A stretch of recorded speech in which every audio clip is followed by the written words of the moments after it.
Yo, guys. My voice is not feeling good. I think things have just not gone so well so far today, guys. You know, this has been a bit of a rough one. I'm not going to pretend otherwise, you know. We joined the monthly AT. Brick couldn't come because he forgot that he has raid tournament practice today. So we get an emergency French pug. They can only play support, but they don't mention that. So we're forced to play double support in the weekly AT. Then after 2 games, he just leaves and we get kicked out of the tournament. I mean, I don't know what to tell you. That's,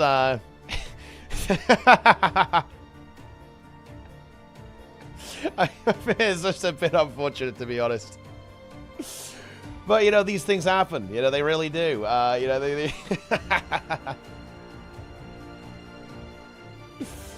Oh, man. It was good, though. You know, we got some bit of PvP gaming in there. Getting ready to blast, getting ready to pump. Fungus operations will begin. Project Fungo is coming, guys. Project Fungo is inbound. Was he trolling? I don't think he was trolling. I think he was just a peepo, right? Which, I mean... Like,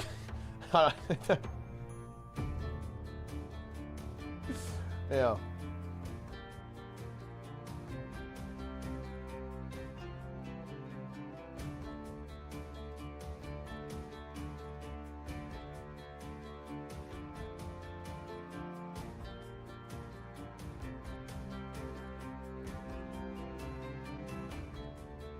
Oh, and that's just how it goes. But yeah, I wanted to do some streams today, guys. I want to do a little bit of streaming, you know. I'm not going to do much. We're going to chill out a little bit. We're going to relax. Nothing too crazy.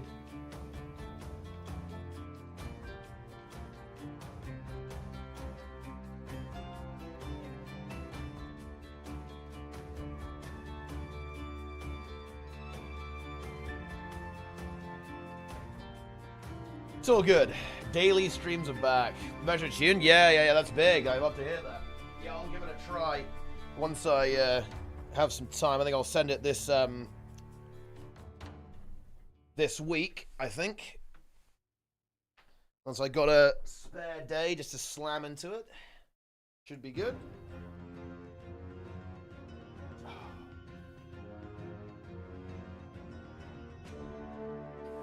Ugh. Alright, let me go hydrate up, guys. I'm going to juice up, then we're going to go.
right.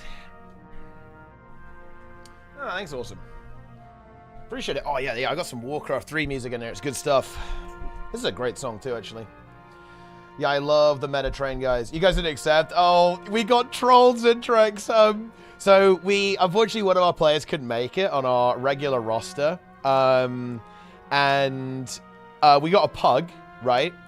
And unfortunately, the pug left, we got kicked.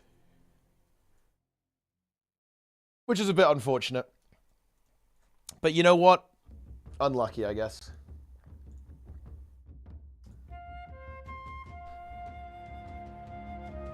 It is what it is. Bogged. Yeah, we're back. We're back. We're back in business. Daily stream, guys. Although, you know, hello there to Dennis Akaris there, by the way, on YouTube. I'm not going to go crazy today, guys. It's going to be a relatively short stream, more of a chill stream today, I think. More relaxing stream. Let's see what we got. No, yeah, no, Wired's cancelled today, unfortunately. No WoW raid. Blue team grabbed a capture point. All right, oh yeah. Did we actually face this team second round? This is a very good team, actually, I think. It's Slugai, Krog, Yugen. I don't even know. These are all fucking olds. Zealith and this guy. Oh, no. Are you doing the AT? Yeah, we're doing the AT to Dantic, yeah. I won't be able to do it all the time because I got Raid and WoW on Sundays, but I will be able to do some of them. Ranked? Oh yeah, ranked is coming, Sven. You better be ready. I feel like ranked. I think you want to get on Fungus, bro. I think you want to join Fungus or something, man. Let's see who's actually playing in this. I just want to see who's playing currently. So it's the Zealith team. Perfect Storm. Who's this? Like some roleplay ass team.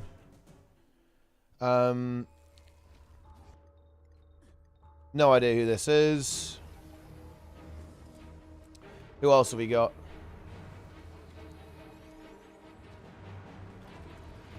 Mamaya's team. Let's see what Maya's team is.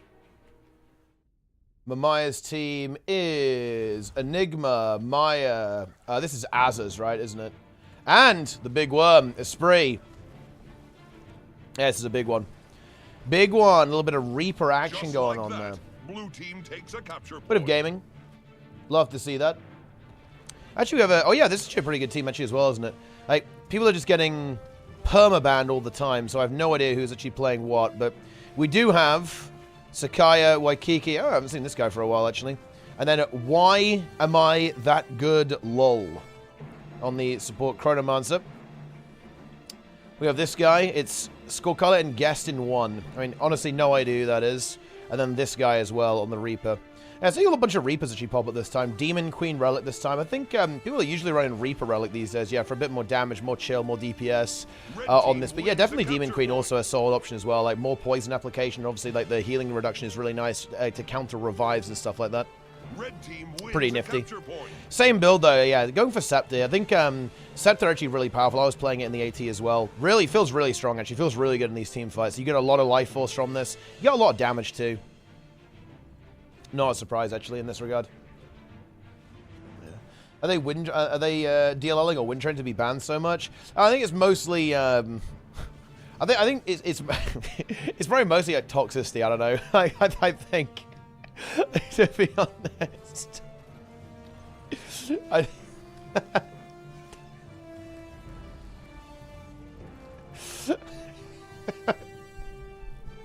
or people are just playing on ults. I don't know. It's hard to say. It's very difficult to keep track of everyone, of all the different accounts. It's just a very close match, though, actually, between these two teams. Here on the Temple of the Sun. So we have the Chronomonster from the blue team Enigma down. See if Azaz can get away, actually. Is he able to escape? He absolutely is. This is the Vindicator build, guys. It's the same old, same old. I think some people run Brutality, actually. This, going for Swift Termination for that execute damage instead. Aggressive Agility, though, obviously, like, kind of a very good one to have there as well. But you have Thief down for the red team as well. Blue looking to grab the top buff here, actually. It's very close. There's 4 points in it right now. Red Thief getting cleaved out at this point. We have a duel going down at the bottom as well. We've got the Warrior into the Vindicator here. This is actually a matchup that can be won by the Vindy, by the way. I've seen Vindicators win this 1v1, actually, so this is not what you might think. Like, I think the Warrior probably, you know, it shouldn't die here, at least, and should be pretty okay in this 1v1, but in the monthly, actually, we did see Vindy's win. Like, we saw Frey win this matchup multiple times, actually. And even Draza, I think, actually had some difficulty into this matchup in the 1v1. Red team actually collapsing a little bit, though. Chronomancer and the Spellbreaker both now falling. This will probably put the Reaper in a rough spot. Yeah, the Reaper's going to have to drop down now. This could allow them to put some kind of pressure here onto the bottom buff, but I don't think that's going to be worth it, actually, especially as we have the Vindicator from the blue team also dropping down. Yeah, the Reaper actually dies. Ooh, this is going to be blue team's massive advantage. Let's see if they actually go for a collapse here onto the bottom buff. Looks like, ooh, are they going to go for it? No, they're not. They're just going to, yeah, they're aware of the Thief coming in, so they're not going to waste time here. They're simply going to rotate away. I actually think that is the better play. Like, it would be very greedy, in my opinion, to go for the bottom buff, especially as they got the top buff too, and they're getting a double cap, maybe even a triple cap, so the bottom buff wouldn't even really help them out that much. Can they actually grab this node? Ooh, the Warrior actually is able to get there. Like that.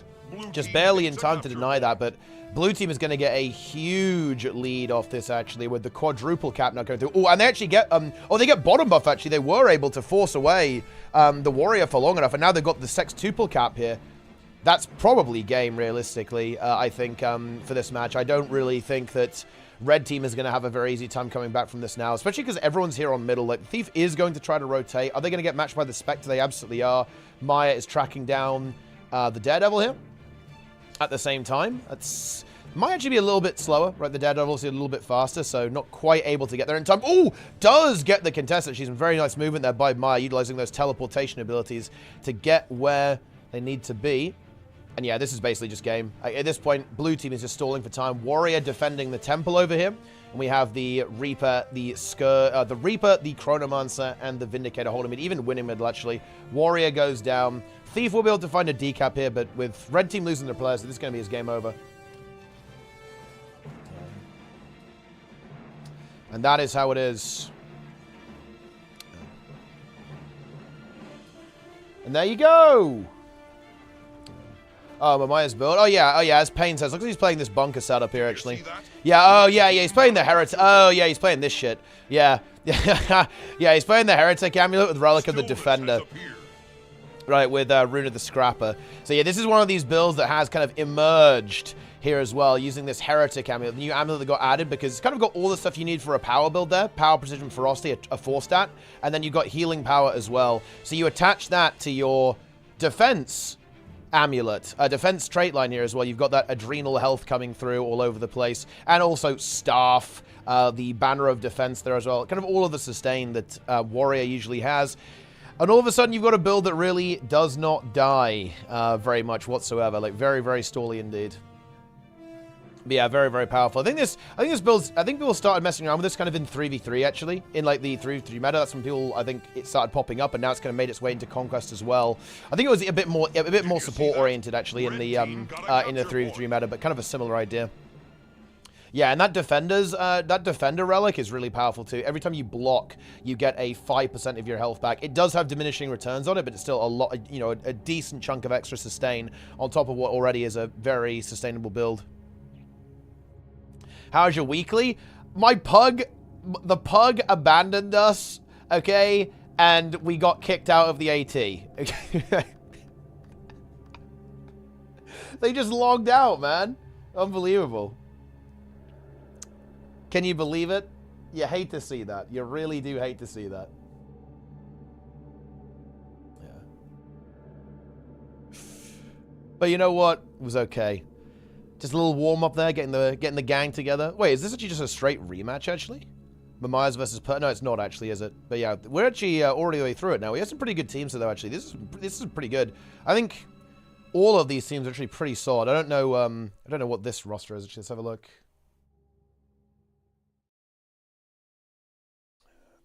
So we got, we have Notamel, Erosic, Zintrex, Demolish, and Chloe. Intrig, I Trust. On the Untamed.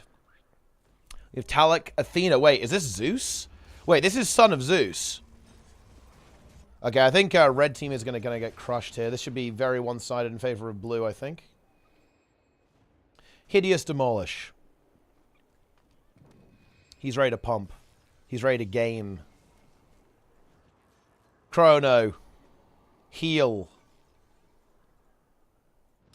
Yeah, this game probably not going to be that good. Let's go look at something else. How about this one? Okay. Yeah, I think, yeah, red team is, yeah, they're dead, to be honest. This is also not a good game to look at. I think this will be incredibly dominant in favor of the blue team. Let's go have a look at something else.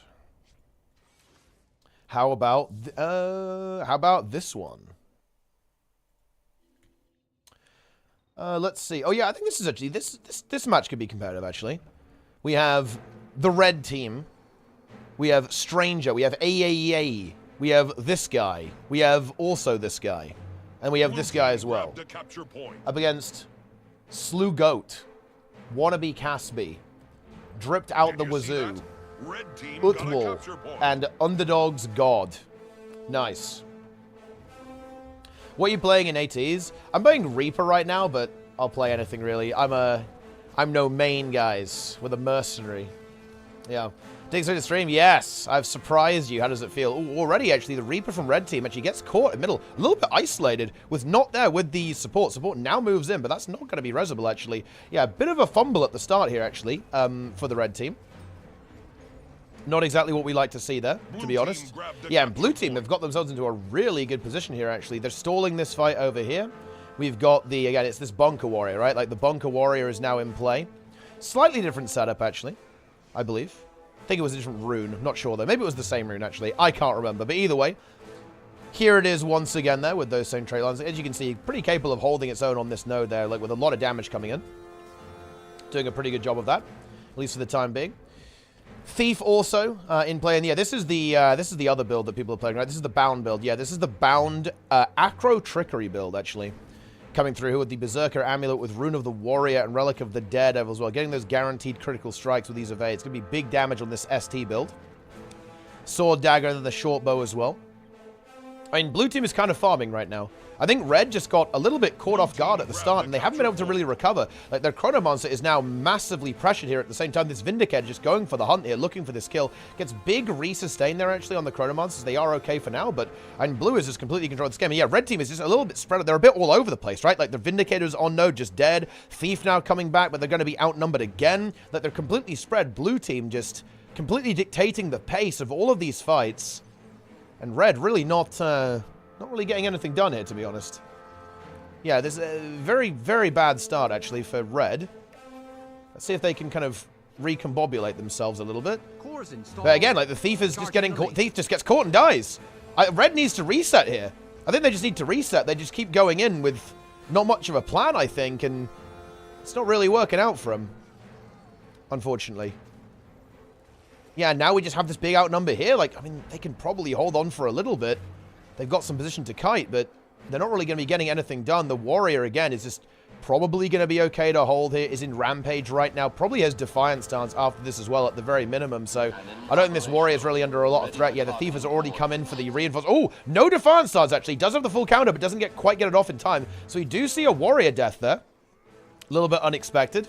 Yeah, that heal skill not being available actually was a bit unfortunate for this Warrior. Couldn't get that healing off and got bursted down very hard at the end. So we do actually see a kill come through, but the Chronomancer dies on middle, and there's already a 200-point advantage. So even though this death is a little bit of a setback here for the Blue Team, it's not really going to be a big deal, I think, as there's no support on the map for the Red Team. They can't take these large team fights. They can't really fight over the hammer very effectively. Looks like the Vindicator is going to come through to try and contest. We do now have the Thief on that too, but actually, in the 1v1, looks like Blue Thief. Does Blue Thief find this kill? Yes, they do. Yeah, Blue Thief just finds the 1v1. Gets that win immediately, and we'll be able to rotate into these fights. I mean, yeah, this game is kind of over, to be honest. I think Blue Team just has this completely on lockdown. How about this game? Let's see, what have we got here? Ah! Look at this. I have not seen this player for ages, actually. We have Seal CX Cookie Queen is back, also known as Asu. Certified Sad Boy here on the Reaper. We have Merly on the Scepter Dagger Catalyst, actually. Chappa Chappa on the Chronomancer. And Para on Vindy. Going up against Chocolate, Orn, Cranel. Okay, Champion. Oh, that's a good name there from Baxter. And Zenvo as well. on support Chrono. It's kind of cool, actually. You know, the tournaments, it definitely has got people to log in, right? Like, these are some faces that I recognize, but I haven't actually seen log into the game for ages, right? Which is pretty exciting, I think. Especially with the expansion coming up. But blue team, again, looking very strong here. Red Chrono Monster about to fall over as well. We have a little bit of pressure here on the Warrior for the blue team. But not enough to get the kill. Harbinger is underrated as fuck. I'm not sure if it's that underrated. I mean, like, I think a lot of people are playing the new power build, right? Like the Demolisher build, the blood curses build. Yeah, this is not looking super exciting. I think the next round is going to be where things start to heat up, I think. Oh yeah, okay, wow, yeah. Blue team is just crushing. Not terribly surprising there. And I think, yeah, blue team is going to be dominating this game as well very hard. Yep, they absolutely are. Well, a little bit of a one-sided round there, guys, but that is how it goes sometimes. Yeah. That is how it goes. Let's see, maybe this match they've been able to make a bit of a comeback or something.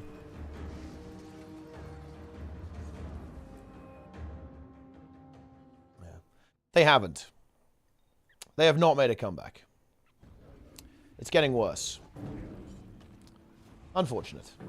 Would you watch you play? Well, no, you will be seeing that. Don't worry. I'll be playing. We're playing a lot. Project Fungo is coming. Prepare yourselves for Project Fungo. I was actually in this AT, and I was going to stream. It's just that I was just basically waking up. I was trying to warm my voice up a little bit. But unfortunately, we got kicked out because one of our team members couldn't make it. So we had to get a pug, but then the pug left. And if a pug leaves, you basically get kicked out of the tournament, which is a bit unfortunate. But look, that's why you got to have a full roster, guys. You got to have the full roster, otherwise that can happen to you, right? Got to build a team. But yeah, it was a slight scheduling conflict that didn't quite work out in our favor this time around. Wait, where did I put my water? This sucks. All right, let me go and get another game going, and then I need to go find my water so I can actually not die. Die of thirst. Man, yeah, all these games are pretty brutal.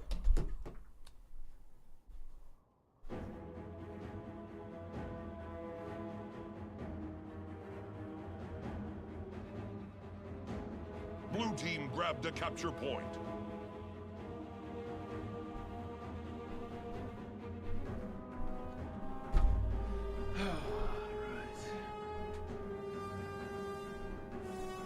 Let's go.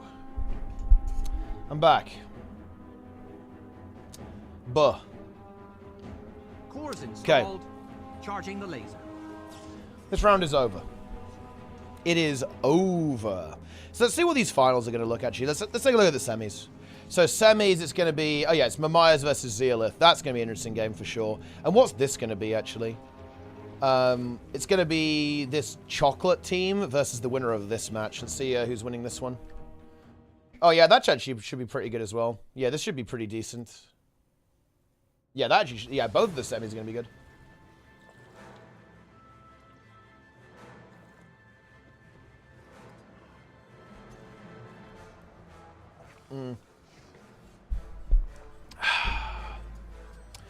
Dragon Hunter. This is actually Magrust, guys. Look, it's him. It's Magrust, guys. Here he is. Playing the Guardian. Oh, and look who's back. Look who's back for daily 20 gifted subs. Charging the laser. It's Nudge Meme on the quest to dethrone Guild MM. 1,130 subs. I guess 700 subs to go, I guess. We've got to wait another month for the dethrone, but there it is. CQ ranked. I'm going to be playing ranked, Falco. Yeah, I am going to be playing ranked. I'll be playing ranked. I'm going to be playing ranked over the next couple of weeks. And, like, going forwards. Just to get some practice and, like, play the game a little bit. There will be ranked. Operational. Ready for targeting coordinates. We're on the case. But there we go. Appreciate the gifted subs. We are still pumping. Oh, look. Guys, the sub count is 1, 2, 3, 4. You guys seeing that?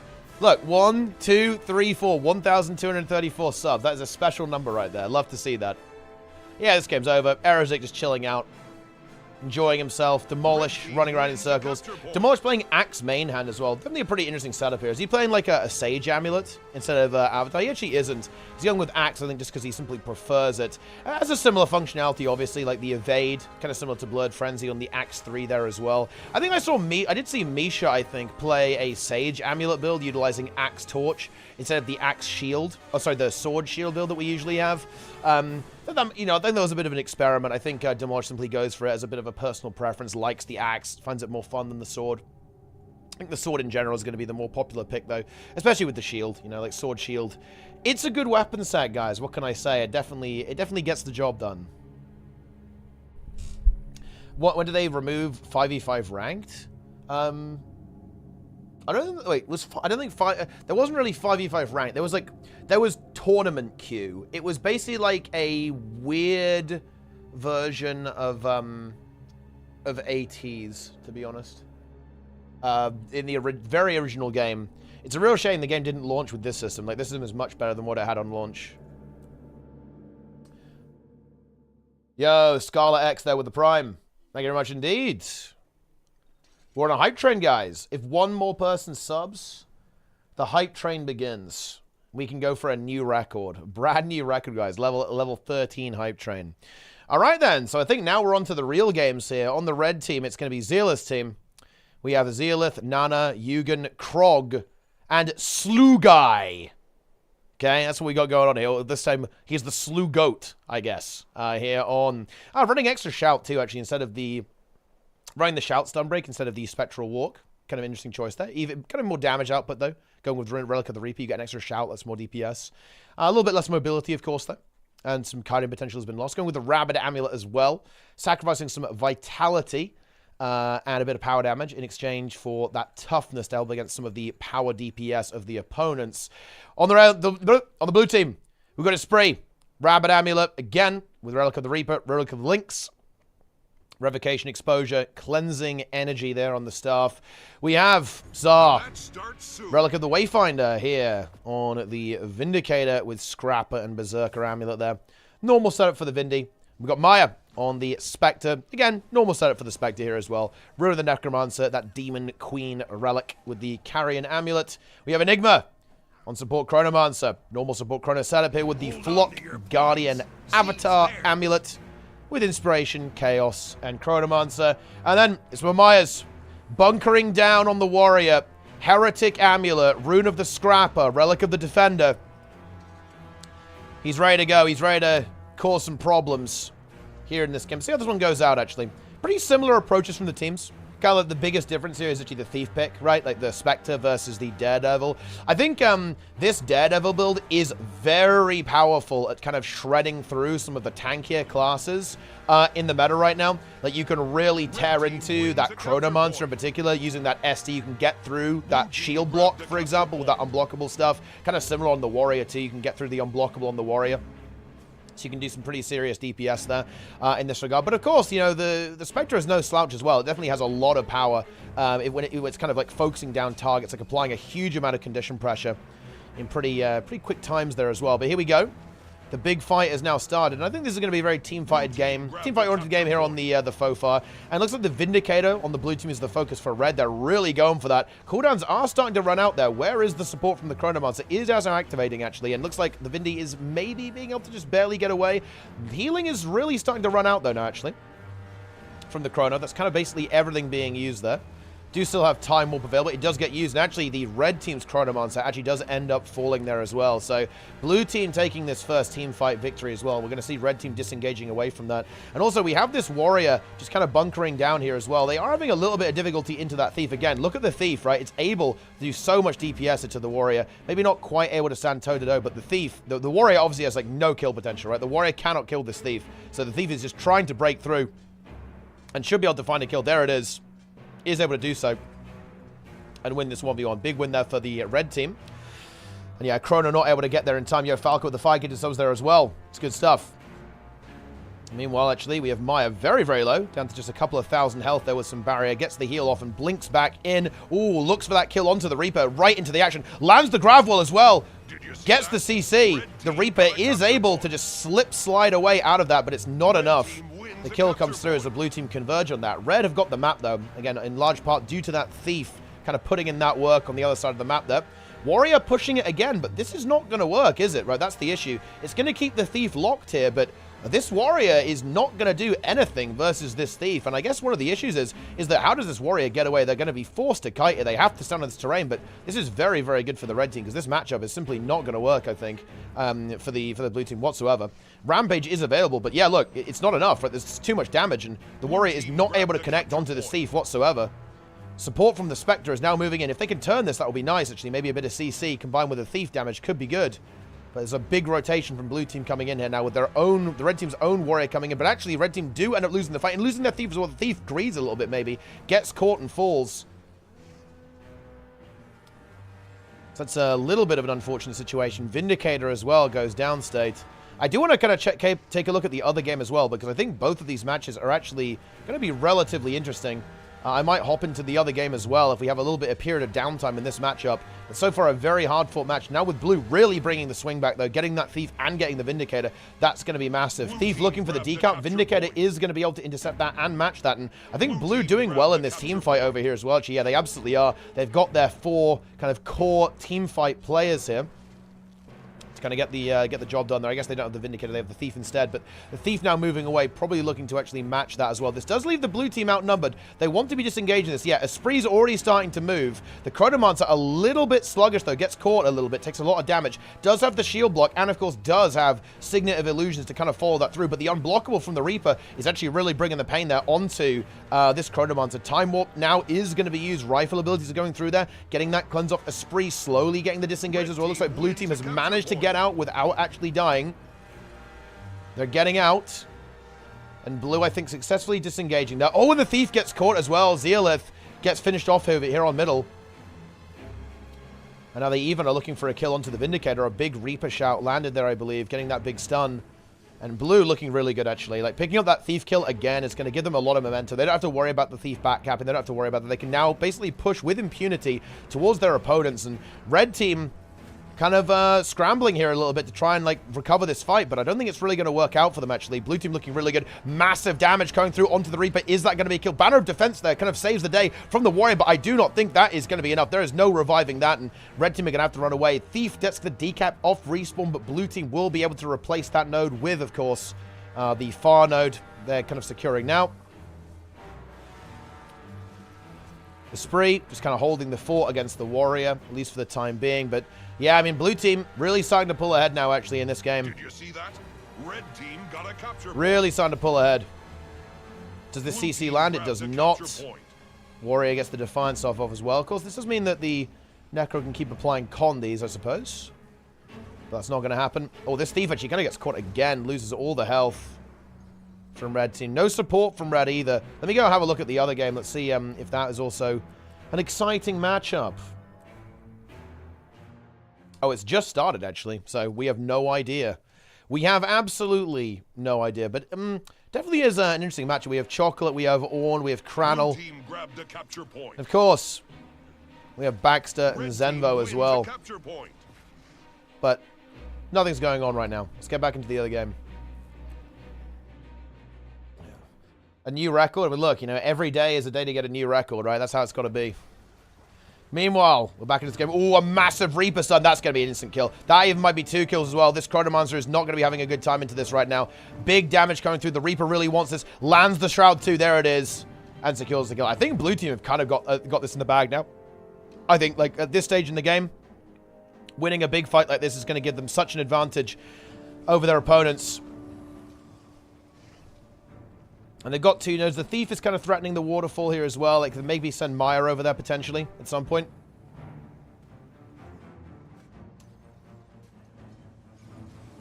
But I'm not sure if that's going to be enough at this point. 2 dead. Blue team on 315 points. Thieves are going to have a 1v1 over here as well. At the same time, looks like the Vindicator kind of moving in to help out with that, at least force the issue. Get rid of this Thief for the time being. Oh, actually lands a massive hit. This Thief is in trouble now, actually. Is trying to get away. If there's like one no-scope here, this is kind of over. It's going to go for it, I think. Wants to try and land it. But yeah, this Thief, not as evasive, right? Nowhere near as evasive as a lot of the other Thief builds. This is almost like a DPS Thief, right? It's less of the normal build that you'd expect for Thief. It's much more about actually fighting things and killing things and kind of doing the whole running around in circles thing that you very often see in these PvP games. And that Thief death there, that's almost like the killing blow, I feel like, for this game for the blue team. Because now they are very confident in their map position. They're feeling really good about this. They know the Thief is coming back now. They can respond to it. They can move the Vindicator there. Necromancer holding down middle as well. And this fight, I'm not sure about this fight for blue. This is probably going to be relatively slow. They don't really have any damage here right now. They don't have the Reaper or the Vindicator. So I'd expect to see the blue team kind of back off here, or just try and very slowly stall this or disengage this, because they're not going to have the pressure to actually engage here, especially now that they are outnumbered too. Spree now kind of joining the fray, though. That will at least kind of stop the push from red in their tracks a little bit. It absolutely will. And here comes 400 points for blue. And at this stage, I think the game is fairly locked in. We do have this Warrior versus the Vindicator. This is going to be very, very stally. Again, it is this bunker setup that we've seen so far. That red Thief gets caught again. And, like, people are going to be memeing or saying, oh, wow, like, the Thief is permadead. I think this build is really, really difficult to survive on, actually. So you've got to... You got to see what's going on there, guys. Definitely a pretty squishy build, pretty vulnerable. Pretty vulnerable stuff. But this game is going to be pretty much over. I think with this kill here, Wannabe Caspi falling, I don't really see any possibility of a recovery for our blue team, red team here, rather. Blue, going to get the triple cap, and I think they're just simply going to be ending the game right off the bat there. This game is over. Blue team grabbed a capture point. Let's see what's going on over here. It's also actually a very competitive match here. Red team did just lose 2 of their players, though. We have Champion and Chocolossal falling over here. They're going to be back very shortly. Blue team with the slight advantage right now. Once again, I believe we do see this Bunker Warrior setup. Oh, no, this is actually the more conventional one. This is with Mending, Mending and Endure Pain, so it's actually not the same one. As you can see here, the Druid falling in battle there as well. Yeah, red team's starting to bleed here a little bit. They've got to be careful because Zenvo's also not having a good time too. If we start to see a bit of bleeding, this is where this game can spiral out of control for the red team. They're down again. They've got to be very careful. They need to be very, very careful. Do they want to even attempt this revival? It is the pet res too. Ooh, boy. Yeah, that was very risky, and there's the punish as well. Like, if that had paid off, then that could have been massive, but now that is a very brutal punish there. Blue team did a good job responding to that. Looks like the Dragon Hunter is going to fall as well. Oh, no. I'm sorry, guys. A little bit of a caster curse here. We have joined, and red team has completely crumbled. You hate to see that. Yeah, and Chocolate is out now, but not really in the best of spots, to be honest. Can't really get anything done. Has to wait for the team to respawn. And there we have the kills kind of bleeding out now. DH is going to fall. Oh, no. Warrior dies, though, right as the reason. Oh, no. That is really, really not good. I mean, I'm not going to lie. That's not exactly game, but, I mean, it's a little bit game. Yeah, this is, again, Legacy of the Fofar, guys. It's definitely a hard map to come back on, I think. Very snowbally map. You can see we have that triple cap for the blue team. Completely in control of this match. And this bleed is agony as well. Like, Zintrax bleeding out. Baxter over there as well. As long as blue team doesn't do anything stupid, they will be fine here as well. All they need to do is not troll. We do actually see no Thief for the blue team, which is interesting. That might cause problems for them, depending on the map. In the next match, or maybe they have a potential reroll. We actually may well see, in fact, we may well see Notamel and go. In fact, I think we almost certainly will see Notamel and go for that Thief reroll in the finals. Who is indeed the blue warrior here. But yeah, blue just continuing to fight here, and they're winning the fight as well. The Dragon Hunter has now been eliminated, getting cleaved out, and at this stage, I think unfortunately the game has collapsed for this team.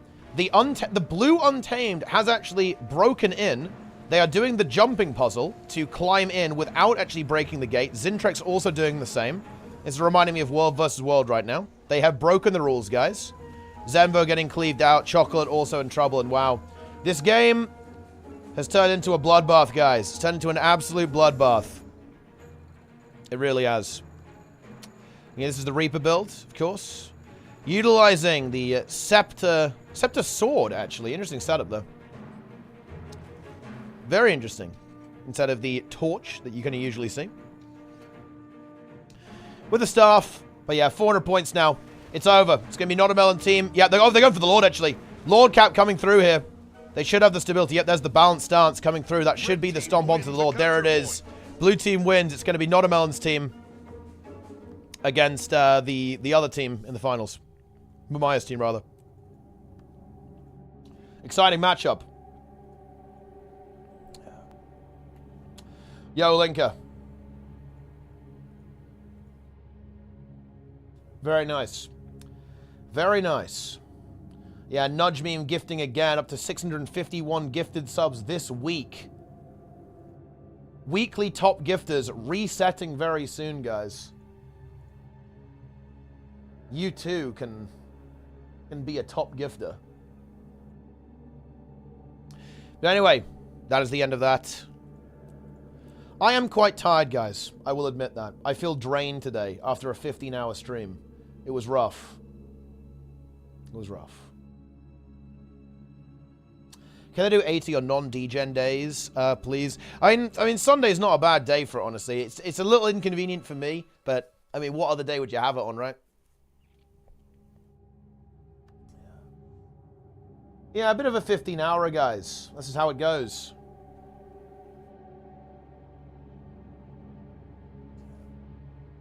Someone gifted 650 subs. That's correct. Nudge Meme gifted 650 subs.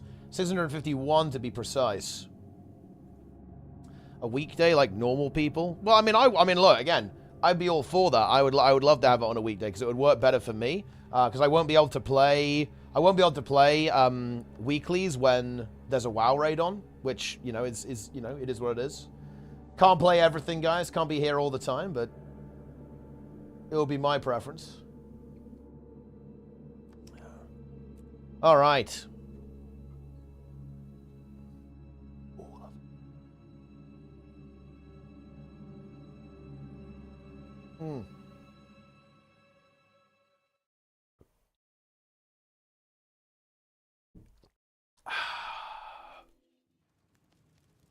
You love to see it.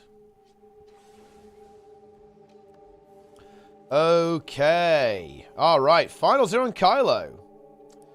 I wonder what they are. I'm really glad to hear that, Morbinish. Nice. My World vs. Woodling is dead. It's unfortunate. Alright then. This is an interesting map, actually. Definitely an interesting map. Again, kind of similar to Fofar. It's a smaller map. It's a very linear map. So, if things get out of control, they can definitely get out of hand very quickly on this one. No real secondary objective like Fofar as well, right? It's all about these 3 points. On the red team, we are not seeing a Thief reroll. That's interesting, actually. So we basically have I kind of want to say like a triple side node setup here almost, actually. With the Mace Hammer Untamed here. Coming through from Intrig I Trust. We have Hideous Demo here on the support chromas. We have Zintrex on Warrior number 1. Give me that more damage-oriented warrior with the Berserker Amulet, Rune of the Fighter, Relic of Isgara, and Erezik on the Vindicator. With Devastation, Salvation, Vindicator. Just the normal setup. Scholar, Berserker, and Relic of the Daredevil. And we have Notamelon here. Rune of the Deadeye, Berserker Amulet, and Relic of Isgaran as well to kind of round that out. Another warrior again. Not this bunker build we've seen. We actually think... I don't think we do indeed have the one bunker warrior on the blue team here, I believe. Yeah, with the Heretic Amulet with Rune of the Scrapper. And we got the Chronomancer here from Enigma on the support there. Normal setup. Maya on the Spectre. We have, I believe, Azaz here on the Vindicator. And Esprit, also known as the Big Worm, also known as French Worm's leader, on Reaper. Man, I'm honestly really surprised not to see Spectral C played. It feels weird to see Necro without Spectral Walk, because I've been meta on every Necro build for the, for all of time, but I guess with that Reaper Relic coming through, it makes sense, right? Every single shout applying that chill, and of course that then applying bleed after that, right? You're getting a lot of pressure from just like getting more of those shout casts. And of course the AoE weakness, very nice as well there on You Are All Weaklings there as well. It really shutting down the damage output of some of these power-oriented builds. Esprit already getting focused down pretty damn hard here. Able to get up and simply disengage away there. Has that Rabbit Amulet, so he is a tanky boy against that power damage. He's going to be quite difficult to take down, especially when he's in Shroud as well. A lot of DPS there. And so far, we actually have a bit of a push coming through here as well from the red team. It is being kind of dealt with fairly well, like a very stable 2v2. Meanwhile, we have this fight over here on middle as well. It's all feeling pretty chill so far, actually. Looks like the cooldowns are going to be being burned through. Spectre is taking very heavy pressure, has to get away, has that kind of potential, though, has to drop off there. Does have some more ports, has a little bit of Shroud available there as well. Can Maya actually climb back up there? Yeah, he's going to use the portal there from the Chronomancer. Now gets the heal skill off, and it's going to be pretty much good to go there, at least for the time being. Maya rotating out, maybe going for a swap, actually going to help the Mayas instead, allowing the Vindicator to rotate into middle instead. So we have that swap on that rotation going through. But actually, Maya's in a little bit of trouble. Gets his heal skill up. But actually, we do have Maya in a lot of trouble. Can't really help out that much. Has some Shroud left over, but the HP pool is not looking good here. Demolish coming in for a little bit of a snipe as well at the same time. But so far, both teams able to hold. No one ending up dying just yet. The Warrior is going to have to abandon the node, though. Might be yielding that to the team. But actually, tries to hold on there. Can he get the heal? This is going to be really tough to get it. Gets interrupted. Is going to fall there as well. And Erozig and the Untamed are able to get this kill. Planting down this 1v1er here on the Mansion, allowing Erozig to push into the fight there as well. So definitely a good start here for the red team. Blue Thief looks for the decap as well. Able to get it. So they kind of find some value elsewhere on the map. Red team wins. Chronomancer of Enigma in trouble. Actually has nothing left, really. Can he get his Signet off to recharge everything? Yes, he absolutely can. Gets some big heals, just barely holding on there. Heal Mantra up in a couple of seconds. Continuum Shift as well, but no Time Warp to combo it with in just a moment. There we go. Gets the Mantra, but it's taking very big damage. No real rest for Enigma here. Now Esprit is now back in the mix. Jester raiding. Demolish is dead. But red team, kind of with the map control here. Like, even without the Thief, they're able just to get some value out of these matchups. And the Thief from Maya was not really able to kind of get a huge amount of kills so far. Hasn't been kind of finding these opportunities. Now is able to get a kill on Enigma, though. Or no, on Zintrex. Yeah, we were playing Jester, but we had a pug who left. A French pug, by the way. French pug probably went to watch the Olympics or some shit and abandoned us, kicking us out of the tournament. Unlucky. But anyway, actually, this Warrior, not in a lot of trouble here. Runs right into Maya. And alongside the DPS from the Reaper and the support from the Chronomancer, that's going to be pretty scary to deal with. Of course, Demolish gets a massive re-heal, but blue team have got a bit of momentum here, actually. Zintrex now back in the mix, will be pushing into this fight, but if his team goes down before that happens, then blue team's going to be happy about that. We have this Warrior into the Ranger 1v1 going on over here, and the 1v1 into the Vindicator. So map state very good for blue team right now, if they can just avoid feeding here. Looks like they're going to back off the middle. They don't want to go too risky here. Reaper is continuously applying pressure to players as they're trying to rotate. And Erozig does die here, actually. Want to get that kill pretty quickly. Red team wins a it's not going to be revocable. Killing that Vindicator allows this Thief to get into the mix. Yeah, Maya now going to hunt down Intrig I Trust over here. The Spine Gazer just doing its thing over here, being untamed as usual. Thief rotates away, shoves away the Ranger, and now going to come back to middle. Very difficult to actually get these kills, to be honest. It can be a challenge. And anyway, here we go. Demolish gets bursted very hard, actually, by Maya and Esprit. Has to be careful there. How is cooldowns looking? He is actually okay. He has Signet of Illusions and Blink as well. But actually, oh no, doesn't get the opportunity to really use that. A lot of unblockable damage coming through there. And he is going to actually end up falling there. And also, I think the Warrior is done for too. Red team, they're doing okay on points, but they are hemorrhaging a lot of players. They've got to be careful about this. They keep losing players, and you can see the gap has closed. If control goes to the blue team, it might be a little bit difficult for red team to actually get it back. Again, there's no Reaper here. I think that's kind of the problem. There's no Reaper here on the red team. So in any of these fights, we are going to see Esprit start to dominate. Like, the longer these fights go on, if they aren't able to kill this Necromancer, Esprit will dominate the fights. The amount of AoE Condi pressure that's going to come through this, it will simply be too much. The Chronomancer will not be able to hold against it forever. Especially now that we are using this Scepter, and we've got that extra shout as well. This is a very high DPS build from Esprit. And yeah, you can see that. Zintrex struggling against it. Able to just barely escape. But actually, the Vindicator should be able to find that hunt, I think. Yeah, absolutely does. I think Demolish was looking for maybe a rescue there. Didn't quite have the portal available, though. And yeah, the support is now completely isolated. Can't really do that much. Has just to run away. Has that super speed, of course. Gets a good disengage. But the Reaper He's actually really not done. Lands another chill there. Blinks back, and yeah, Spree probably not going to be able to find this kill. Respawns will be coming through from the red team very, very shortly. And red, they're not dead yet. They're really not. Myers actually get this kill, I think, with the assistance of the Thief, I believe, when that rotation was happening. Then Myers now moving away. I mean, red team have got to make something happen, though, actually. They've got to get something done. Just like that, blue team takes a capture point. And what's their plan going to be here? Untamed is now back in this. They pushed Zintrax into this 1v1 here, onto Mamias. And let's see where the Untamed is going to go. Untamed is probably going to help out in this fight, I think. But I'm not sure if this is really going to work. Again, Demolish is already so pressured. Already mega pressured here. The Warrior's trying just to hold on there in a 1v3 situation. Untamed now joining the fight, but I just don't really see this 3v3 really working out very well for the red team, to be honest. Like, I'm not sure what can really be done here. They need to be leveraging... I think they need to be playing around the Vindicator, right? They need to be getting into these fights where Aerosik can actually do something so they can kill stuff. Because right now, I just don't really see them having a lot of kill potential. They're also a little bit slower, right? This is where, like, not having the Thief is unfortunate. They're just quite slow, really, with moving around the map. They aren't able to get the matchups they want, and blue team is very much dictating how these fights are going. And yeah, this Reaper Chrono combo just kind of wreaking havoc over here. No real answer to it right now. Time Walk goes down, but you can see the Warrior just can't stand against this. It's too much.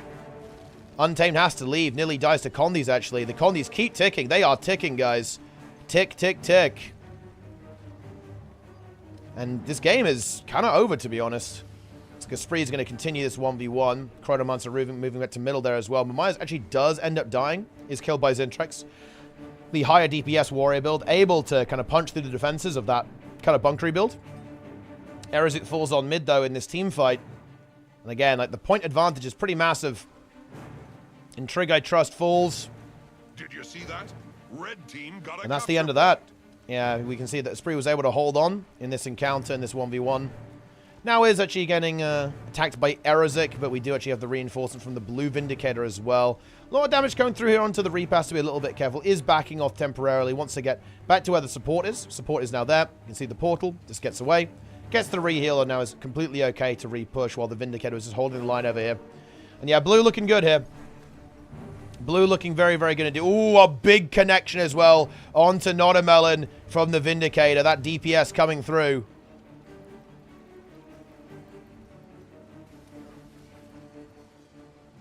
What can red do here? I don't think they can really do anything, honestly.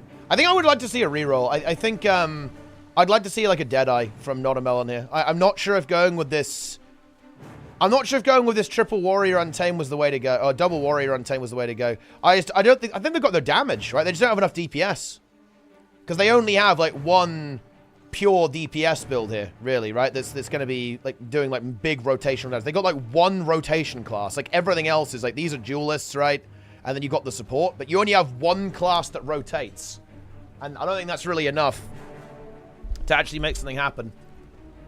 They did okay on the start when the map was very static. It was kind of the opening rotations, but once things start to get a bit more fluid in the mid game, red team's composition just doesn't really do anything. It can hold a node, but that's about it. Zintrax once again doing very well in this matchup though. This bunker warrior. Not so good into the regular DPS warrior, as you can see there.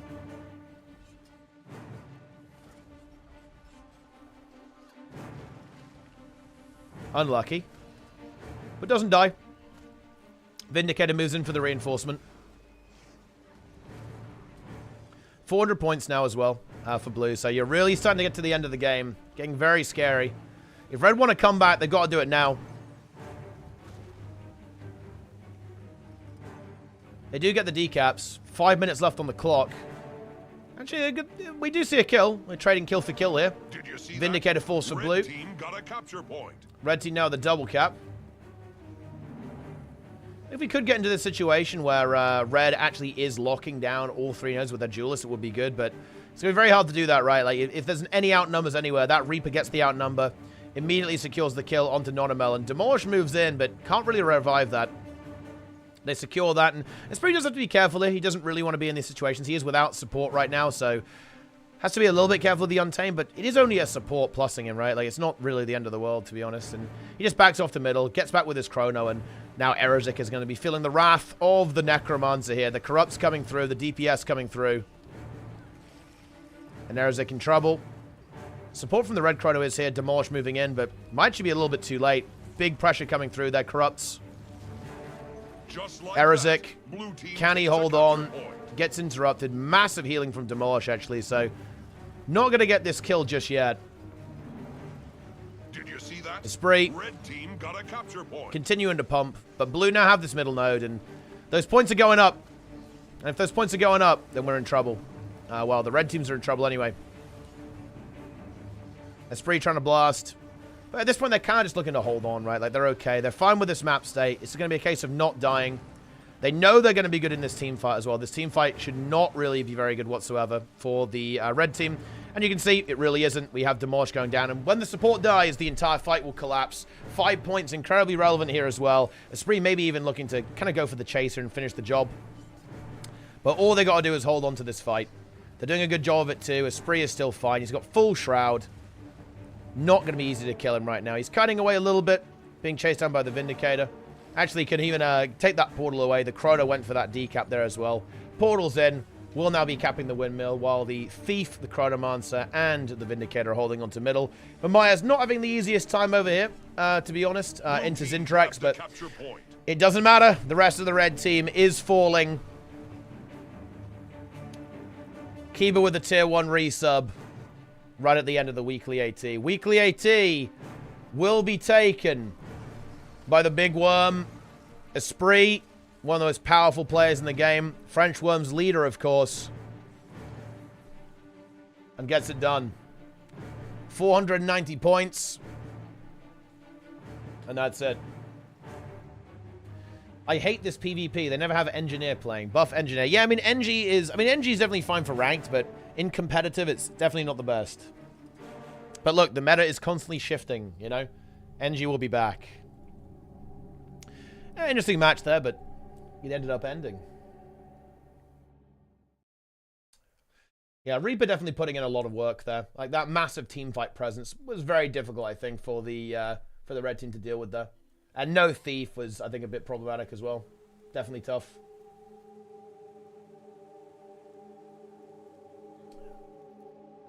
Not the best comp, to be honest, from the red team there. Not the best comp. I think blue team's comp was much better. And comp is definitely important, right?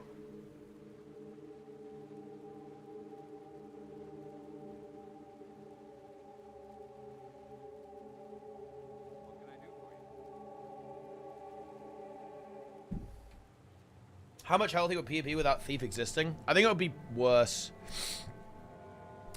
Thief is very, very dominant, but Thief being in the game, as much as I hate to say it, sometimes does make PvP better. Like, you need something that's like mega fast that is able to make plays, because it prevents the meta from turning into like a slugfest. Guild Wars 2 PvP is not really that good when you're just running it down mid the entire game and just like team fighting. Like, Guild Wars 2 PvP is way better when it's more like 2v2s and 3v3s and like 1v2s, you know, 2v3s, 1v1s. And without Thief, the meta would go a lot more Zergy, to be honest. You just, yeah.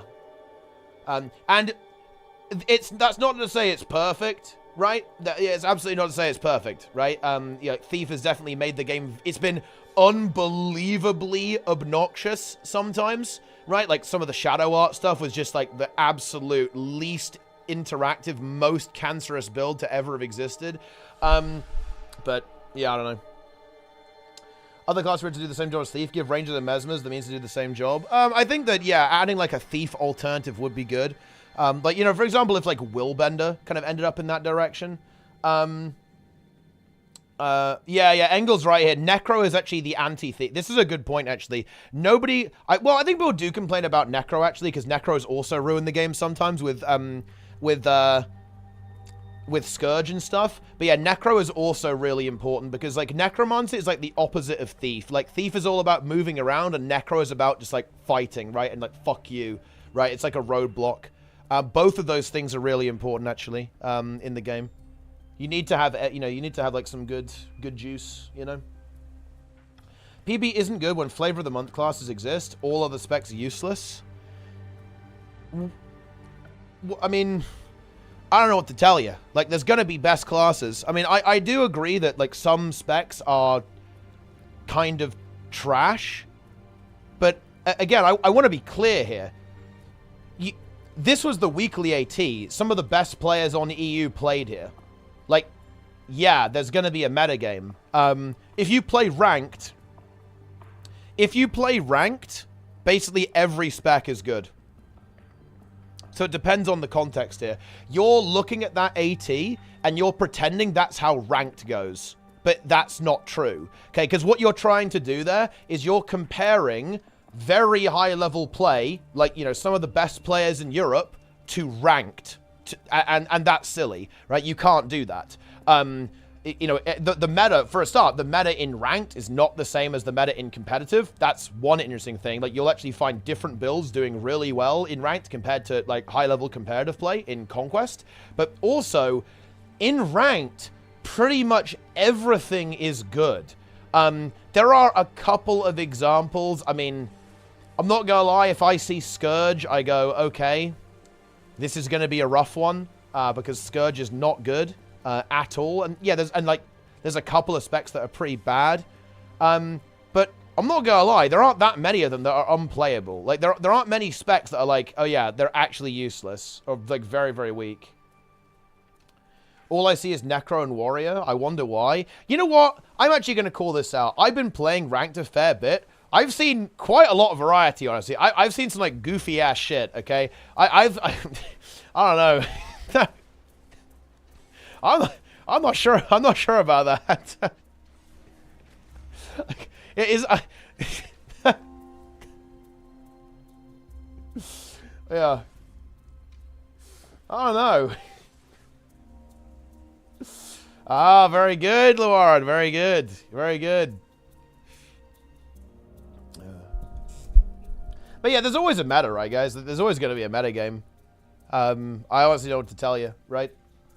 Like, people are going to play the strong specs, and some specs are going to be better than others. Some specs are going to be better than others in the current metagame, right? There might be some, like, really good builds in ranked that aren't really so good in competitive, right? Because of the way the metagame is right now. I don't know.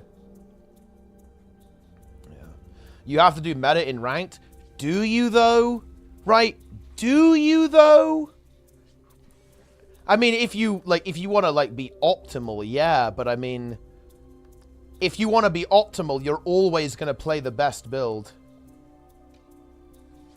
So it's kind of irrelevant. Like, if you're a player who's, like, try hard, you are limiting the amount of builds you play to, like, one per profession. Because there's always going to be, like, a best build. Yeah. Because that's just the way it is.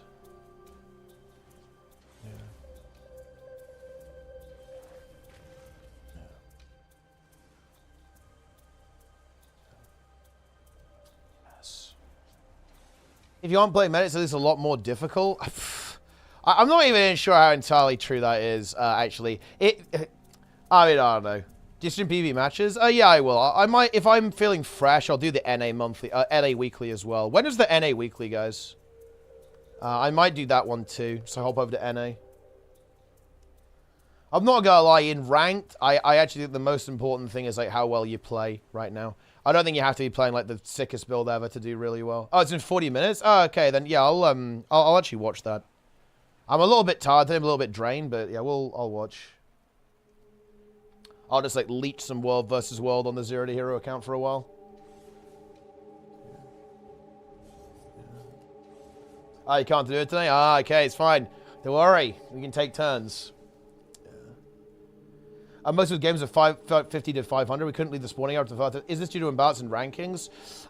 Wait, were you playing unranked or ranked, Sarah? If it's unranked, unranked is weird, to be honest. It is, unranked is a bit cursed, in my opinion. Ranked is much better. Oh, it was ranked? That can happen sometimes, unfortunately. Yeah, because of like the population is relatively low, and because of that, this does lead to very unfortunate situations where you can have definitely players of, you know, very wide experience range within games. That can be an issue, yeah. Yeah. I will say it's not normally like that, and I really want to see... Okay, look. This might... I don't know how feasible this will be for ArenaNet, but I think ArenaNet should do, like, PvP Rush very regularly, in my opinion. Because I played Ranked during the PvP Rush, and you know what? It really wasn't that bad. Seriously, it really, really wasn't that bad. I think the extra amount of players that were in the game, like, really improved the match quality. The rewards were sick, and so I think it made a lot of people play. I thought it was pretty good. So, you know, it's not perfect, right? It's not perfect, but I don't think Ranked is actually that bad right now, from what I've been playing. Yeah, but I think, like, you know, a PvP rush, like, every month or 2 months, that would be really good. In Guild Wars 2, skill can beat out meta. In every game, skill can beat out meta. Like, you want to see skill beating out meta? Okay? Hang on, let me... This is actually... This is kind of like lunatic tier, actually. Let me see if I can find this. Okay? Here is a professional StarCraft 2 player. Playing on 2 accounts at the same time and winning. Okay? Enjoy that. Yes. Skill can beat meta very effectively. Yeah.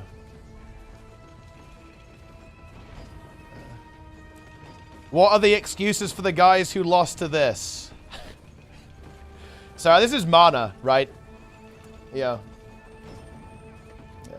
Serral could definitely do that as well, because Serral is the best player in the world, but this is mana. Yeah. It's a bit more tough in Gazio to build your character with items, like LoL, for example. I mean, I think in team games, it's harder. But in League, I'm not sure if that's even true in League. Doesn't being able to build your character with items in some ways make it easier to carry? Because, like, let's imagine that you're playing, I don't know what the best carry role is in League, but let's say, like, you're playing, like, jungle or something. Like, if you just, like, feed on the enemy team the entire time and get, like, insanely fed, won't you just, like, dominate the game? If you're capable of doing that? Or if you play, like, a character that scales really well into the late game, I don't know, and you just, like, hard win your lane, like, you know, if you're playing mid or something, and you, like, mega win your lane, I feel like you're going to have a really high impact by doing that. Yeah.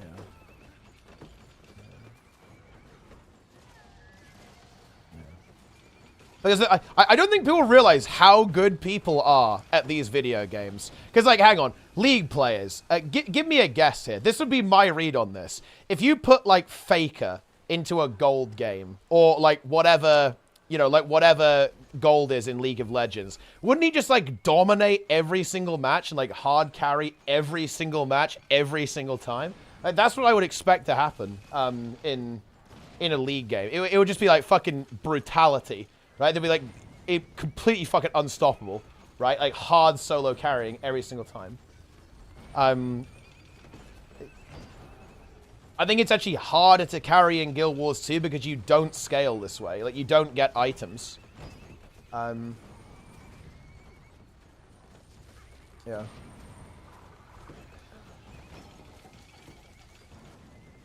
But yeah. Quinn, rank 1 immortal, 1v5, 5 arrows, base. Let's go. I like that. It's a peepo frenzy right there.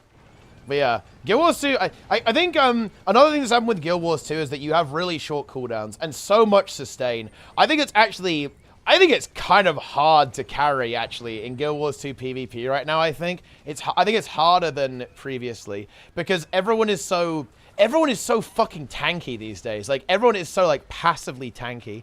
And everyone's like shits out damage all the time. It's like very hard to carry, I think. Because you can't really... I don't think you can really do like crazy 1v3, 1v4 stuff right now. Like you used to be able to. Like when damage was a bit higher, but cooldowns were lower, cooldowns were higher as well. Like damage was higher and cooldowns were higher. You could kind of absolutely like demolish. Like there were games that I played with Nico when I was like properly playing PvP, guys, back in like the Scourge Herald meta. Dude, me and Nico would unironically like 2v5. Right, in games. Like, I played Blood Scourge, he was playing Herald. And we would flat out, like, 2v3 or 2v4 consistently in ranked games. And it was because, like, damage was, like, mega high in those situations, but there wasn't nearly as much, like, passive value. Like, you know, like, these days, I think it's quite difficult to actually, to actually, like, hard carry Guild Wars 2 matches, I think. Maybe it's because I'm not really playing the right classes for it. I think if you play stuff like Untamed, you can like giga outplay people right now. Probably like Untamed and Vindicator are probably really good for that. But I don't know. I don't know. How do you rate Soto overall? To give it a 6 or 7 out of 10. If you queue with a busted section, you can win 90% of your games on EU. Oh, okay, maybe not then. Still got the carry potential then. What do you think is like the most busted spec for ranked boys? I feel like it's got to be like Vindicator and stuff. Like Vindicator and Untamed or something like that. Like absolutely just go crazy. Like maybe a Thief build or something. Like a Deadeye or something. Just farm people with it. It was on Con the Untamed. We won every game out of 2 while playing for 3 to 4 hours. Ante is busted in ranked? Yeah. That definitely looks that way. Condi Reaper. Yeah, I think I'm going to play some Condi Reaper. It's Condi Reaper Gaming. Vindo is on Condi Reaper. Yeah. I saw the queues. Yeah, Reaper is just so good because it does a shit ton of damage. And it's also like kind of easy to live on as well. You can survive pretty well on it. You just go in a team fight and just, like, obliterate people. You can also 1v1 on it pretty well. Yes. Nice. Thief. Trying to figure it out, too. I mean, I'll probably play Thief in PvE because, I did play Thief in PvE because I'm going to have to play Spectre on some fights.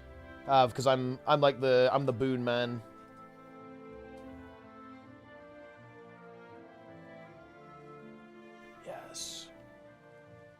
Good. As a one-shot power vert build. Yeah, builds like that are also, you can definitely get some value in them ranked. If people don't know what to do against them. They will be baited. Oh. If I go Untamed, my friend called the Untamed, I will not get these stats. Well, you gotta put in the work, you gotta start grinding, Avatar, right? How would I rate Soto overall, though? I'd probably give Soto like 5 out of 10, I think. If I just want to put a number on it, 5 out of 10. Oh, this guy actually died. I think I'd try and res him? Probably not.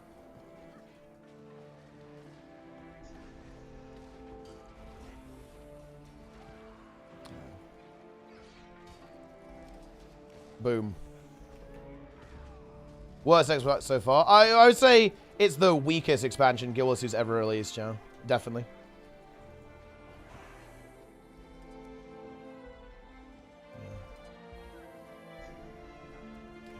I don't think it's close either. I think it's significantly weaker than every other expansion they've ever done. It's like significantly weaker. You know, it's actually funny. I would say that the game... I will say that PvP, to me, feels way better in Soto, and World versus World feels way better, actually, in Soto, in terms of that. And I actually think the PvE meta as well is way better. You know, one of the things that actually really annoys me is that I think people are really dumb about balance in this game. People actually give Trig and CMC so much shit, but I'm not gonna lie. I think every game mode is in the best state it's been in for a pretty long time, I think. PvP is debatable. I would say Vindicator in particular is interesting, and I think Mace on Ranger is kind of problematic as well. It's like a mega dominant weapon, I think. But I would definitely say, actually, that it's in the best spot it's been in for a while, for a very long time, actually, in terms of all 3 game modes, in terms of balance. Like, it's very good. It does make me really grind my teeth when people, like, cry about the PvE balance. I think that's so dumb. Holy shit. People go... I can't fucking believe this shit. Seriously, guys. People only look at Ceres. Seriously. They look at Ceres and go, oh, look... You play Mesmers on this one fight, so the entire meta is trash. It's so annoying to me. Like, it's so cringe. Like, the PvE meta right now is so varied. Like, every single build is good. Like, what build is actually unironically bad in PvE outside of, like, Heal Bladesworn? It's barely anything. There's, like, almost no build that's actually bad at this point. Yeah, I see, except Healsworn. Like, yeah, Healsworn is not good, but, like, outside of Healsworn, like, what, you know, like, what is bad? Power Scourge is bad, but that's not a real build. Like, there's, like, no trait support for that. You can't say Power Scourge. I guess Alacrity, well, I think Alacrity Bladesworn is playable. I don't guess that good, though, I guess. Power Hub? Wait, Power Hub is really good, though, no? Is it actually really strong? Yeah. You also play Verts and HDCM. Those 2 encounters are the only hard content in the game. Well, to be fair, I mean, you just play Vert for Portal. Like, you don't need to play... You could not play, Vert on HDCM if you wanted to.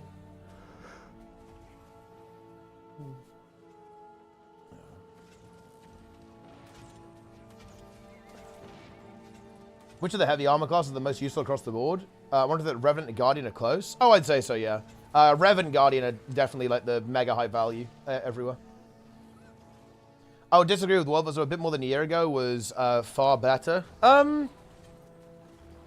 I think that there are a couple of issues with the World vs. World meta right now. I think that there's not enough good, like, ranged boon removal options right now. So, like, when you've got the Giga Blob, when they have, like, the Giga Blob, it is super hard to engage with that, I think, right now. Like, if you're not a big blob, and there's a big blob, it's hard to deal with that, but it's doable. Why is Windows saying my password is wrong after resetting my BIOS, even though the password is right? It's over. I mean, you've been hacked. You've been hacked by Windows. Rarely see Willbenders. Willbender's not bad, though, actually. Like, Hellmasker plays it, like the achievement point guy. It's not bad.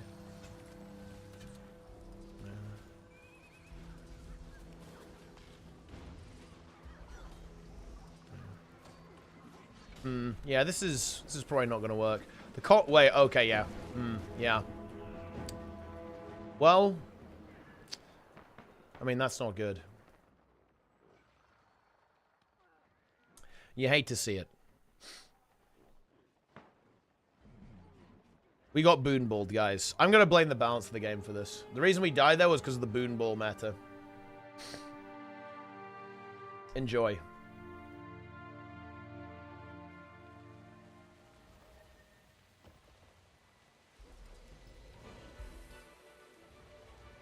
Bookbender is the only non-dog Guardian build. Power Big Con and PvP. Yeah, that, like, Demolisher Curses build is pretty cool. I should probably play that build as well. Yeah. You hate to see it.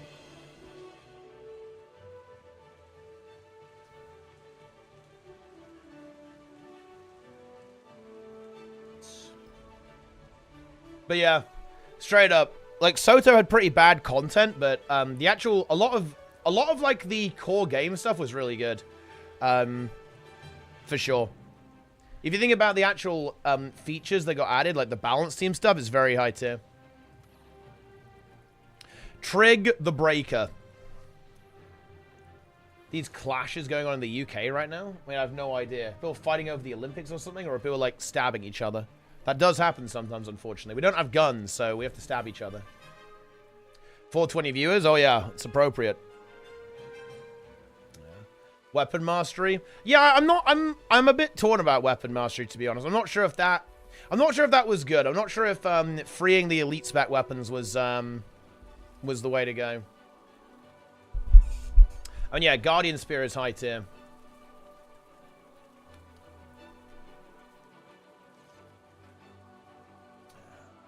Let's go.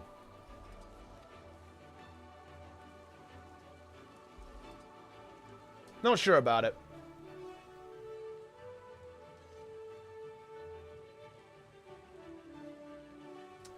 Feels really good was a mistake. Well, I think it's actually pretty good for world versus world and PvP. I feel like it's maybe been a bit of an issue in PvE mostly, because like there's like some specs that end up just using like the same weapons on every build. That can be fixed with balance though. I think I wouldn't actually blame that on weapon mastery. I would actually blame that on fairly mediocre weapon designs on some of the elite spec weapons, right? So, for example, I think Ellie is a really good example of this, because you basically, you know, you use like Sword Warhorn on every single build. But why is that? Well, it's because Sword and Warhorn are just like too mushy. They're like incredibly versatile, right? They do everything, right? As opposed to being like specialized weapons that, you know, have a specific purpose, a specific niche. The problem with those weapons is that they don't do that. They do everything. Like, those weapons are mega versatile. I think Ranger Mace actually has this problem as well, right? And I think Ranger Mace actually has this problem in PvP a little bit. It's just maybe a bit too versatile, because it has the support component to it, and it has that damage component attached to it as well, making it just, like, mega good on, like, every build that exists.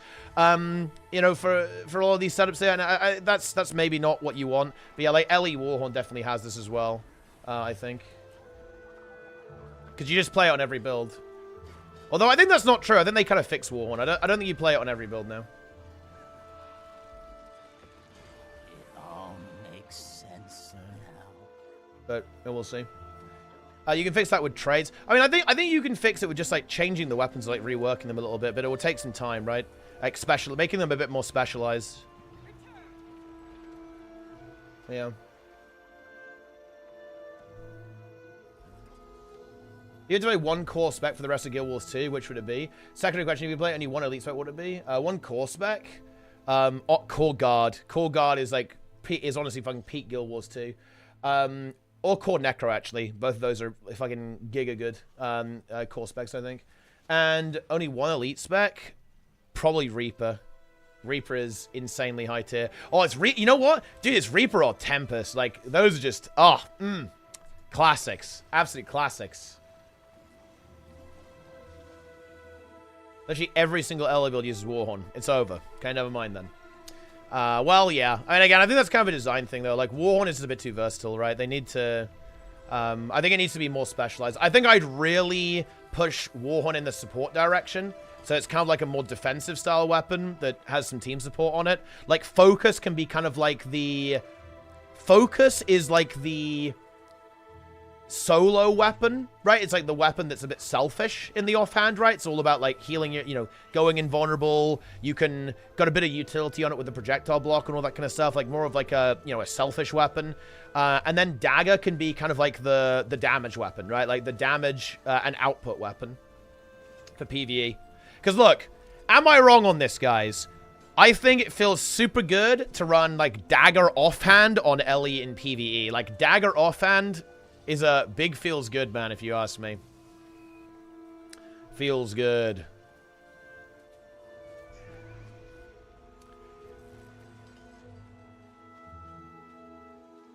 Yeah. Warn is only for Lightning Orb. If they change that, no DPS will run it. Well, I think, I mean, Wildfire's still pretty good, but, yeah.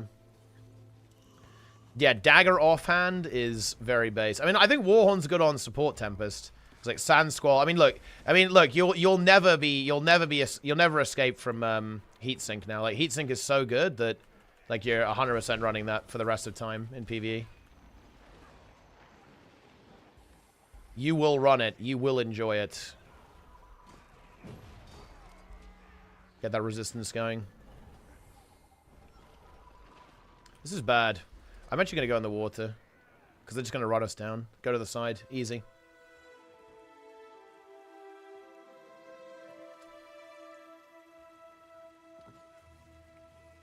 I escaped. Let's feed. Chat, I am drained of all life. I'm trying to think of other things to say, but I can't do it. I am fucking drained. I don't know how I'm going to manage to do like a 24-hour stream on launch into like another 12-hour stream. I am drowned. Holy fuck. It's even worse than that, because I probably have to go 18 hours on the WoW expansion launch as well. So I am like mega drowned. It's over.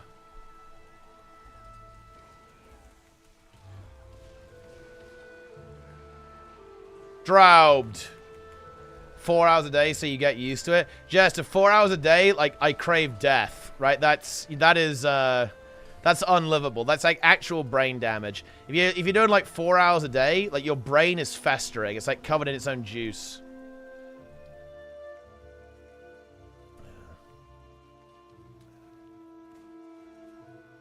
Let's go.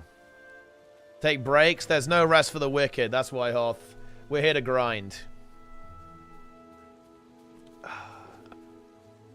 Honestly, I don't think I actually have to go that. I don't have to go that hard on WoW actually, because wait, don't I basically have 2 weeks to get all of my characters set up?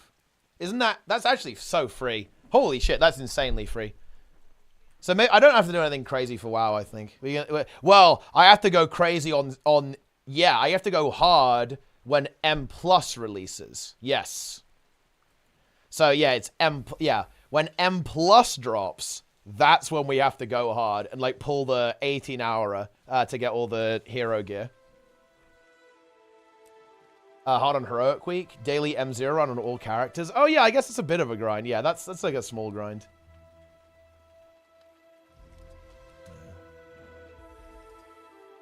Added the partner boss called Twitch Automatic. Yeah, I added it. I'm actually going to maybe make a stream overlay for that as well. Because I've got some extra data.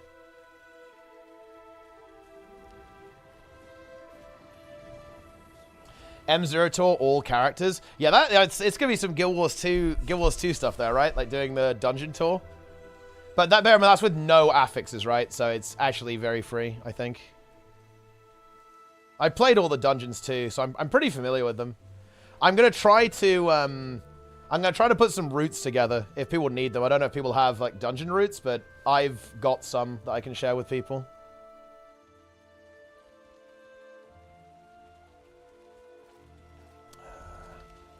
I'm on the case.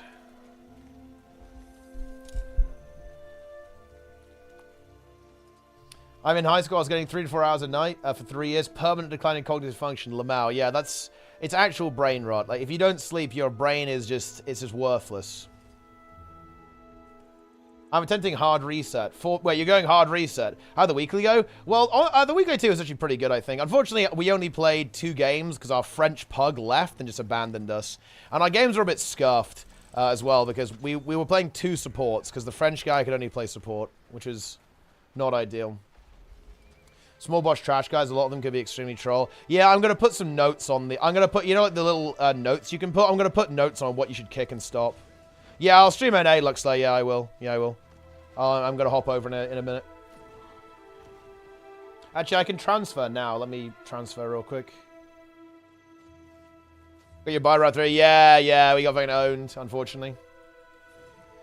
Everything with skips. No, I've actually very specifically done that. It's like they're all hold W routes. The only dungeon where it's actually quite bad to do that, Angels, is Siege of Borealis. Like, it's actually cancer. Holy shit. Like, you go overcount so hard on that dungeon if you go hold W. So we're going to be going overcount on that one probably. But I guess it is what it is. Oh, wait. World selection. Get me to the NA server.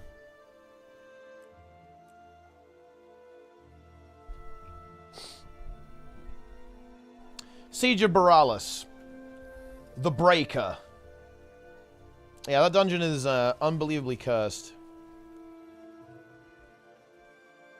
Guys, I am going to the NA server. Hashtag NA. Hashtag NA gameplay.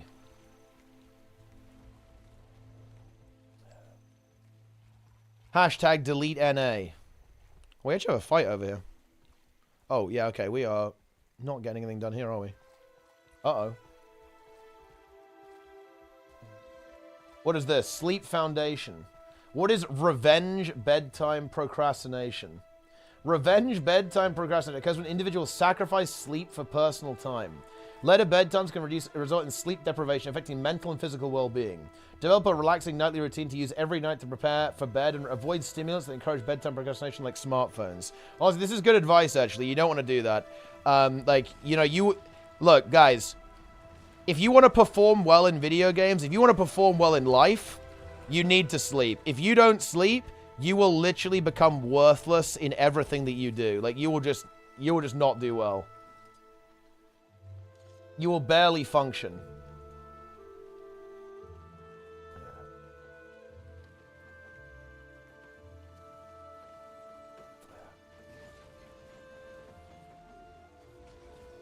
That's how it is. Why do you insist on doing this? You cannot reverse rot. He will break even from streaming the NAAT.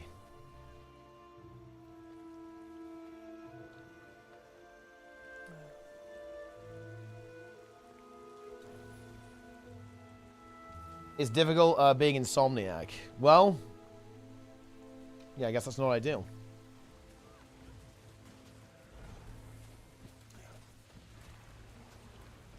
I find I've definitely had a lot of trouble sleeping over the last 6 months.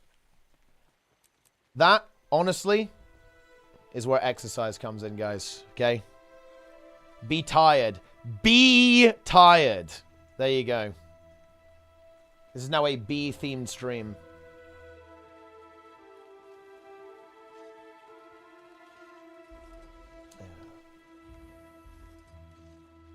B. Roy. Angry Cone.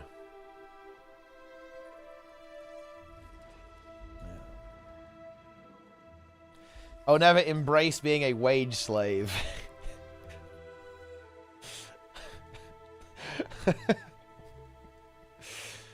Jester is resisting. He's resisting being a wage slave. A clip of this will never happen. 15 to 17 insatiable stacks. Dude, it actually feels really bad that Embodiment of Sin got fully cleansed from the game. Absolutely deleted. Embodiment of Sin is now Embodiment of Piss. Kind of crazy stuff.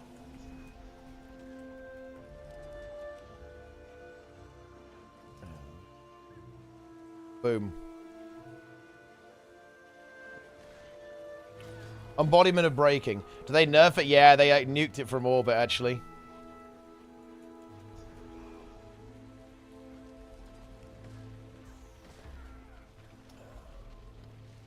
Embodiment of Sin was deleted.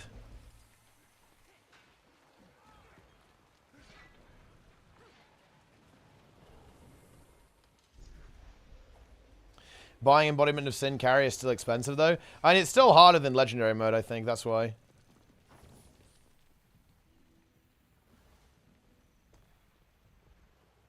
Legendary mode. The Breaker. Be Lovely. I'm not adding Be Lovely, guys. That's not joining him. 15k MC? There's no way it's 15k MC. That is a ripoff. You can't see it anyway. Yeah, I can't see it anyway, Cleo. I will be on my way. It's starting in what? 20 minutes, right? Ow. Link, Be Lovely. You guys are a bunch of simps. How many of you simp for Honey Be Lovely? Be honest with me. How many of you? Probably a lot.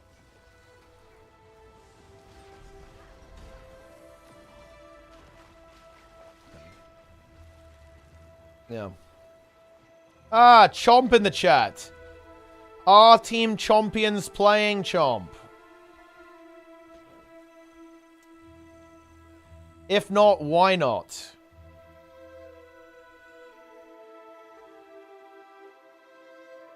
And Starfleet Ages. Yeah, we had a couple of staff who played Guild Wars 2, actually. 2 champions are out of town this week, and we are standing down. Whoa! Okay, fair enough. I like how that image link just doesn't work, Angels. When are you casting AT with Chomp? Yeah, we could. That would be content, actually. Oh, that's funny. Here's a hot take for you. Having multiple weapon sets be similarly competitive for a build like Power Soul Beast is bad. Having to learn multiple rotations is one thing. The far worst part is having to swap legendary weapons manually. I mean, yeah, that is pain. Because 8 damage spots is too damn little. I mean, they could fix that by making legendary weapons a bit better and making it so that they don't... There's like some way to preserve copies of them so you don't get screwed over for that. I don't really have a problem with, like... I think it's kind of cool, actually, that weapons are situational, though. I actually think that... kind of the state of Power Soul Beast and PvE is actually a really good example of how the game can be, and like a really interesting way for the interesting place for the game to exist in. So I don't think that's actually a bad thing, but I agree that there's the game right now.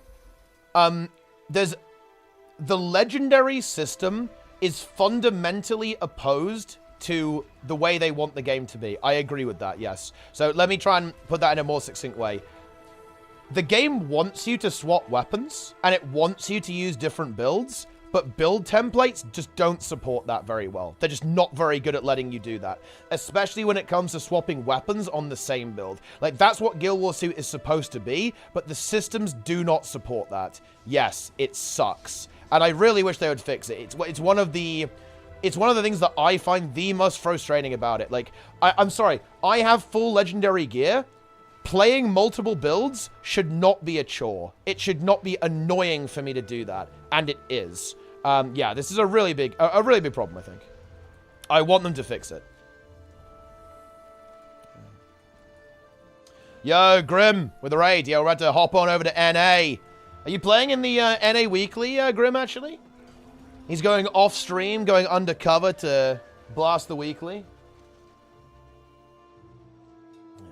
Play the Honeybee Lovely song. I'm not playing it, guys.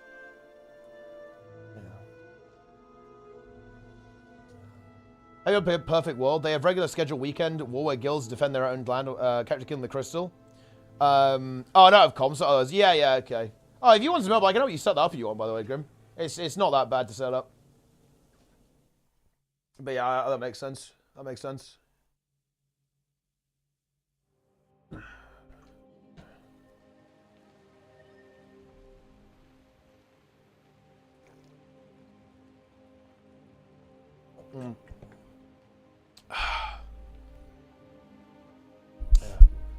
Yeah. Oh, that's true. Yeah, it's mega easy now. Yeah. I even forgot about that. Yeah, it can do it for you now, Grim, actually. You can just add the game sound and nothing else. You can separate the game sound from your regular audio now, and that's baked into OBS.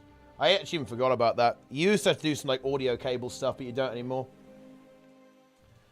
I mean, yeah, I think stuff like that is pretty cool, Glock. Yeah, I think the territory control systems are pretty fun. Yeah. Well, no, it's not the new... It's actually from a while back. No, it's an update to OBS that happened a while back. But yeah, now it's like mega easy to do comm split. Let Chomp cast you. I mean, look, if Chomp wants to cast, I will cast with Chomp, no problem. But look, guys, we can't bother Chomp. Chomp is a busy gamer, lots of things to do. They've got to fix Twitch as well. Not sure what's wrong with it right now, but they've got to probably do something.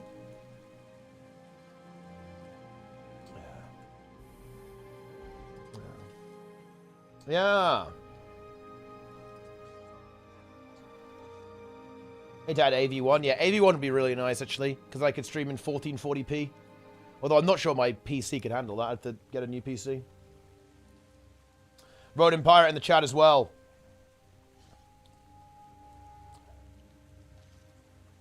Guru is Honeybee Lovely's devoted and obedient little drone. That's a bit sus, dude. Don't know what's going on there. Guru is self-reporting. Like, he says that he's not ashamed to admit that, but I think he should be ashamed to admit that.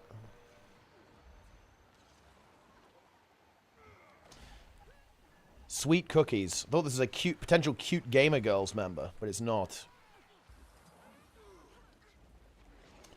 Oh, we should have downstay here. They rallied. It's illegal. I'm returning to gw2.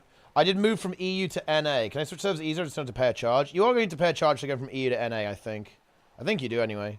But you don't have to, like, switching servers anymore, like, that doesn't exist. So if you want to switch to, like, a different world versus world matchup, you don't have to pay for that. I just failed my first CM Sorrow. Only one more person. Only one person did more than 20k DPS. Well, I mean, yeah, that's unfortunate. I cleared HDCM with 5 people from in-game LFG, EOD CM group, another 5 from Void Lounge. Joined within 10 minutes. Once you start, nature is healing. Well, to be fair, look, let's be honest here. Like, the people who join an LFG like that, the people who join an LFG like that are basically going to be people from the Void Lounge, right, essentially. It's the same people. Yeah. Let's go. G. Get a new GPU. Yeah, I'm gonna get a new PC in the new year. Need to get donation goal for that, guys. That's what I'm supposed to do, right? I'm supposed to make you guys pay for my new PC. That's the way. That's the way of things.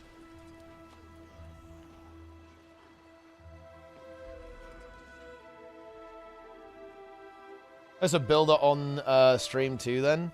I mean, look. Fuck, dude. I'm gonna hate building PCs, man. I built this piece that I've got right now. I'm not doing it again. I do not enjoy it. It's not fun.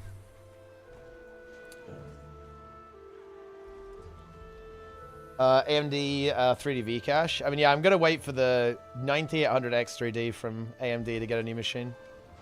Where's the NA Weekly? It's going to be in 11 minutes.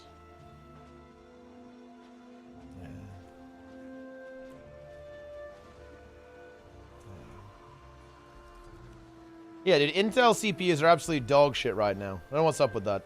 But yeah, they're complete trash. They're like on fire or something.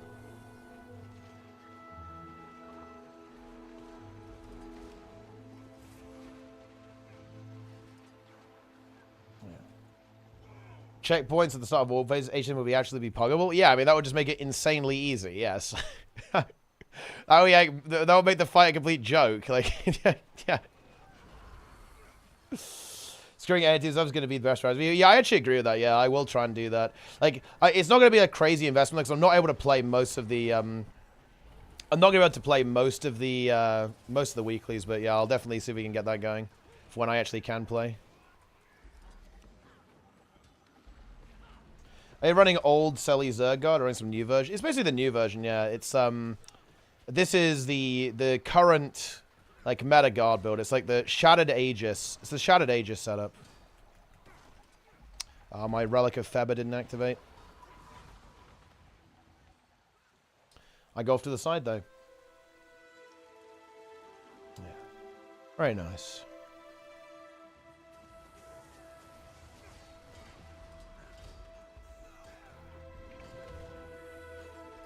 Oh, I escaped. That was quite hard, right? Well, I mean... Oh, no, it's alright. Yeah. Jester will fly to the UK and build the PC. I mean, dude, look, if Jester wants to go and build the PC, I'm down. He can go and build the machine. I'll just do nothing and watch.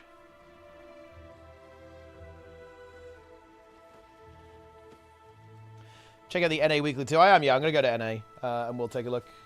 We will go ahead and take a look, guys.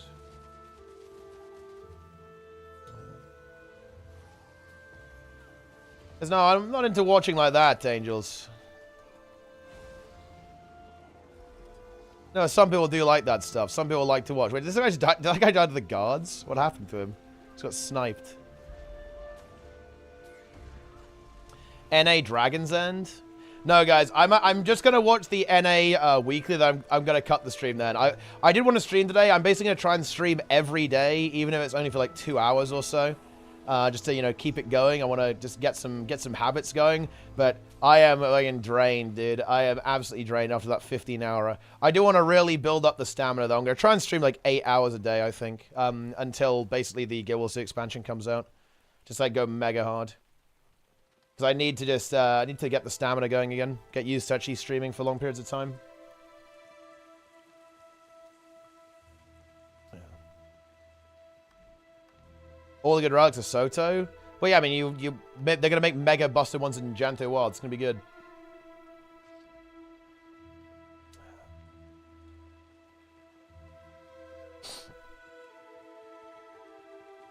What build can I play without Soto for raids?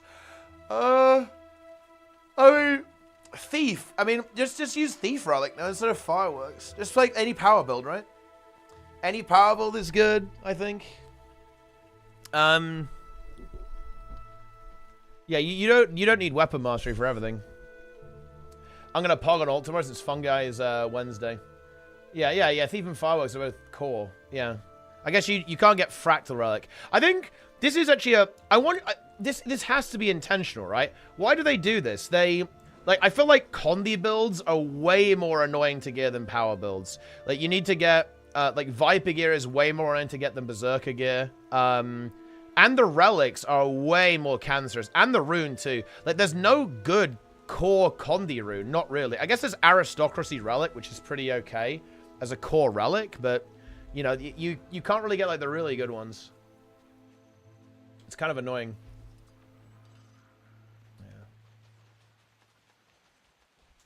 I feel it's essentially over me within a day. Also, I'm going to power stream 8 hours. Dude, Jantho Wilds, I'm going 24 hours. I'm maxing out every mastery, unlocking everything day 1. I've got to admit this. WoW really rekindled this within me. I really like the WoW season launches. Like, going hard is fun, to be honest. And I will be going hard. Yeah, like, I like... You know, I like leveling in vanilla, right? I like the 18-hour grind of, like, you know, getting to max level in vanilla, right? That's really good. Yeah. Oh, yeah. Blasting is the way. And look, I'm going to have to play so many dungeons. I'm going to have to carry this entire fucking guild. I've got this entire guild of WoW players who maybe, you know, they time, like, a +3, right? They time, like, a +2 key. And, like, deplete anything more than that. I'm going to have to actually hard carry all these noobs. Fortunately, I'm playing tank, so I can do that. Feels good.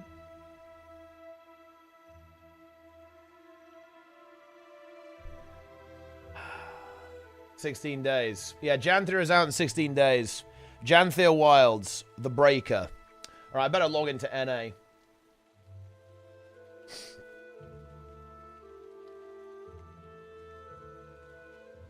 Let's log into the NA server, guys. Let's do it.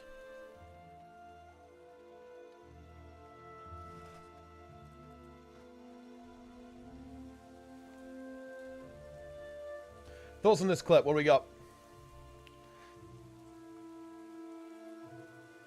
You have thousands. You have thousands and thousands of thousands of, like, sweaty nerds who are gonna pump for you.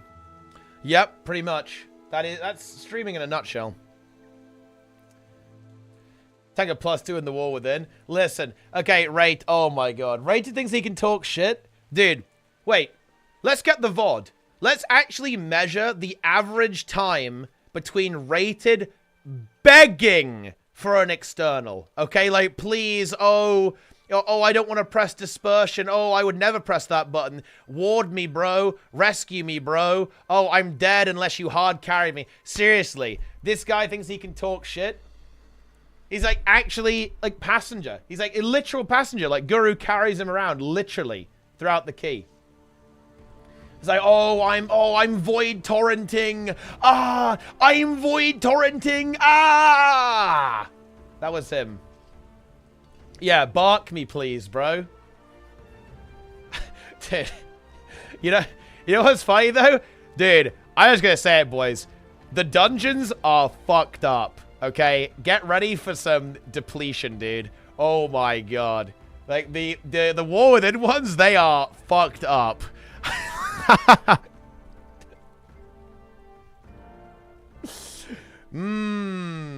It's gonna be good. edits from starting on the game. Just gotta get out there and explore, right? That's what I would say. Why crafting like 1 Kev still takes like 3 minutes? I don't know. It's probably to actually give some level of value to crafting, actually, Jester. It's because they want it to actually hold some value.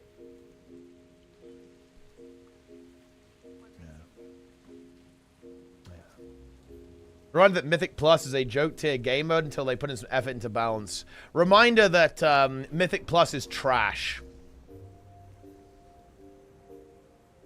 Why make certain items take like 30 seconds of Mythical? Because they want it to take time, right? Because like time is how it gives value. I'm not getting married in the war within. I'm not a Kuma.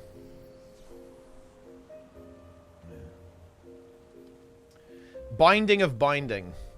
Offer to bind your spirit with that of another player, also wearing this ring. This binding is permanent, but can be severed at the cost of 1 blasphemite. Your spells and abilities have a chance to empower each unique gem color of an allied sockets. This boon grants 879 to each empowered secondary set for 15 seconds. This effect will always target your bonded ally if available. Wait, this is like Lariat, right? What the fuck? Huh, okay. It's like a weird version of Lariat. Interesting.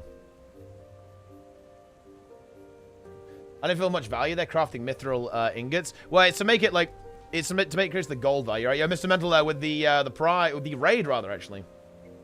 Yeah. If that's meta for me, I'm just gonna refuse to use it. Right, here we are. Here we are on the NA server. This is NA, guys. This is NA. We're in enemy territory right now. We're in the NA server. I can already feel the lack of hope seeping in. I'm bringing World vs. World players with me. Good luck. Ah, very nice.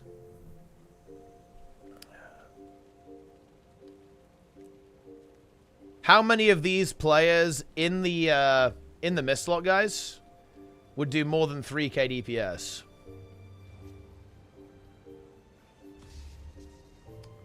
It's a good question.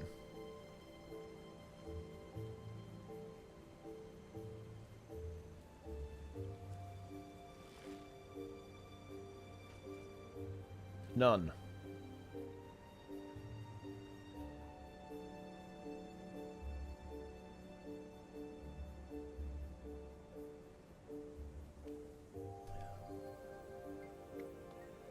What's a DPS? Good question. All right, here we go. Starts in 2 seconds. It has now started. Okay. See what's going on, guys. Take a look. Let's take a look. Yeah. Okay. All right, so how many teams we got? We got 5 rounds. Pretty good. Pretty good. Let's get into this. CJ's team. Obviously, NA. Grim's going to be... I don't know if Grim's playing with... oh, Grim's here, actually. C Monster Guy. That actually could be a relatively interesting team as well. I think this Edelweiss team also could be good. Decent player, maybe. We'll take a look. What's top 250 on the NA server? Let's take a look. It's about the same as EU, actually. Top 250 on NA is 1,423 rating. So, I mean, it's gold 3 at least. It's gold 3. It's, you know, it's nearly gold 2, though.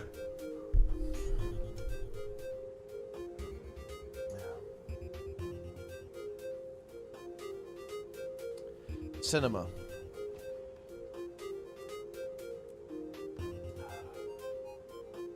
Very nice. Let's see who's playing.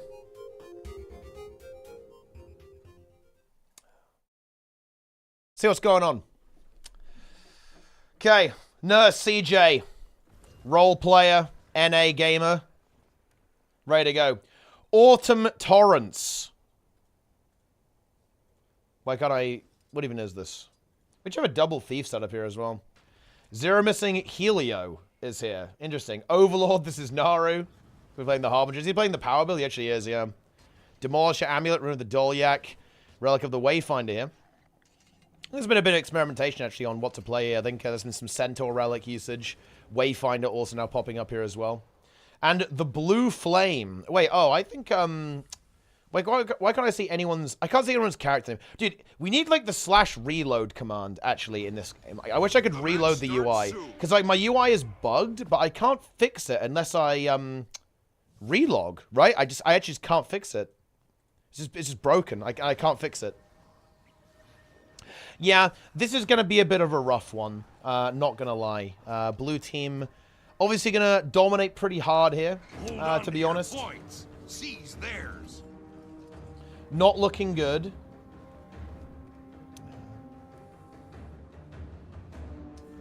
But anyway, let's go see what other teams are playing. See who Grim's playing with. Grim! Oh, it's not Sard yet. It's over.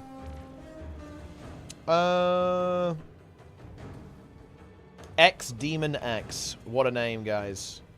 What a name. Just like that, blue team takes a capture point. Ah! Let me in. Because I think that it'll probably be like the Team USA into the Grimjack team is going to be the interesting one. Yeah, Grim also playing the Relic of the Center with the stability on the heal skill, right? Can see that there. Remember the Lynx with the Demolisher Amulet. Slightly different setup, but the core of the build is the same. Utilizing the Blood Bank and the kind of the Blood trait line to give this build a lot of sustain. Harbinger also gets a good chunk of sustain from Alchemic Vigor as well. And it's like you slap that on with the Demolisher Amulet, bunch of Fury as well from the Curses, which is pretty good. From this one, you get a lot of DPS. It's such a very strong build. It's like very good into 1v1s, obviously. And AoE quickness as well. Wow. How exciting is that, guys? AoE quickness. Epic. That's epic, my friends. And it's PvP again, guys. We've got PvP content. Rip Bozo XDD. Safe here as well. On the Daredevil. Who's 6-7 here on the Spellbreaker? I think this is Mark. Going to be on the Vindicator, I imagine. Let's see how this goes. Sea Monster Guy, emotional damage. Butter Peanut is here. Ready to go. On the Spellbreaker. Playing the, I think the more aggressive build. Yeah, like the Zerka build. Yep, it's the Zerka build. With Relic of the Midnight King for the Fury Art time. What am do here on the Untamed. An easy PK on Mechanist, guys. Is Mechanist? It is Mechanist. Not sure about that one. And it's, wait, some kind of power mech by the looks of this, actually. Wait, what is this build, actually? This is a weird build. We're playing Shortbow. Alchemy Tools Mech. With like the support? Wait, what? This is a support mech build. Well, but is it though? I don't know what this is. I'm not gonna lie, this does not seem like a good build to me, but I guess we'll find out.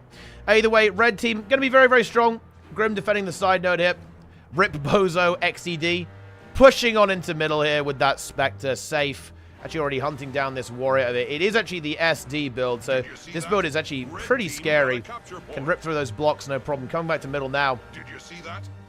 Looking for a kill, probably onto emotional damage, I think. Like, Thief wants to hunt down the Crota monster a little bit, I would imagine.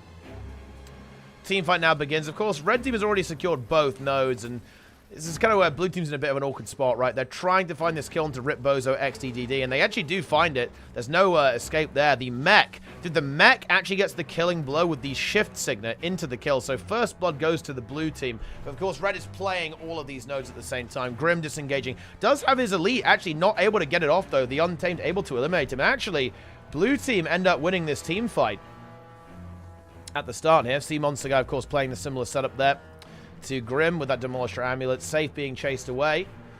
But how are blue going to rotate here? That's like the really big one. How are they going to respond to this? And yeah, they're a bit stuck on middle here. So you can see they haven't really got any nodes. Like the warrior from red did a very good job just stalling this out. I believe this is the bunker build. Yep, it absolutely is. From Who67, we have this bunker coming through. The Vindicator actually made it to the game. I think kind of why the start was a bit scuffed there. I think for some reason Mark was just not in the game actually. Oh, actually, this is actually a support Vindicator, kind of similar to what the French guys were playing with the Sage Amulet, Rune of the Dolyak with a Mace Shield Staff with Invocation, Salvation, and Vindicator. That's something that you don't see very often, but it is actually a build. I think I saw it played on EU with Scepter actually, so a slightly different approach here, over here on the NA server. Very interesting stuff.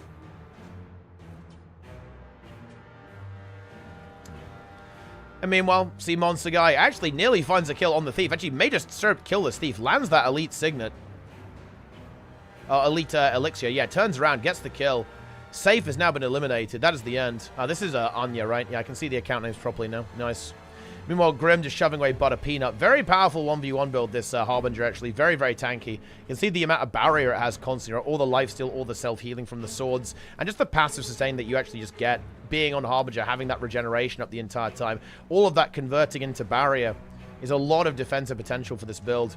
Rip Bozo XED in a little bit of trouble, actually. Butter Peanut looking to get that catch. Grim trying to peel the Thief out. It's not going to be enough, though, actually. Can Grim save the day here? Don't think so. He's going to have to maybe try and go for a hold. However, Safe has now arrived as well. Bit of a messy game here. A lot of chaos going on. Players dropping left and right. Grim just looking to continue this pressure while Safe disengages. Rip Bozo XED is going to be bleeding out very, very soon. We have this Vindicator kind of bunkery thing, just doing its thing over here into the Mechanist. Probably ends up eventually winning here, although maybe it doesn't have enough damage to actually get rid of this, get rid of Exalted Quality here, actually, on this kind of weird Mechanist build. The Harbinger, but yeah, I can show the hard build. It's, I've seen a couple of different variants, like different runes. Wayfinder Relic is being played. Centaur Relic, I believe, is what Grim is going with here as well. Yeah, with the link. So it kind of depends. Like, you know, if you want that linked rune, that's obviously giving you that movement speed bonus, whereas you don't have that linked rune. Looks like a lot of players are kind of using the Relic of the Wayfinder to kind of compensate a little bit for the mobility, to get that super speed uptime. And just get the movement speed, right? The passive movement speed, and then, of course, the, yeah, then the super speed when you actually enter combat as well for a bit more mobility.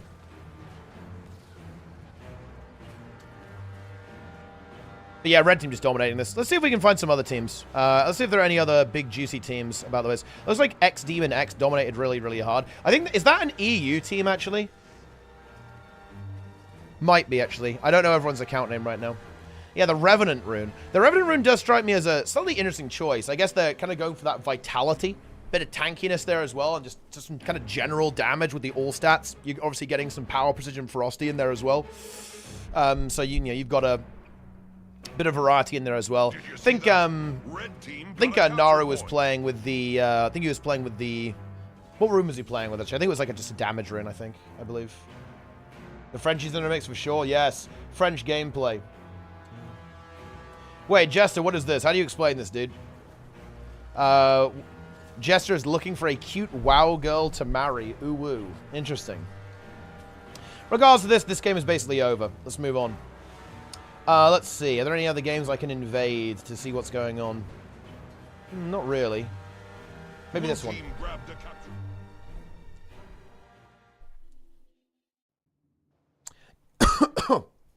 Oh, God. Blue team grabbed a capture point. Right. Here we go. Is red team making a comeback? We have a... Oh, wait. Okay. Red team, come on. What are you guys doing? You have Reaper of Undead, account name Diablo. Play the game. What are you doing? Don't tell me he's typing to his team. This is not the time for that, my friend. Get in there. Oh, look, and now minus M actually falls down. Team Pringles in the downside over here. In this 1v2, Tiny Emotions actually eliminated by Charlie the Rat at the same time. These are some good names here.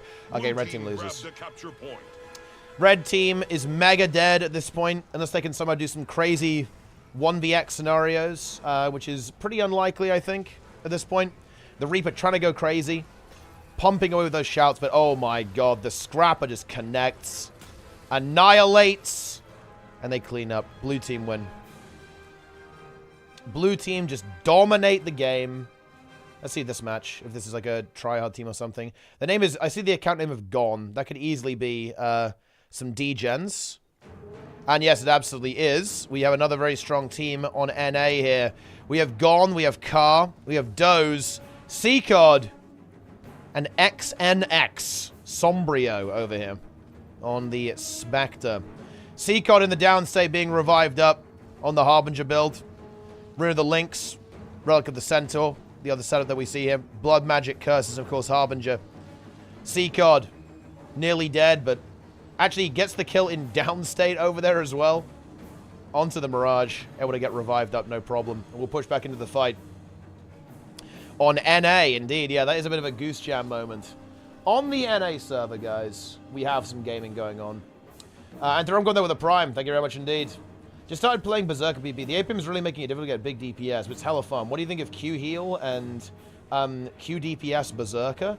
Wait, I mean, Q heal is good. I think Q DPS is more of a... Q DPS Berserker is good if you play it well in PvE. Q heal, I would say, actually is just a pretty solid build. Not...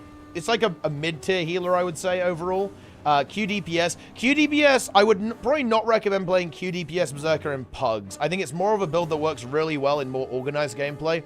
I'm not saying you shouldn't do it ever. It's definitely playable, right? 100%. But it's not a build that's going to be like mega high impact in Pugs. Let's go into this game. We're in. Wins a capture point. Oh, actually, potential comeback here. Sword Flame Master. Here. On the red team, on the Chrono. Corpse Grinder. Wow, we got some, like, edgelords here. Holy shit. Here on the red team. Rotten Zucchini. Dead on the ground. And red team actually getting that double cap. Good map state here. We have this 1v1. We do have a plus coming in, though. This druid has to be careful. Let's see if the druid can hold on here. Does actually have all cooldowns. Has the Signet of Stone and Lightning Reflexes and CA. So should be able to hold on until the Guardian is able to actually arrive. Willbender now moving in. Would like to hold this node, I think, but actually is going to concede. Oh, but the Willbender actually managed to pour onto the node, just barely in time to deny that. And red team hold themselves in a very, very good position, I think. Chrono moving into help. I think a little bit overkill, actually. Not sure if that's totally necessary. The Chrono kind of just lock it in, though, and we'll be able to rotate. I guess they can't really do anything on middle. They might as well show up here, I suppose. Now, if they get a kill here, they're super happy. Can they do it? They find the Weaver. That's very good. They do actually let themselves get decap, which is definitely a little bit unfortunate. But they're able to get this kill. Harbinger about to move in as well. Looking to maybe get something done, but can't really fight here right now, I think. Maybe wants to take this 1v1 into the Druid. Thief now moving in as well, but it is going to be matched by the Willbender. Willbender looking to pump. That player still not actually cleared out. Now just ends up dying. At the same time. Yeah, not much sustain left on this Willbender. Kind of get stuck on a rock there. I mean, this is just... Yeah, I mean, this is a little bit unfortunate, isn't it? You kind of hate to see that. But they actually managed to get the kill. Oh, I think red team is really coming back here. This is really good for them. This is looking really good. Red looking for this push. Harbinger falls. And they still have the waterfall. There's no rotation here from the red team, though. So they are eventually going to lose this node, but they are winning middle, and they're also having this node captured as well. And they're bleeding out this Harbinger. I kind of want to see red team play a little bit defensively. I don't want to see them go for a big push here. I think they just need to secure this middle node, get these 2 kills here. I think getting this Chrono is big. Can they find the Chrono? Where's the Thief, actually? Or like something fast or mobile? No, don't get decapped. Okay, right. The Druid does actually barely spot Just like that. the Thief trying to sneak past. And red should be able to grab middle as well. They have gone for a push over here. Willbender looking to go for this Weaver. It's a little bit risky, I think. You know, if this goes wrong, then the game could go out of control for red. But actually, they are able to actually get this Thief kill over here. Druid should be plonked down here. I think red team has successfully come back in this game with the other Druid still on middle, having a good time. Doesn't have Signet of Stone, actually, taking a lot of damage. Gets caught by that hammer attack, of course. Was able just to barely escape there.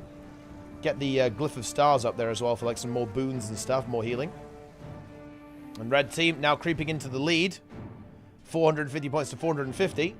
It's going to be a close one, but they are just getting these kills, right? There's a very big res coming through, but oh no, not quite enough. The cleave was a little bit too much. We see both players actually end up being taken out there. And yeah, oh, definitely feels pretty bad for blue team. They have a massive advantage the entire game pretty much, but red team able to hold their nerve. They have recovered. They're back in business. And they're ready to go. 484 to 464. And red are going to win. Here we go. It's over. Ducks of many wars. GG. Red team recover and secure their victory. That's probably the end of that round, isn't it? Well, pretty close anyway.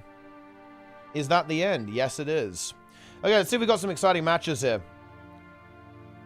We have, I think that oh, okay, yeah. So we have CJ versus Gon. That could be interesting. And Grimjack versus Edelweiss. That also might be interesting as well. Could take a look at that.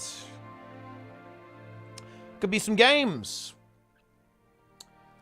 I think Q heal is dog because quickness uptime is shit and stuff. Zerg duration is shit. I mean, I don't think it's that bad. It's not the best. It's playable. And you know, if you want to play Berserker, you should play Berserker. What's your opinion on Willbender? It has like 5 threads on the PvP forum. I think a lot of... I think Willbender... The problem with Willbender is it is very good against people who don't know how to deal with it. And this is actually a running theme with Guardian. I think a big part of it is Judge's intervention. It was kind of the same thing with Untamed, actually, with the traversal ability. The issue with Willbender is that if you don't know how to play around it, it will fucking destroy you. It's not even that great. It's very good in ranked, to be honest. But in terms of its overall power level, it's not brilliant.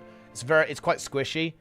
You can bully it pretty hard, I think, in ranked. But if you don't see it coming, and if you don't know what to do, if you don't know how to kite, basically, if you don't know how to like use no port spots, if you don't know how to use terrain to your advantage, Willbender is going to farm you. It's basically a pub stomper. It's basically a noob farmer, and that's why it's unpopular. And as much as I hate to say it, that probably means it should actually be adjusted. I don't think you can have a build that just annihilates noobs. Like, having a build that just, like, noob stomps people is not good. In my opinion. It's kind of, it is a problem. It's like Dragon Hunter, right? Like, when Dragon Hunter is good, it can be really problematic for new players. I think there's a lot of Guardian builds, like, a lot of Guardian DPS builds typically are very, very bursty, and they can like teleport onto you, and that means that new players really struggle to deal with that. It's like a big noob stomper build. How do you make Willbender good in comp but no longer stomp noobs? That's a good question, to be honest.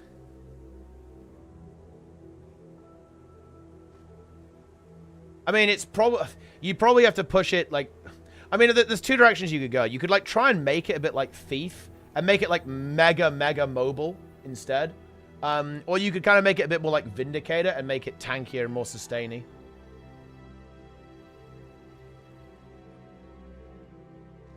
So there's a couple of directions you could go. All right, then. I think we got some games. Let's see what we got going on here. Like, who is this X-Demon X team?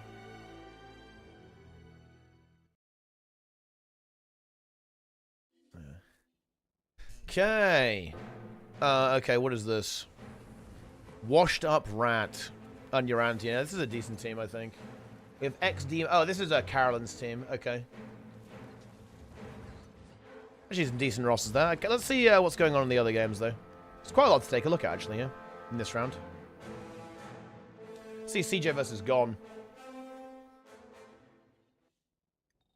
Blue team Why tanky wall? But it was because that's why I said there's 2 directions. You can either make it like mega fast, mega mobile, like and try and go in the Thief direction, or you can go in like the Rev direction, like make it more like old Herald, like current Vindicator. Well, I mean, red team is getting absolutely fucking farmed. CJ, Orphan Torrance, Helio, Naru, and the Blue Flame. Annihilating, guys. Absolutely fucking farming right now. Destruction is going on here. 0 to 100. Yeah, I mean, this game is over. Poor old red team. They're getting farmed, guys. They're getting feasted on by the blue team. They're all over the place. Massive value. A lot of interesting specs here, actually. We basically have like a lot of classes that can 1v1 for the blue team as well. Lots of damage here, but you've got the Untamed that can kind of 1v1 a little bit. You have the Harbinger that can very much do the same. And then the Spellbreaker is the bunker build here. As you can see, it's like the bunker Spellbreaker, but putting in the work there with that Heretic Amulet. Yeah, Nara going with the Rune of the Dolyak. A bit more tankiness on this build. And the Wayfinder Relic for the movement speed, that kind of mobility in combat with the Demolisher Amulet. The build is indeed a Demolisher. Yeah, we're seeing a lot of Thief variability. Actually, we've got the double Thief here. We've got the Deadeye and the Spectre for the blue team right now. Gaming Wizard. Blue team grabbed a capture point. Not going to have enough magic to make this game work, though. This is basically like a full USA roster. Like, that is going to be a serious challenge for any team to contest. I mean, it's going to be the Grim team, right? Like, the Grim team is what is pretty much the only hope to contest, I'd say, this team. It's not going to be easy to contest that. Yeah, Grim's team is also stomping its game. I think we actually go and watch the X-Demon X game. That's probably the way to go here. X-Demon X. What the fuck is this shit? I clicked on one of Green's, like, unhinged memes in VIP General. Alright, here we go. Oh, red team. I joined into the game, Blue team and all of a grabs the sudden, point. red team dies. Washed up rat, white whispers, and all dead. Blue team picking up the bell as well. Fire all cannons. X-Demon X here on support. Chronomancer moving in. Unhealable damage on the Reaper. Ready to connect. And here's the triple cap too. I think red team's in a lot more trouble as well because Urantian's about to die. Actually, no. Urantian actually turns around, able to kill the thief on just a couple of thousand health. Still isn't end up going to go down there as well, but the Harbinger will maybe try and finish this off, but that is not going to happen. Harb might be okay to kite here, but is actually in a bit of a 1v4 situation, so honestly, maybe not so much. Is able to flesh worm away to freedom. Getting to the Warrior to help out over here, but yeah, I mean, blue team just kind of running away with this game. We do have the Vindicator in the downstate. Is this resable by blue? Ooh, honestly, not really. I don't think so. So we do now have a kill for red being secured, but blue's in a good position to disengage away from this. Like the Chronomancer, don't think should be dying here. Able to heal at the Thief, no problem. The Reaper also coming in for support there as well to kind of stall this fight. The Thief actually going back in, wants to find the kill onto the Untamed. Does find it as well. Goes for the Stomp. Just get interrupted by the Thundercup ability, but the secondary Stomp comes through. The Warrior about to fall as well. And yeah, red team, they were kind of getting something done there, picking up that kill, but then they immediately crumbled. Instantaneously. I wish you clicked on the one above. Wait, Arcadian Floor 2 theme, Be My Honey. Final Fantasy 14 OST, 10-hour version. And he said that he's been already listening to it for 1 hour. You have an unhealthy obsession with that bee, Green Death. It's not good for you. You need to be practicing for the raid tournament. Wicked Frogs. You need to start pumping.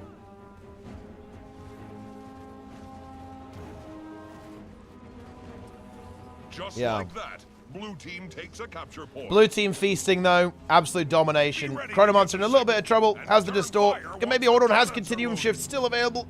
Gets another heal skill off. Gets onto Rifle. And yeah, the blue team comes in, saves the day, gets 2 kills. Bell coming up in a couple of moments. And that will really be the end of this match, I think. Blue team, march onwards. Are there any close games? This one could be pretty interesting, actually. Oh, actually, this one is really close. Maybe we go into that one. Blue team grabbed a capture point. Let's take a look. Cannons loaded. Ring the bell. We're in. Signal them to fire. Okay. On the red team, we have full role players. Wait, it's Jester. Osmail de Solaria, Visenya Targaryen, Aurora de Lunaria, Dante Cole, and Quasaraka here on Support Guardian. Full fucking, wait, Bow of Truth, double shout as well. I love to see that, I really do. And we have Charlie the Rat, Bacchus the Elder, Val Zephyr, General Katachi, and Catherine. Wait, what I've had, wait, okay, wait. I'm not gonna lie. I really wish EU was like this. People on NA actually have real character names. On EU, everyone is named like... Okay, look at all these NA players, guys. They're hardcore role players. The red team just got absolutely annihilated. All of them getting farmed here on the bell. Blue. I like how blue team is capping the bell with 3 people. That is actually incredibly based. That's another NA moment for you. They don't need to rotate, guys. They have no use of that. They simply want to just get that. They want to make sure they get the bell, guys. Okay? They want to make sure it happens. They do. The Tempest ran in and instantly fed to the Dragon Hunter. Like, immediately. Charlie the Rat is probably just going to go for this kill. Doesn't have function gyro, so can't set that res going onto the Tempest, at least for the time being. Yeah, probably can't really go for this. Scrapper may be in a little bit of trouble here. The trap goes down. It is going to be cleaving hard. Function gyro's up soon. We could see a potential res, actually. Are we going to see that? Yes, we are. So the function gyro is reviving. If the Scrapper can hold on, the res might come through. Oh, the heal skill, it is now activated. The function gyro has unfortunately been killed, though, so that is going to be the end of that. Blue team do a good job. Charlie the Rat definitely holding people 1v2 here for a good amount of time. Can't find the kill, just barely onto this Dragon Hunter, though. Ooh, dodges that pull. Wants to maybe go for the kill now. Maybe wants to go for a downstate.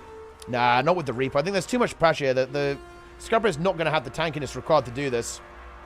Meanwhile, the blue team actually feeds on middle. Stomp going through the core. It actually lands. Bacchus the Elder now going to be in trouble too on the core guard. Can he get the renewed focus? He's going to have to go for that very, very soon. Needs to activate it. Cancels the heal skill. Where's the renewed focus? It is simply not pressed. Bacchus the Elder goes down. Charlie the Rat now dying right as the bell comes up. This is absolute insanity, guys. This is what real PvP looks like. Osmo the Solaria going to Val Zephyr. Did actually one-shot this player last time. Was going into 1v2. Here's the Willbender. The Willbender absolutely annihilates. The Dragonator dies within milliseconds. Cannons loaded. Ring the bell to Red team capping this bell.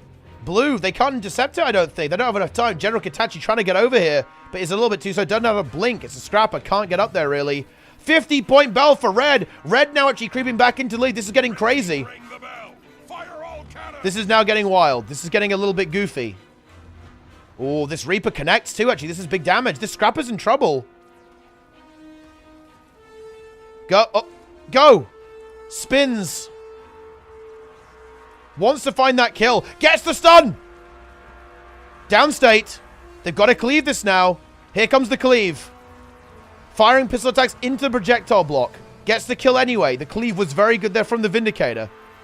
But red team lost the map here. The Guardian is fucking AFK over here, just getting the cap. I like that. That's what we like to see. Red team just forgot about the nodes entirely. Can Red get these decaps in time, actually? Red has just got distracted. They're like a little frogman. They've got the decap over there, but they forgot about the mid-fight now. They're bringing the Mesmer back into the fight. Support guard is actually pretty okay, to be honest. Does have renewed focus still around. No virtues, though. It's going to have to use renewed. There we go. But now the kills are going through, and yeah, blue team just collapsed here onto middle. There was just 0 damage coming out from the red team, and red team gets completely destroyed. Now we have the 1v4 from the DH. Gets the trap. He lands it. He cleaves. He dies instantly. Can red even contest this anymore? I don't think so. We do have the red Vindicator getting this cap over here. Wait, can the Vert maybe make it back before they get the cap? Does have blink. But no, they get the cap on middle, and blue team is going to win. Did you see that? Red team got a capture point. Welcome to the NA servers.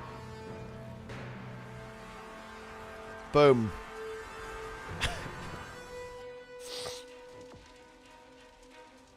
Wow.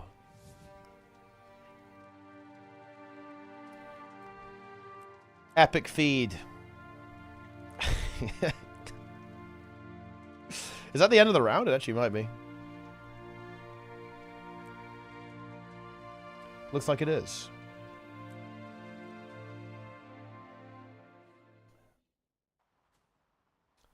Nice.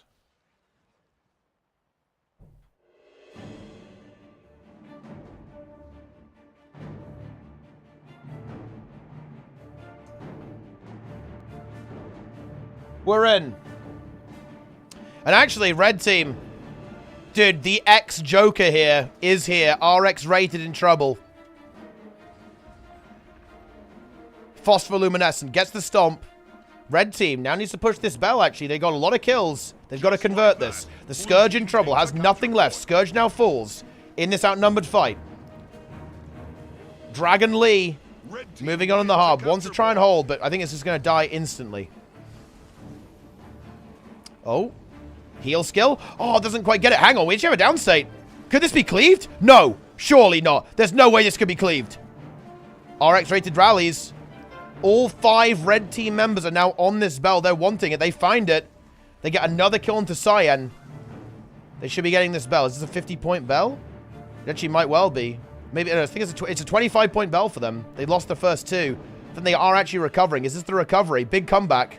Here's the bell. Boom, it lands. It lands. The bell lands. Need nodes now. They've actually got a lot of map control. RX rated, though. Just feeds. Dies to the Tempest. Phospholuminescent now moving in on the Hollow. Can they get a big burst? Can they recover their teammate? We need to see the pet. I think we need to see the pet self-res. We definitely do. The pet self-res has to happen. I don't like... Oh! Oh! They actually get it! Huge res. And now we see the DPS coming through. I like how the Druid just fucking leaves. Doesn't help. based. The entire team died on middle from red team. They all fed instantly. Very unfortunate stuff here. But red team, they're still in this. They need to contest middle. The next bell is coming up. This is an insane game, actually. They're going to get a double cap here. Yeah, because, of course, Fossman lives... I don't know. They need... Oh, man. Not go for the kill on this Tempest was actually such a lunatic move by RX Rated. That was an... Okay, the Thief gets the decap on middle, which is definitely good. We love to see that. Need a decap over here on the Bazaar, though. Otherwise, they are still going to lose the game, I think. Bell is up. Red team has opted for the lunatic strategy of not contesting the Bell at all. What is going on here? The Thief is the only player who's even bothering to play the objective. They die instantly. RX Rated now arrives. But without a decapper, it's not going to go well. Meanwhile, we actually have players dying to a downstate here. A 1v2 actually being lost by the red team until they're able to recover. They're dying over here on the Bell as well. The kills are going to come through. The stomps are coming through. And that is going to be the end of this game. Blue team is going to win. Wow. These games are insane, actually. Blue team ring the bell. Fire all cannons. Wow. Wow. Some wild games here, guys. That's the end. Demon X versus CJ. Man, we're going to be waiting a little while to see the big game, though. I think maybe the next round, actually, we'll probably see Grim going into CJ or something. But I actually don't think any of these other teams have any way to contest.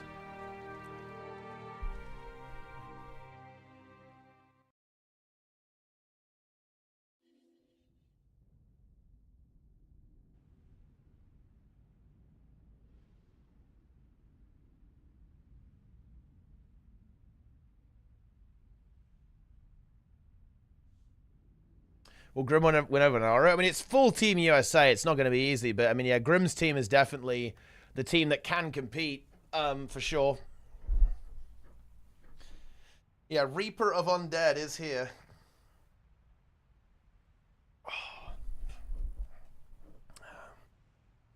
They're ready to go. They're playing... Oh, this is weird. This is actually like the old Condi Reaper build that played Blood. Right, with, yeah, with Unholy Martyr, Vampiric Presence, and Lesser Signet of Vampirs. This is like the old school build. Carrying Amulet, Rune of the Lynx, Relic of the Reaper.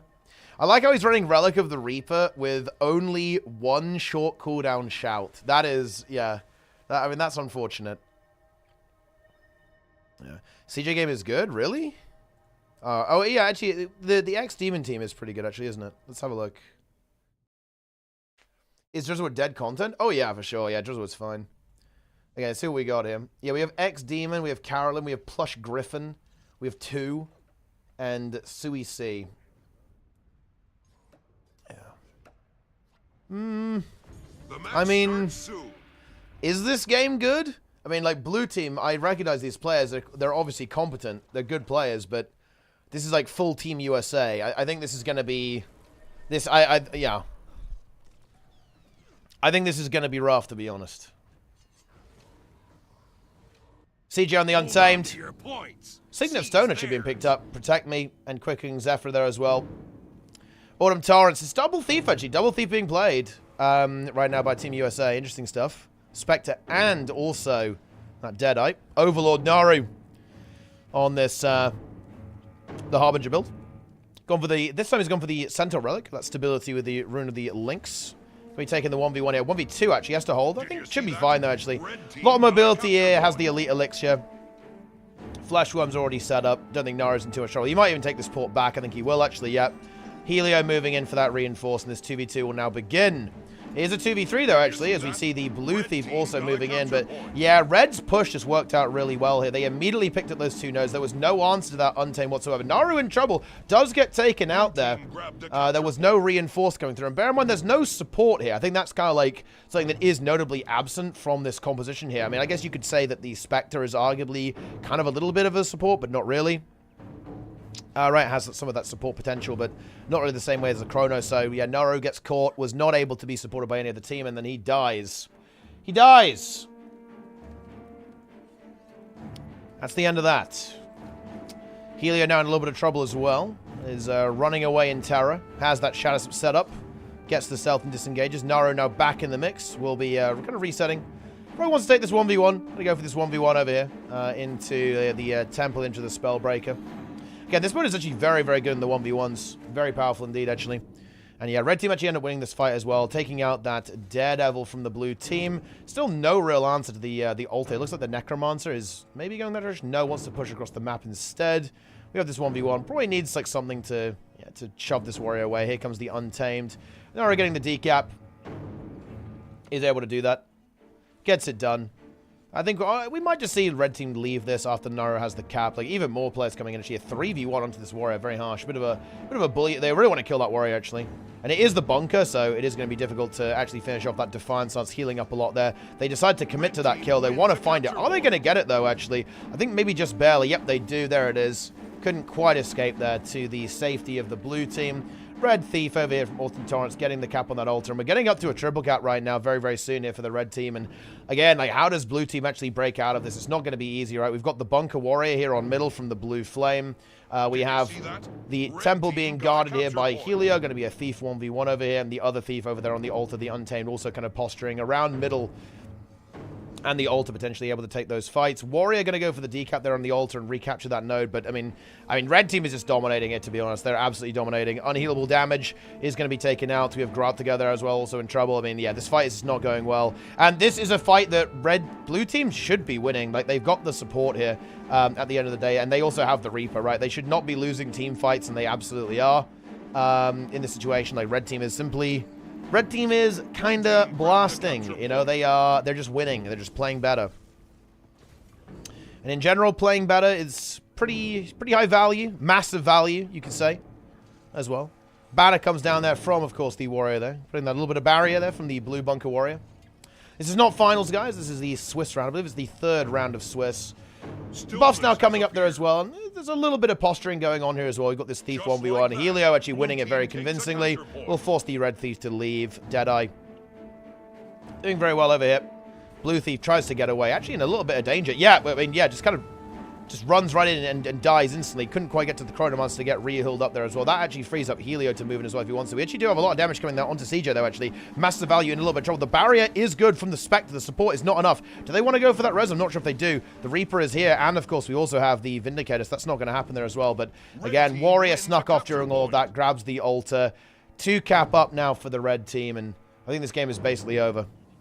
Helio does get taken out. Again, they lose their Untamed. They've been losing a couple of players here and there, but there's no point gain right now for blue. There's no point gain going on. Overlord probably going to move over here. I don't think that this warrior dies to this Harbinger build realistically. Wouldn't be surprised to see like Naru just try and stall it, to be honest, and just like, or maybe even just ignore it entirely. Now we're bringing in the 2v2, but actually the Vindicator maybe catches Naru off guard there. Actually able to secure that kill in combination with that warrior. A massive value. Now left in a 1v3 situation. Helio back in the mix. But where's the point gain, right? Like, blue team, I think they're just kind of milling around, right? What are they trying to do here? Like, they aren't able to control these nodes. Blue Flame gets to the altar. That's just going to drive the Thief away. Although we actually have seen this this Thief build actually do well into that Bunker Warrior, so that could be a potential option for this warrior to go for if they so desire to. Actually, no, it's DP, not SD, actually, so it's not the same build. It's just bound with DP, which is not the same setup as the Sword Dagger build with bound. Blue team struggling here on middle as well. Their Vindicator is downstate. Massive value, though, in a little bit of trouble. You can see, like, not having that support. It does make these fights a lot harder for red, to be honest. It really does. Massive value going to go down. And, yeah, finally, we actually see kind of a fight almost go as it should do, I think, for the blue team here. Double cap now coming up. Blue Flame holding firm there on the altar. Blue team takes Double a cap for capture blue, point. but Moonless is in trouble here. Falling damage death. Yeah, that actually probably was intentional, by the way, just to get the respawn time and not get bled out right here on the middle node, because you're just going to get bled and be dead for a longer period of time. Unhealable damage moving in against the Deadeye. Actually does land the stun, because, of course, you can land that ability in stealth. There may not be a stun break available for Helio right now. He's going to be taking a lot of damage. Yeah, there's no stun break available, but he didn't die. Took a bit of damage, but not enough to take him out. Autumn Torrents here and the Deadeye onto that Vindicator is not going to be a lot of fun. Helio going down to deal with the Reaper, though that is absolute prey for the Deadeye and the Untamed. They get that kill almost immediately. Helio going back up to the top buff now. Wants to go for some more kills. Needs to interrupt that buff. Is able to do so, of course. Autumn Torrents has actually fallen into the down state, which is not ideal.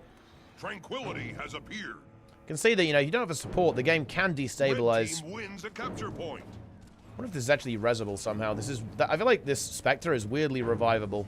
Yeah, they're going to go for it now. Blue team maybe going to be a little bit too greedy with that bleed, noticing how many players are around. And yeah, the Spectre is now back up, and that puts this Chronomancer into a very unfortunate situation. Helio dropping down, though, knowing that he's going to be wasting his time there. Too much commitment there. And actually, maybe able to force the issue down here on the bottom buff as well, because it's just a Vindicator on their own into the Untamed and the Deadeye. This is going to be very, very hard to live. We do have a Thief Reinforcement, and actually an immediate kill onto Massive Value. CJ getting taken out instantaneously. That leaves Helio alone, but again, this is one of the really interesting things, guys. Like, red team is just rotating around the map so much better than blue. Like, even though red is kind of struggling in these fights, and a big part of that is, like, the lack of support. You don't have that anchor to keep the team together. Like, the rotation just is not there, really, for the blue team, right? They're not able to get around. Some of that is the Reaper. Reaper on this map is very slow. It's very cumbersome. It's certainly not ideal, I think, to have a Reaper on this map.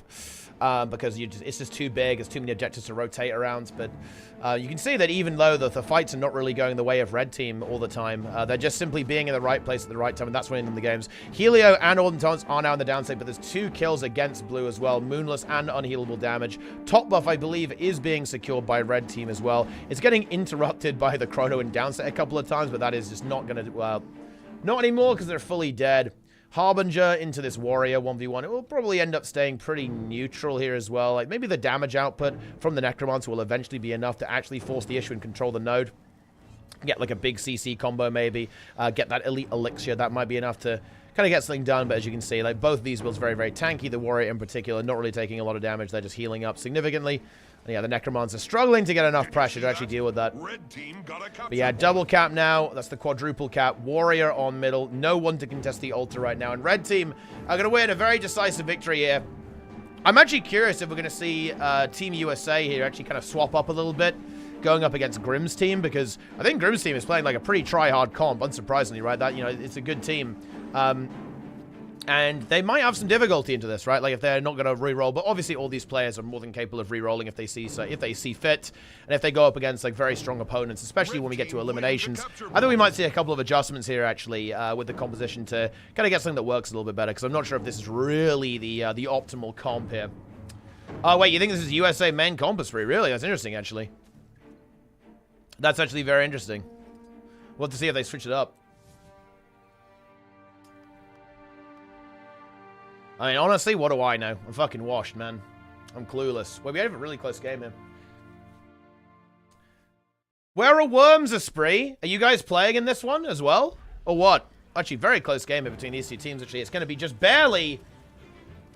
Dude, all these names on NA are so good. Deus Shokyaku wins. Lana Soulbreaker. Dude, Lana Soulbreaker wins 501 to 67. Let's go. You're chilling? Oh my god, dude. You guys are slacking off. We need Worms. We need full Worms in this. I want to see, like, full Worms versus full USA. When are we doing that? Full Worms versus full USA. Yeah, look. Yeah, guys, it's the Breaker. Yeah, the Breaker. Soulbreaker. Okay, that's the end of that round. We have Grimjack versus Rotten Zucchini. It's pretty good. Goku is on holiday. Worms not full. Oh, okay. Yeah. Okay. So no full Worms. Okay, when is Goku back? Is he back for the expansion?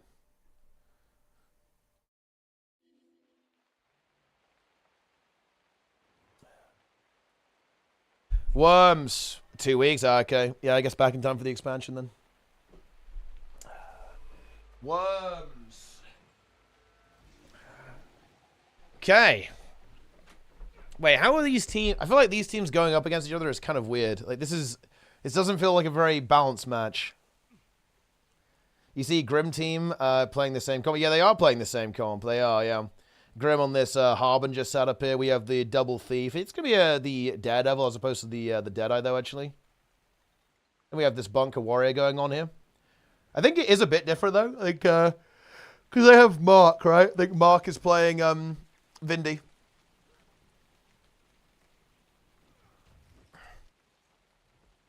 Yeah, he's playing like some kind of support Vindicator, like Bunker Vindicator build. Salvation Retribution here as well. Oh, Versed in Stone. That's a very interesting talent to take, I think. The 90-second internal cooldown one. But I guess, you know, you just get like this random, pretty strong proc, right, when you get bursted or something.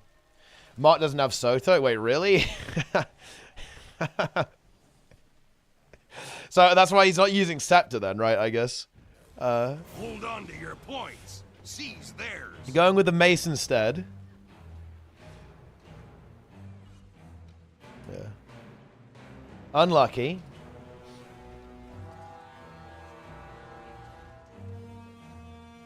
All right, then. See how this goes. Yeah, we saw them do this last game. It's going to plonk Mark down on this node over here. Meanwhile, we got Grim, actually 1v1 into this Druid here. Now, I think, is this like a Condi Druid setup here? What even is this build? Yeah, it's kind of like a Condi thing. I think this can be a little bit annoying for Harbinger, I think. Doesn't have the best Condi cleanse in the universe, but let's see how that ends up going. Meanwhile, we have this mid-fight going on here as well. We have this Daredevil looking to pick off this Soul Beast here. Soul Beast looking very, very low. Both Thieves kind of looking to pounce, waiting for their opportunity to go for it. Oh, actually, Mark just gets blown up, actually. A huge burst comes through from the Soul Beast and the Willbender, I believe. Now they're looking for more as well. Mace is the cook. Ah, interesting, actually. Mace is the cook, huh? Blue team takes a capture point. Guess you get a little bit of damage on that. You get those blast finishes as well. Yeah, he's going to be blasting a lot of might. It's going to be big, but he's also dead, so... Let's wait to see how that one ends up turning out there. Of course, red team end up grabbing that node after picking up those kills. Meanwhile, blue team holding on here. Corpse Grinder, the Reaper. Needs to be a little bit careful. Might get outnumbered soon, but the support moves in to help out the red team here. I like the Charzuka rifle. Ooh, just barely saves the Druid as well. The Druid wriggles away. Gets supported by that Chronomancer. Two very different approaches to the game here right now, actually. Very, very different approaches. Bunker Warrior gets nuked here off blue. And red team actually looking really strong. Looking really strong, actually. Rip Bozo XD now in trouble, too. Yeah, they're going to go downstate here. Oh, I think I underestimated the red team. I've got to hand it. I definitely thought this was kind of more of like a pug setup, actually. But I do recognize a Sword Flame Master, actually. This is a monthly AT winner. I believe they also played in Motor, actually. I remember this very distinctive account name. But anyway, here comes the red team.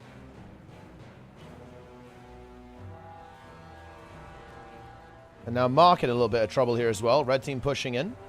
Capturing middle. Blue team again, though, rotating pretty well. Like that double thief. Very effective at denying map control from their opponents. Grim now actually getting a massive burst onto this Soul Beast as well. Big DPS coming through. Does land that damage. And now with the second thief. Yeah, that is one dead Soul Beast, that's for sure. Grim going to lock down the windmill over here. Meanwhile, the rest of the team, Mark in a bit of trouble, though, actually. Red really zerging around here, like going for this big kind of like blast play. Ranger actually maybe going for the self-res alongside the Mesmer. No, that's not going to happen. Yeah, Mark actually ends up not dying here as well. Blue team grabbed a capture point. Yeah, it's not going to go down here. Holds on, moves back into the fray at the same time, and blue with the map control still. Red needs to get some nodes here. They've been doing okay. They've been getting a couple of kills, but they need to actually see if they can convert this. It's almost kind of what happened in the last game as well versus Team USA. And that double thief, this is definitely a comp that is hard to actually control the map. You know, I wonder if the answer is here for the red team, just to not really worry about the third node too much, because they're just going to be so much slower. And they don't even have a thief themselves, bear that in mind. Like, they are so much slower than their opponents. I'm not sure if playing 3 nodes is going to be particularly viable for this red team, to be honest. We have the Soul Beast once again going for the windmill. Blue team grabbed a capture point. We see the fight start to collapse here. Red team's Chronomancer is dead. Rotten Zucchini has fallen, unfortunately. Corpse Grinder on the retreat too. I mean, things are just not really looking that good for the red team here, really.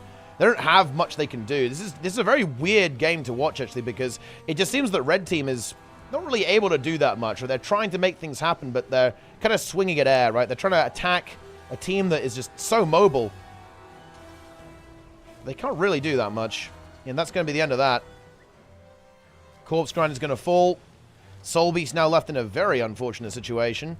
And even though the game is relatively slow, right, the point gain is not crazy right now, actually, for the blue team. It's not really going anywhere for the red team, right? Like, the blue team is not making any kind of move that is going to give them some kind of victory here. Attempted revival here, but that's not really going to work. 2 Thieves is going to be more than enough to deal with that. And now the Chrono has to run away. Even use Time Warp for that, too.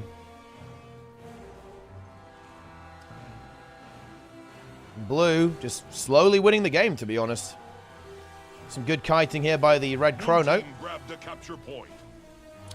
And blue getting that double cap now. Grim kind of standing watch. Ready to go.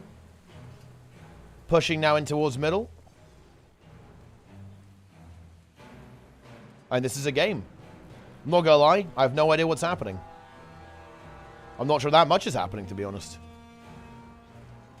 Red desperately trying to find a way out of this hell.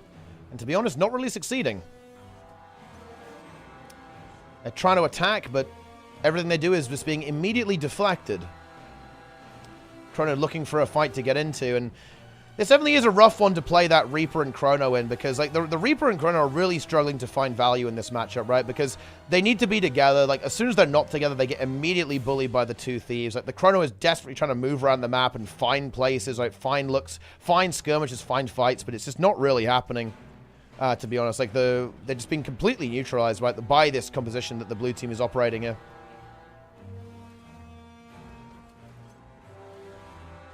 Willbender. Rotten Zucchini. Trying to escape. Is there a renewed focus? There is not. No virtues left over. And that is the end of that. I think this is kind of GG, actually. Like, this is definitely a red team. They need to kind of reevaluate how they're actually going to win this. Like, what's their win condition? Like, how are they going to actually make this happen?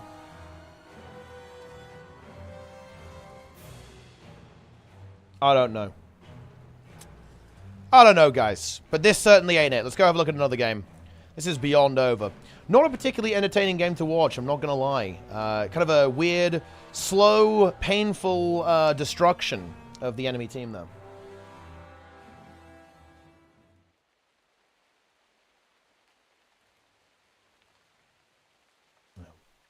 All right, here we go.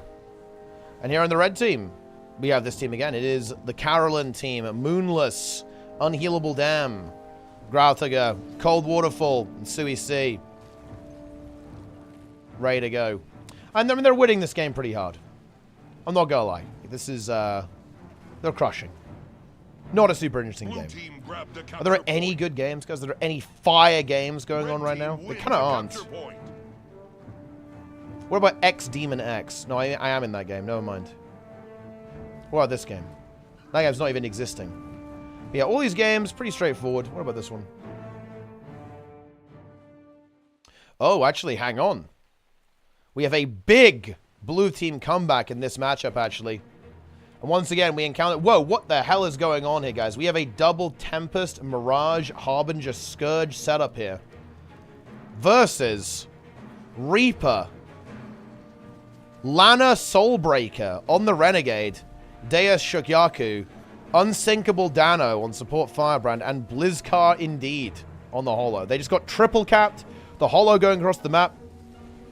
Let's see if red team can actually recover this game. They already get a good team fight. Blue getting a little bit greedy, overextending a bit into the respawns, losing 2 of their players immediately. Can this Mirage run away? I mean, I think they probably can, actually, but will they choose to? They choose not to. They say, you know what? I am going to take a flat-out 1v4.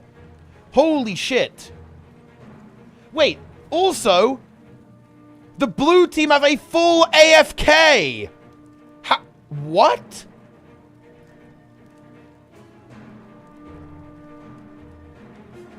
How are they winning? They're actually winning, guys. A full AFK right now is currently achieving victory for the blue team. Very interesting. Blizzcar Indeed has now fallen.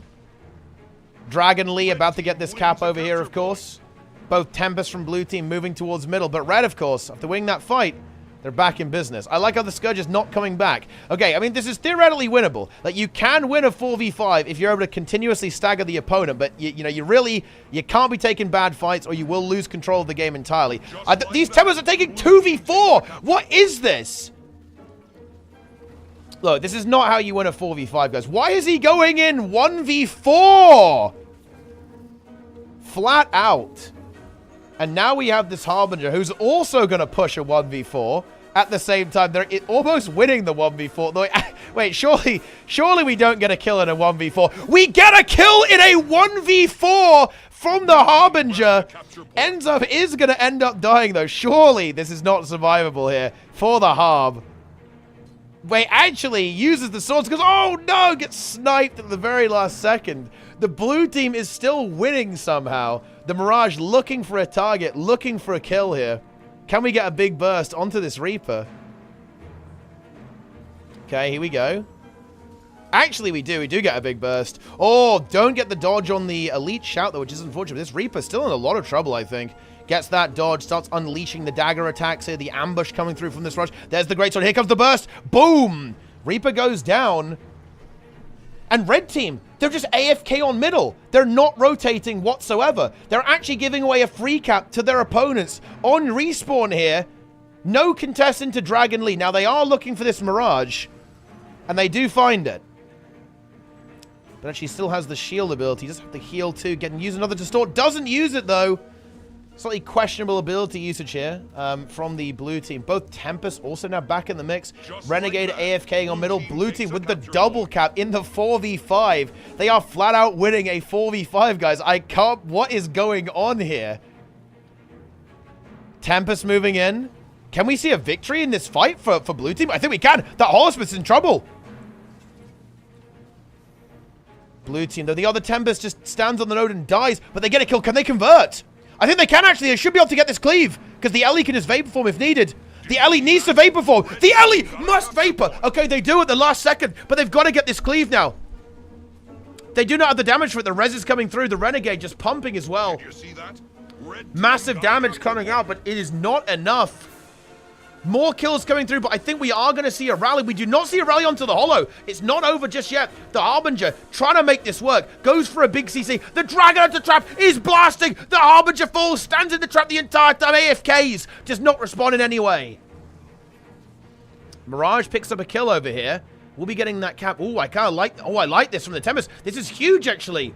Yamanja M. Water slips behind enemy lines to find the decap, and this is actually big. There's no response. The Renegade's not moving. Nobody's moving towards this. However, the red team is converging here onto the mansion. The Necromancer will be able to intercept, but it will be a 2v3. Bear that in mind. Necro here off respawn goes to face the Elementalist. There's the cap from the blue team. Decap is still over here. If this Mirage lives and they can somehow win this fight, then blue team is going to win this. A flat-out 4v5. Oh, the Mirage gets bursted hard. What happened? Mirage just stopped moving.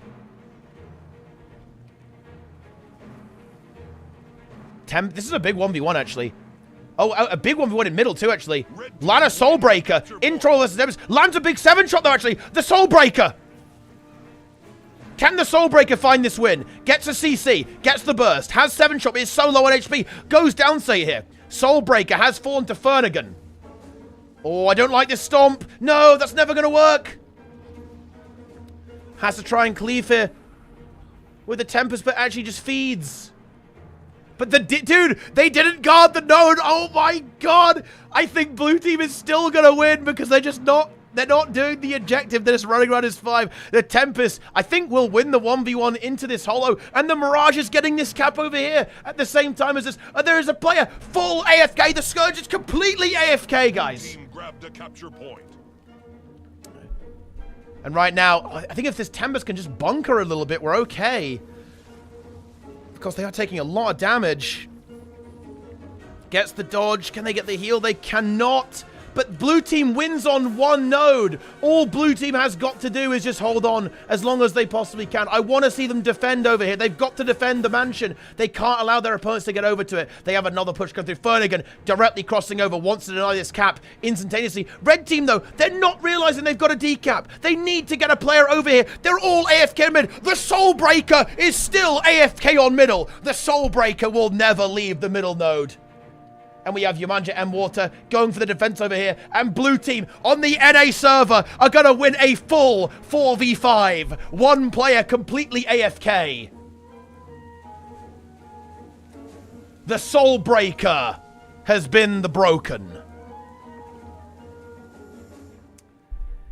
And we actually have Chimera Elf, aka Jules Xavier, fully leeching the AT.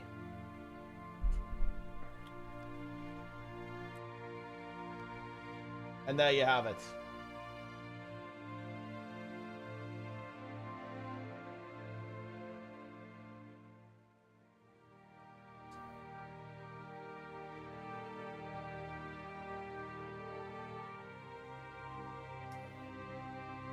NA. Ah, here we go. CJ versus Grimjack. It's finally happening.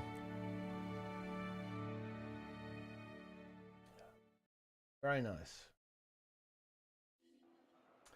Very good. Very, very good. Right, I'm gonna be right back, guys. Look, wait, wouldn't it be crazy? Okay, look, what if what if these guys are AFK too, right? Like, what if Grim and Naru just AFK?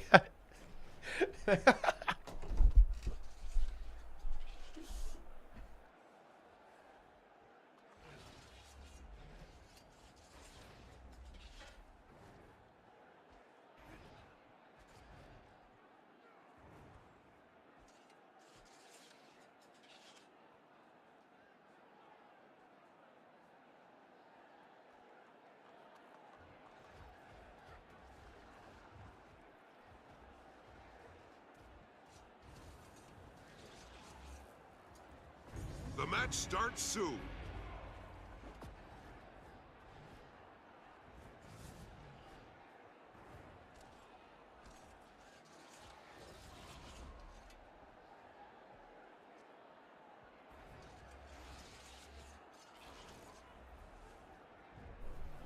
Hold on to your Shout out to points. Lana Soulbreaker, Seats also known as the Breaker. Okay, here we go. On the red team, it is cut from Team USA, Grimjack, Jaden, Anya, Mark, Psychewolf, Who67. Blue team, Massive Value, CJ. Just like We have that, Phoenix on blue team Spectre, takes a capture point. Helio on Deadeye, Overlord Naru on Harbinger, and the Blue Flame, Misfire on Spellbreaker, the Bunker. The Bunker. Naru wriggles away instantaneously, ports back in, wants to try and contest. That's a risky move, actually, taking heavy pressure from that Spectre. Both teams actually running very similar setups, as you can see here. Yeah, Naru is going to get picked off here. At the start of this game, Spectre looks to try and contest. Blue team, though, of course, were able to pick up their Dragon node just for free as well by getting this push from that Untamed all the way to the other side of the map. Going for this 1v1 into the Untamed here is Grim. Let's keep an eye on that one as well. Naru bleeding out now, so red team able to pick this up. And they've kind of done like a similar plan here, right? They basically put down this Vindicator. Right, they put down the Vindicator over here, kind of fulfilling a similar role, wants to hold down this node while the rest of the game is going to be going on. Kind of in the background. Is more. Okay, good. Yeah, I need to learn everyone's account names again. Very useful indeed, very useful indeed. Let's see how this game kind of plays out. It's going to be a weird game to keep track of again, because I think it's going to be these weird little scuffles, right, that will... slowly something will happen, right? Like, that's kind of what I'm expecting here. Helio actually in a little bit of trouble. Gets his heal off skill and is a little bit worried. He doesn't have any elite charges, right? So a little bit limited on kind of completely wriggling away if things start to go badly for him. Still in stealth, though, getting bullied a little bit away by the Thief. Ooh, might get caught here. Needs to be very careful. Does still have one elite skill charge. Has his Shadow Step set up as well. Is now going to use it. Safe really does not want to let Helio get away here, though, and get any of this value out on the map. Red Warrior in trouble, gets converged on big time by Autumn Torrents and Overlord. That kill comes through immediately. That's going to leave the Vindicator in a 1v2, which is not going to be comfortable whatsoever. But CJ does down the other side of that, so a bit of a one-for-one trade there. Grimjack picking up the Dragon. They're probably going to end up losing the Lion, though. Yeah, we now see the Vindicator have to kite. Probably won't die here, though. Like, it is looking very, very stable, I think. We'll be able to force no, though, and that's kind of annoying because I don't think that this really has a lot of decap potential, to be honest. Maybe Mark can try and get a contest here, but no, that's not going to happen, especially with the respawn now coming through there from CJ, too. Just like that, blue team takes a capture point. Meanwhile, we have the Thieves doing their thing, gaming. Yeah. Wait, what are we even arguing about, guys? What's even going on here? But anyway, safe in trouble. Helio gets his revenge, finds the snipe onto the Daredevil. Blue team picking up that double cap. Buffs are now up for both teams. Red team grabs the sword. There's a fight over here over the shield. Necromancer versus a Spectre. Don't really see this resolving, to be honest. Like, Spectre will be able to delay indefinitely here against the Necromancer. But now Helio coming in. That's where things are going to get very, very scary for Grim, I think. He's not going to be happy in this 1v2. Has to try and run away. Ports back. Gets a good bait there, actually. Forces Helio to move a long way, but Helio does not want to yield this. He goes for the 1v2. Does he actually find it? Helio in trouble here. Oh, doesn't quite land the mark. Couldn't get the mark or got interrupted. Falls down. Maybe wants to really go for this. Worms forward. Wants to try and find this. Is going to have to end up yielding the buff, of course. Yeah, it's a good effort there by Grim, but he's in a bit of trouble now, actually. Is a bit committed to that kill. Used basically everything to try and pursue it. Wasn't quite able to get it and does end up dying. And the buff goes to the blue team. That shield buff. Pretty big value there. A lot of defensive potential there. Close game so far, though. Rip Bozo XD picking up that Lion. Overlord Naru picking up the Dragon there. A big fight over on middle. We have Mark kind of planted down on that. Keeping it contested for the time being. Into the bunker. Warrior for the blue team. We have Safe looking to get rid of this Warrior. And, of course, they want to kind of set Mark up on this point or any of the points, really, so he can just kind of lock it down. Let's see how this is going to go here. And again, it's not a lot of damage. This is just like weird games. It's like a weird game situation, to be honest. Oh, here we go. Here we go. Honestly, can we not just have this 1v1? Can we not have Grim versus Naru 1v1, guys? Can I get some fucking content, yes? Because it's not, we're going to be denied, unfortunately. We're going to be denied the content. Rip Bozo XD, the Spectre, locked in combat versus Helio. And Helio wants to find it as well. Has now used the Dagger Storm and has a heal score coming up in a couple of moments, so should be okay, at least for the time being. Grim doing well here, actually, in that 1v1, shoving Naru away. Safe now moving into it. Naru in a lot of trouble. Two Thieves on a Necromancer is not a lot of fun. Helio trying to peel his Necromancer out of the situation. Gets the daze, interrupts that as well. Massive interrupt there by Helio. Gets the kill onto Rip Bozo XD. Grim going for the revive now. But I don't think that's really going to be viable here. Here we have the Warrior eliminated over here. Again, Autumn Torrents, the Spectre, and the Untamed getting that kill. Blue Flame, though, dies on middle, and Mark still sitting pretty here. He's going to be in a 1v3, though, and I don't think he's holding that anytime soon. That's not going to be happening. Rip Bozo in 10 seconds, 267 in 15 seconds back. We do have this kill onto Naru, which is definitely nice. That will allow Grim to pick up this node. But again, definitely a bit of a tempo advantage for Blue right now. They've shoved Mark away as well from middle. He was not able to sustain. He's doing a good job, though. You got to give some credit here. He's trying to hold on as well. Oh, gets a big interrupt onto himself, though, which is not ideal. Can he get the heal skill off and hold on? No. Looks like he can't. There's just way too much pressure. He wasn't given the time he needed to stabilize there on that mid-fight. Both buffs coming up, actually, and Red in position to grab these. This could be a momentum swing they need. Safe gets the shield instantly. Sword will be contested. Yeah, Rip Bozo and Hilo. I mean, it is a 1v2, but it is the Warrior. I don't think they have that much kill potential onto Helio here, to be honest. He will just simply be interrupting both of these players pretty effectively. Like, oh, never mind. Okay, oh, yeah. Helio is just maybe a little bit caught, pushed away by the Spectre, and in fact was not able to deny that. And now the artifact is in the hands of the red team. Now they've got to get value out of it. They have both of these. They got both these set up. And now let's see if they can get some value out of it. They're behind pretty big at this point. They're 100 points behind. And they need to get some kills here with these artifacts. Looks like the target is going to be CJ here. Very, very low indeed. Down to 7% health. Has that Signet of Stone, so he is invulnerable, but not anymore. There's the kill. Helio's going to have to leave. We do have more kills coming through as well. The Blue Flame in a little bit of trouble in this 1v2. Should be seeing a kill on this relatively soon, or at the very least a decap and forcing the node in favor of red. Massive value now being killed over here on middle. But we need more nodes. We need some nodes. Where's Mark? What's going on with the Rev? Rev is now back off respawn, actually. Probably just going to go directly over to this node while this fight is resolving here on middle. The Blue Flame surely is going to end up dying here at long last. Safe now moving as well. The Bunker Warrior is going to be taken out. The Orthantor is not able to get there, but this is just... Man, it's still a very tough game for red, I think. They're going to get themselves a double cap, but they've got to now hold on to that as well. Those buffs definitely worked out for them. They're expiring now, so they're back to their normal power level. CJ looking for this 1v1 into the Warrior. Mark is not allowed to cap, actually. Naru, I believe he might have actually wormed onto this node to actually contest it. Yeah, he absolutely did.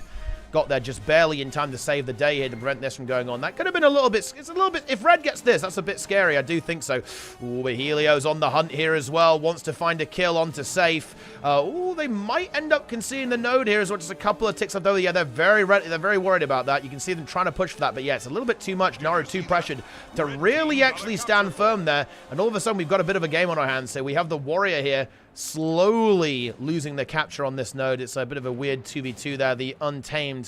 And they're both Spectres. And the versus the Warrior, of course. Rip Bozo XDDD. Very pressured right now, in a lot of trouble. That Warrior holding firm has that Defiance. That's going to be a big hold there as well. So once they get a couple of ticks back, I feel like. Yeah, gets a couple of ticks back. Spectre cooldown's not looking great, though, actually. Just used the Dagger Storm. Still has the Shadow Step. And red team holding on. Now, this node is open. Now, that could be potentially an issue. Buffs are coming up. The Thieves are probably going to be actually a bit distracted by this. Mark doing the same. That's why he left here. He wants to get those buffs again. It worked out for them very well last time. But that does leave the Dragon open. So they have to be worried about this Thief. And I think Safe is going to be assigned to actually kind of be dealing with that and tracking those players. Meanwhile, buffs coming up in just a couple of seconds. I think Safe is going to be going for that. Helio probably going to be doing the same as well. Shadows available. Ooh, a big kill from Helio could come through. Actually, there's no heal skill. There's Shadows are available. But there's nothing else left. And Safe is going to fall, get sniped down by the Deadeye. Grim going to go for the res, but that's going to be pretty tricky, I think, to go for a lot of damage here. Warrior also moving in. Grim going for that revive. Can he find it? Actually, he is going to get that. And now Helio takes a lot of damage from the downsink and actually dies as well. Red team are now about to cook with some gas as we actually have Mark locked in an endless 1v1 over that sword. Bunker Warrior from red was able to hold on the entire time, has not yielded. No, it's been a very solid 2-cap. Shield buff is going to be free now as well, and Helio is still bleeding out. That is a situation here. Now we have Safe getting to work here too. Can potentially go for the sword buff. Yeah, we see the Spectre in blue doing that. That will now be matched by Safe, who will be able to get over there onto Naru. There we go. Bit of a 2v2 scuffle over this. Another kill secured though, actually. Yeah, CJ taken down. Warrior will be able to go back there to defend quite easily. There's no pressure on the Dragon either. Grim holding this 1v1. Now we have the Spectre into the bunker where there should be at the very least a decap. Helio back in the mix, getting rid of that worm, denying the stun break from the opponent. But Blue Flame in a lot of trouble actually right now. Grim blasting DPS into this alongside the Spectre. Spectre going to go ahead and leave though actually. I think they really want to commit to this buff. They're going to find it. I think we got a relog from CJ actually. He's going to go for a reload to try and get back into this game somehow. Or maybe he got stuck or something. I don't know. But he's relogging for some reason. We'll see what it's going to be. Orthan Torrents now in the downside. There should be a sword buff for red. That is now very scary. We do see a decap here. I think just barely. A Spectre can't make it to deal with Helio. So blue team's still a little bit ahead. We have the Catalyst relog coming through from CJ here. Hammer Catalyst getting into the mix. And here we go. Bunker Warrior still holding here versus Naru. And now we have middle. It's not controlled by red team. Red team have not won yet, bear in mind, guys. They've had a very strong last couple of minutes. But they're not winning yet. Oh, but they're about to be winning now, though, as that sword and shield buff. It's giving them the damage they need to punch through here. CJ is now back, though, on this Catalyst. But is it a little bit too late? Comes into a very bad fight, I think. They're quite behind in this. Let's see if they can turn it around with the double thieves as well. Has the Earth Shield, so he's got a little bit more so that he can hold on for a little bit longer. There it is, but he's actually in big trouble here. Actually does have a heal skill, but that's about it. I'm not sure if he lives that. Nope, absolutely not. There's the kill. And I think blue are in a rough spot right now. They're in a very difficult position. They need to get a kill. They're looking for the Spectre. Massive burst going through. Has a heal skill in just a moment. Has a little bit of Shroud as well, but not much. Rip Bozo XDDD in trouble, and Helio is actually going to be the casualty. Uses the Shower Ball just to get back up there. He's using everything he can to possibly live. A bit of support from the Warrior. teleports away, wriggles to freedom, and Red crawling into the lead now. Grimjack picking up the second cap over here on the Dragon node. We do have the Catalyst. We'll be able to free this up as we do have the Bunker Warrior. Can the Bunker Warrior make it, actually? I think we should see it with the... Yeah, uses the Rampage ability. I like that. Makes it just in time. Oh, that is cancer, to be honest, for the blue team. With the Deadeye here, maybe has to go... No, has Defiant Stance, I think. I don't think has to give up the cap right now. Balance Stance into Defiant Stance. We still have the banner available too. And this Warrior I mean, yeah, can't hold a 1v3. It's going to probably end up dying there. But secures a couple of pretty valuable points, I think, at this stage. Like, do we even see the interrupt? No, just going to let the stomp happen there to get back on the board as quickly as possible. Red team, once they get control of middle here, they've got their Necromancers dueled in a 1v1. Bear in mind, one cap is enough for them to win here. It's 2 minutes on the clock. Grimjack doing very well in this 1v1, actually. You've got to respect that. Wait, does he actually find the victory? Into Naru. If he finds the kill, that honestly might be game-ending.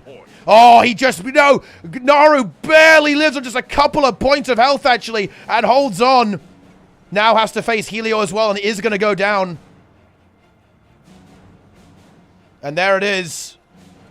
Ooh, this is actually a bit of a comeback for blue now. That was a big interaction there. Like, if Grim had found that kill, that would have been huge. He lived on like 1% HP, actually, in red. They don't have a node currently. Rip Bozo XD is going to be going for this decap here, and probably will get it, actually. Ooh, Helio gets caught there by Safe, actually. He got no-scoped, and the blue flame also died. Things are getting very, very close here. Safe finishing that kill, but they need some nodes here. They're going to be falling behind on points very, very soon. Mark holding down middle quite nicely. We have Grim pushing back into Naru. Can he find the secret? The Thief is coming to assist. Safe moving into the mix. But this is unbelievably close.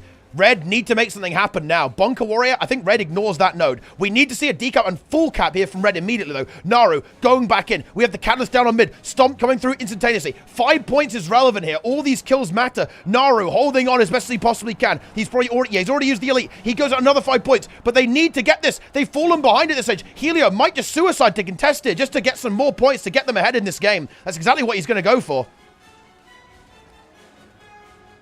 Who wins? I think, does blue still win? Maybe, actually, if blue caps middle, they can win, I think. But they've got to cap middle. Do they get it? They do. Is this cap enough? Red team got a capture point. I think they need a kill. No, they need a kill. It's not enough. They need more. This is not good enough. Blue still wins, I think. Red team got a capture point. Yeah, red need a kill. They need a kill. They actually find it as well! That actually might be the game for them, if they can finish that. They've got to kill it. They kill it. Is that enough? It's going to be so close. Wait, is this going... yes! Yeah, red team will win now. Red team is going to win the game. I think they're going to be ahead by 1 point. They're even. It goes to overtime, and then they win on the tick. 1 point victory overtime there for cut from Team USA. No, I've got a good eye for these things, boys. Okay, trust me. I've looked at UIs enough. I know they need a fucking kill. And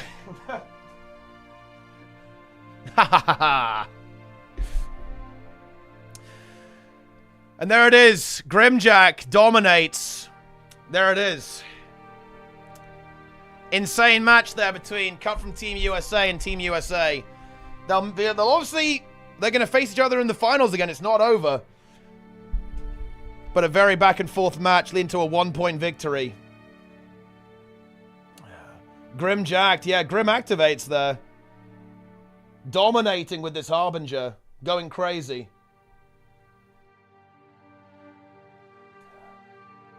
And now we are in eliminations.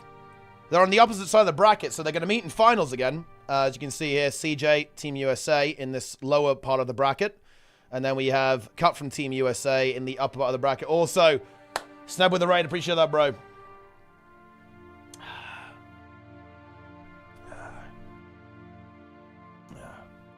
Very nice. Team USA, they're going to look for revenge, guys. Bear in mind, they're not out. It is, of course, the Swiss system. So it's not over. Dude, if we're in bunker meta, it's fucking over, man. Are we actually leading? Are we going towards bunker meta? Oh, my God. It's completely fucking over, dude. Holy shit. Yeah, will Team USA find their revenge? Or will Cut from Team USA secure another victory?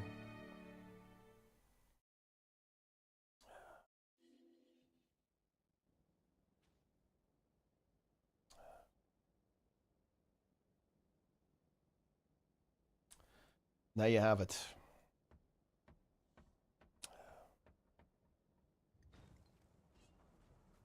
Bunker.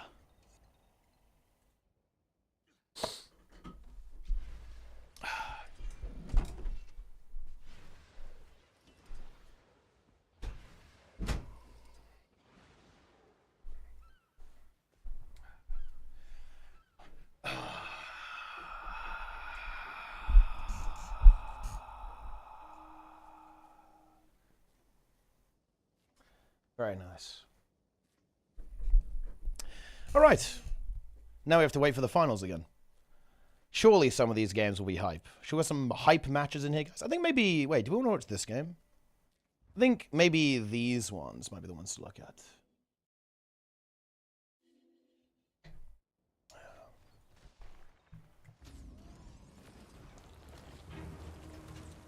Just like that, blue team takes a capture point.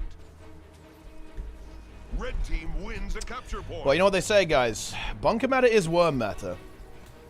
Yeah, I that is the situation, Nudge Me. I'm drained. It is a teapot bed moment. But anyway, let's take a look at this. We have this weird mech build coming through here from Exalted Quality. Going up against the Carolyn team. Emotional damage. Getting stunned here by the Reaper. I think we're going to have this is a much more straightforward matchup, right? Like, it's going to be a bit of team fighting, guys. We've had some wild rotational stuff going on there, but this time we've got a little bit of team fight action going on. And what better map for it than, of course, Revenge of the Capricorn. We've got the Bell going on. We have Reapers on both sides here, supports on both sides, so it's going to be bloody, my friends. It's going to be devastating. It absolutely is. Blue Reaper actually in a little bit of trouble so far there as well, but the Red Reaper also very, very low. Looks like Blue Reaper might be going downstate here first. Gets the heal skill off at the last second. It's a little bit of HP left over. Oh, gets into Shroud and is able to finish off that kill. I think the cleave is going to be massive here. Is that Resible? Yeah, no. We actually have the Spellbreaker from Red Team also dying on the other side of the map at the same time too. So big victory here for the Blue Team almost immediately. I think Mech is going to be dying here as well at the same time. Very, very shortly. Chrono trying to support as much as they possibly can. Is it going to be enough, though? It is not. Emotional damage, now a little bit caught. 4-hour short stream. Man, like, there's some stuff I could... There's some pretty interesting stuff I could also leak. We have some interesting ideas for production, actually. Blue team grabbed a for capture Motor point. 3. I could leak Motor 3 production. But, I mean... It's actually kind of annoying to do that. And therefore I probably won't. Leaks. Yeah. But anyway, you got to stream today? Didn't you do 14 hours? I did 15. Yeah, I did 15 hours. But I'm trying to stream every day. You know, I'm just trying to get some stuff in there. You know. Yeah, blue team's going to win this. Blue team is just dominating. Let's see. How about this one? Yeah. Oh, okay. Well, never mind then. Yep, blue team also dominating here. I think these are going to be pretty stompy, actually, aren't they? Maybe maybe this game? Nope. Okay. And yeah, I mean, the last one is Team USA, so that's not really going to go super well, is it? Yeah. Well, okay then. Let's think about what the semifinals are going to be. So the semifinals, it's going to be Grimjack's team versus the X-Demon X team, and it's going to be Team USA versus... Wait, what team is winning here, actually? Versus the... Oh, yeah, the C... Yeah, the C-COD team, of course, yeah. The C-COD team... I think Team USA played against the C-COD team already. They did very, very well, actually. I think the question is, like, how people are going to adjust to this new strategy, right? Like, the real key insight is that it looks like Team USA and Cut from Team USA, they've developed this new strategy, right? Like, that's kind of orienting around, like, the double thief setup, right? The double thief setup with this Power Harbinger build. And then you just kind of rotate around that. And teams have not found a response to that yet. Like, they're having a lot of difficulty against that. Show the Nora build? Yeah, I can. Yeah, let me just go back over there. It's the new Harbinger build people are playing. How about have a look at it? Let's take a look. Yeah. Did I do give subs already? Yeah. How can you? He's lost track. Losing track. His nudge meme, but yes, you did. No more thieves. Yeah, this is the build. So the way this works is you get a lot of sustain from the blood magic trait line, as you can see here. Curses, then Harbinger as well. And you got the Demolisher Amulet with Rune of the Dolyak and Relic of the Wayfinder. We've seen a couple of different setups, actually, from this, actually. And it does seem to be a matchup-based thing, or maybe even a map-oriented thing. We've seen Relic of the Centaur being used with Rune of the Lynx. Naru going here with Rune of the Dolyak with Relic of the Wayfinder. So you have, like, that movement speed here, right? That you use some mobility on Necromancer. And the super speed there as well. Bit of extra tankiness there from the Rune of the Dolyak just to help survive there on top of that. But there's a couple of different configurations. A couple of different configurations that you can actually go with. A couple of different setups that you can play. Yeah. It's a pretty based build, to be honest. Yeah, I think a lot of it's kind of come about because I think, you know, this Implacable Foe, look at that. 50% reduced incoming damage when you go into Shroud. Pretty nifty, actually. Pretty cool ability. Yeah. Wait, I did? I guess now it's confirmed that I did. Well, I mean, now you've done it twice, okay? That's another 20 gifted subs there from Nudge Meme, okay? You absolutely love to see. I mean, look, Nudge Meme just a big fan of NA PvP. What can I say? And after that last game, honestly, I think we all are. But anyway, very straightforward game here for basically all of these teams. Just kind of cleaning it up, going forwards into the semi-finals. Yeah. Looking. Yeah, I do like looking. That one's pretty good. Yep, blue team. Very straightforward here. Yeah, I saw Edelweiss actually dueling Naru, right? The Necromancer chef over here. Go with that Wayfinder, the Dolyak. Demolisher Amulet with Wicked Corruption, Implacable Foe, and Nifty Haste. That's really interesting. I think we saw the protection tries. So I guess this build's got a bit more damage on it, right? The Wicked Corruption, a lot more DPS. You get that 10% critical strike damage, and of course you get 1.5 damage percent per Blight Sack you have. I think Naru is going with the Bolstering Brew, utilizing those elixirs to give protection, right? Like protection uptime. Obviously going to be great for surviving in any kind of 1v1 or 1vx scenario there as well. But a little bit less damage output. But broadly speaking, the build is fundamentally the same, as you can see here. But yeah, it's kind of cool. A bit of a new cook coming up here as well. But yeah, blue team, pretty much just, you know, they're winning the game, right? Bella's up now, but all the fights really not going the way of the red team. I think we have our semi-finals getting going there as well. Yeah, it's going to be CJ versus Gon, as you can see here. And then it's going to be Grimjack versus, well, the winner of the other match. I think X-Demon X, I believe. Why Power Hub over Power Reaper? More mobility. You don't live on Power Reaper. The reason why this build is being played is because, you know, it's very tanky over a Power Reaper, for example. Why over Condi Reaper? It's because the role they want to play here is basically a duelist. This is a 1v1 build, essentially, is the function of this build. Condi Reaper doesn't really survive very well in, you know, 1v1s for a start, but also kind of outnumbered situations. Like, this build is quite slippery. It's pretty mobile as well. Can do some damage. It does well in 1v1s. It can also kind of do well in, like, the... It's just much more independent than Reaper. Like, Reaper wouldn't work. You couldn't swap a Reaper out because Reaper doesn't sustain very well, and it just doesn't, like, 1v1 super well either. And it really doesn't like being outnumbered, right? Like, Reaper getting outnumbered, it's, you know, it's not good. Not a good time. Okay, so it's going to be Grim versus X-Demon X and CJ versus Gon. Again, I'm kind of expecting these games to be relatively straightforward, to be honest.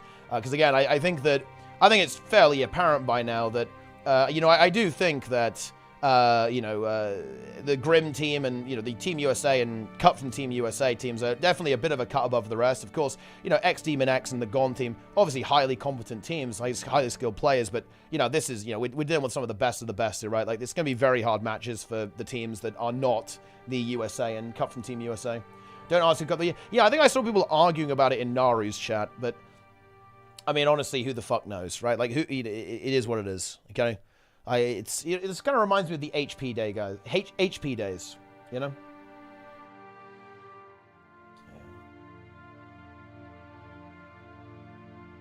It was an HP strat. Who came up with the strat? Who knows?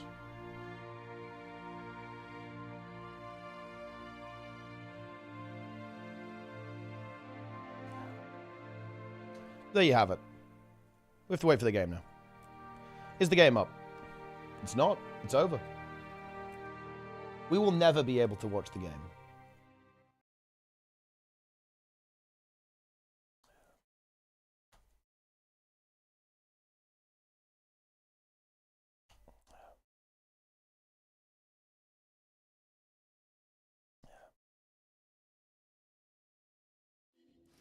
We're in.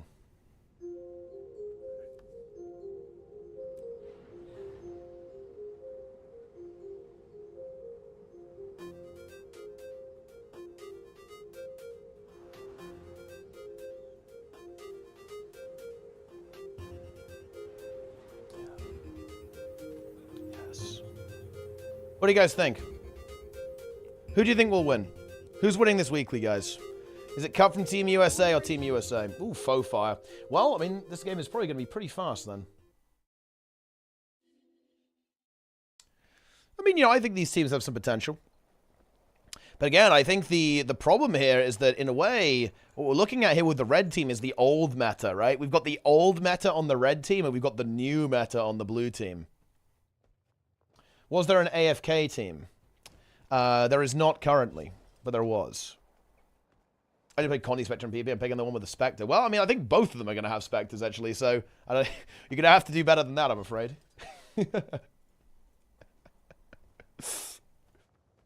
I mean, let's see if Red Team can come up with a response to this. I'm sure they've been thinking about it, like, while they've been playing their matches, in between their matches. I'm sure they've come up with a bit of a cook. Let's see what they'll try and do.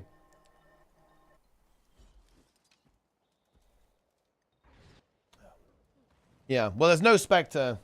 Yo, MM. MM, I don't want to say this. 10 gifted subs, sponsorship, but I mean, you've got some competition. I'm just going to say this. Nudge Meme is coming for your rank 1 gifted subs. Like, yeah, exactly. Nudge Meme sees this. Like, we've got a bit of a battle here, actually. The gifted subs battle. The match starts soon. It is about to activate. Very much appreciate that, my friends. You have a wonderful evening. All right, then. Let's see if Red Team can figure out how to approach this. To be honest, I don't have a clue myself, because I really have to think about this, because when I've watched matchups, right, like this kind of the Reaper setup versus this double Thief setup, I've been thinking, like, what on earth? What do you do? Like I haven't really seen much potential. Like, it just looked like a very slow, painful death for the Reaper team. Right, there does seem to be that the composition, the strategy that's being employed by Team USA and Cut from USA, it just kind of eats this comp alive. You know, it really does. Gildemem gifts another 20 subs. The battle begins. But anyway, speaking of the battle, we got to look at this game, and we do have a very defensive opener here from the red team. They want to get their node under control, right? They want to get this node under control. Blue team kind of recognizing that, actually, and they're going to not take it as serious. They're going to kind of disengage here. Have the Spectre still trying to stall a little bit. Oh, but Safe now moves back in. They want to find this Vindicator. And yeah, this Vindicator really suffers against that double Thief, right? The double Thief is very scary for this Vindy. And has to retreat away back into the base now.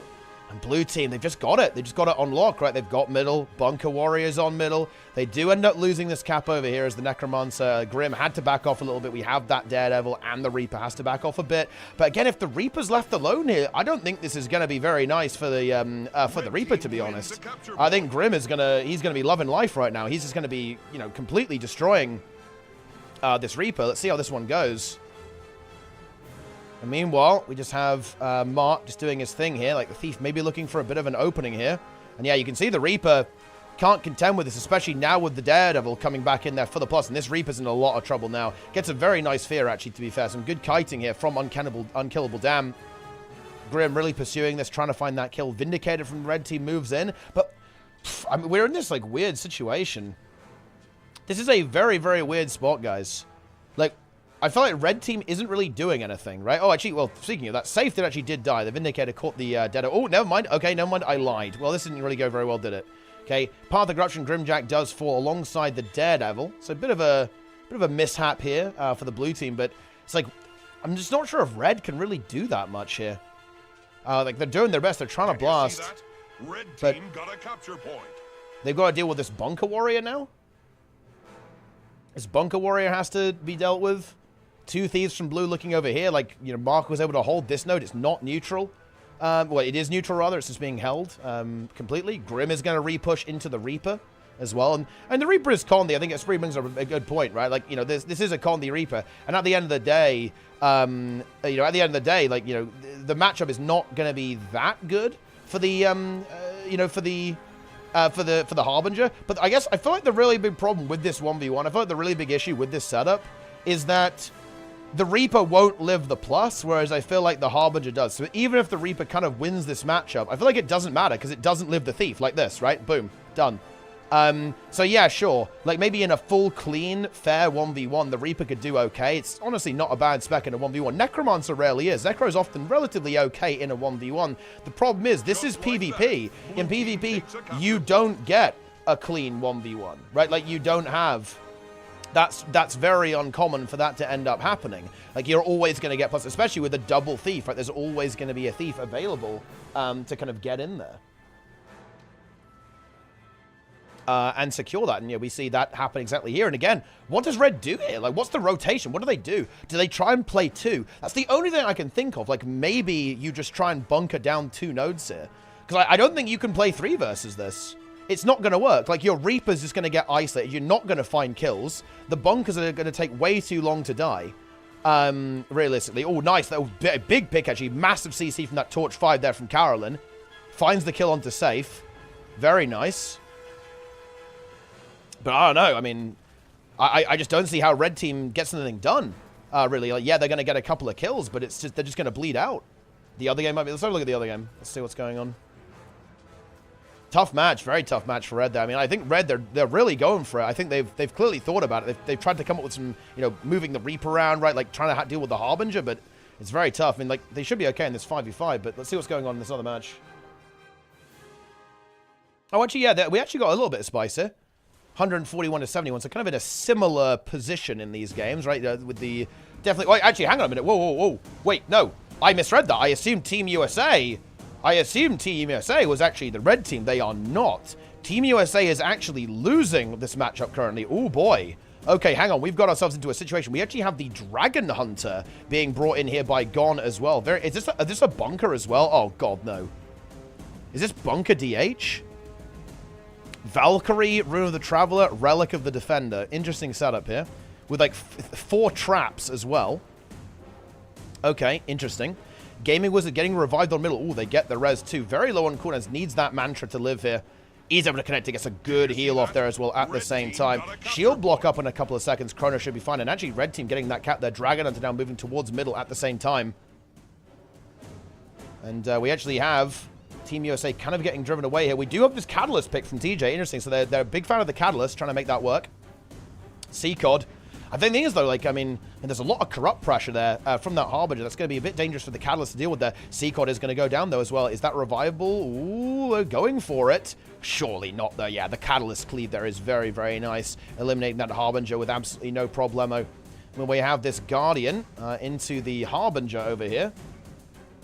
At the same time, I'm going to have to look at what's going on with these subs. Like, this is getting absolutely wild in just a moment. We'll look after the games. But anyway, Doze over here. Oh, on the Condi Untamed, actually. That is very, very interesting here from Doze. I think I saw a couple of ranked games, actually, with this build, actually. And Hilo is ticking out. Does he die to these Condis? Oh, he just barely actually hangs on. There's a lot of condition pressure going out onto Autumn Torrents, though, as well, actually. Massive damage connecting. Gets pulled back in and can't escape. That's going to be another kill secured.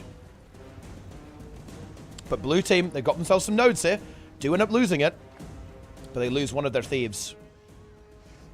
Sorry, guys. My voice is actually starting to go out here. Oh, fuck me. My commentary is mediocre at best, guys. It does not feel good. My voice is starting to pack it in. Another res comes through. Is the Stomp going to land? It is. And there is going to be that kill. Sombrio. Just like that. He's looking for the kill. Helio sees it, though. Wants to go for the snipe. And Blue Team getting back into this. They're crawling back in. C-Cod with the decap here. You have the Catalyst from CJ. Looking to connect into that. The decap already secure for C-Cod, though. Naru getting the decap over here in the waterfall. Oh, man, both teams really going for it here. They are tearing chunks of each other. It's constant decaps, constant rotations from everyone here. Doze looking to unleash his conditions. And they just want to, again, they want to set up these nodes with these 1v1ers on. Mono Bobo. Gaming Wizard moves in. This is a really weird 2v2. Is this some kind of like weird-ass bunker DH with a support Chrono 2v2 into a Spectre and a Harbinger? Like, what happens in this matchup? Like, what is going on? They actually, Doze does get this kill onto CJ in this 1v3, and then we're gonna be leaving the Untamed, yeah. Because I think what's interesting about this build, I believe this build does well into the Harbinger. I was watching Naru, and I think a couple of other players actually play the Harbinger build, and I think this was actually a bit of a threat to them, actually. So I think that might be kind of the thought process behind this, potentially. Red team, I mean, blue team has closed the gap, though. Ooh, Naru, though, in a bit of a spot of bother here, gets picked off there. A big push from Red here, big Zerg. Now, this does actually, here's a problem. Doze is exposed here. He is in a 1v2. Helio in the mix. He's got to play passively, I think, here. He's got to play safe. Does get the node, get to the node, actually. And looks like the blue flame. Oh, actually, I guess it's not too bad, actually. It's a bunker warrior. I thought it was a DPS or something, but it's not. So he's not really under a lot of threat, really, actually. And red team still maintaining a leader. Ooh, and it's the support reroll. CJ is actually going to get off the Cadet and come back onto support. Interesting. Let's see if that's going to be what Team USA needs to get back into this game. I mean, they're still in this game. Only 40 points behind. Not in the best spot, though, again. Now, I think we do need to see a rotation for Red. I feel like they don't want to give up the waterfall, right?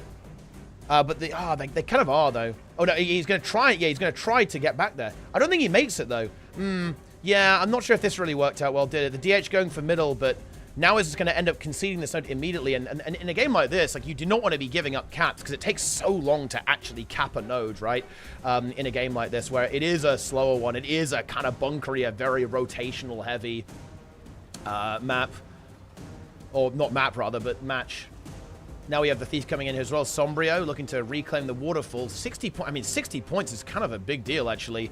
It's a big advantage here for the red team, actually, because, again, we've only got 5 minutes on the clock. And here we go. He wants to try and force this node.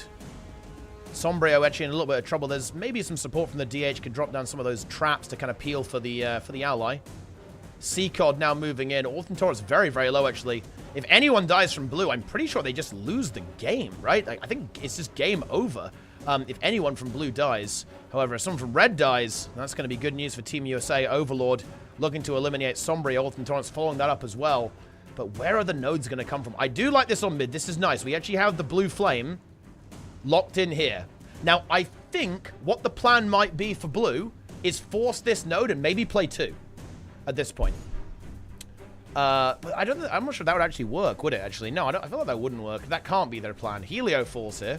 I'm not sure what the plan is, to be honest. I have to say, I'm not familiar with like how this meta is actually going to play out or what they want to do.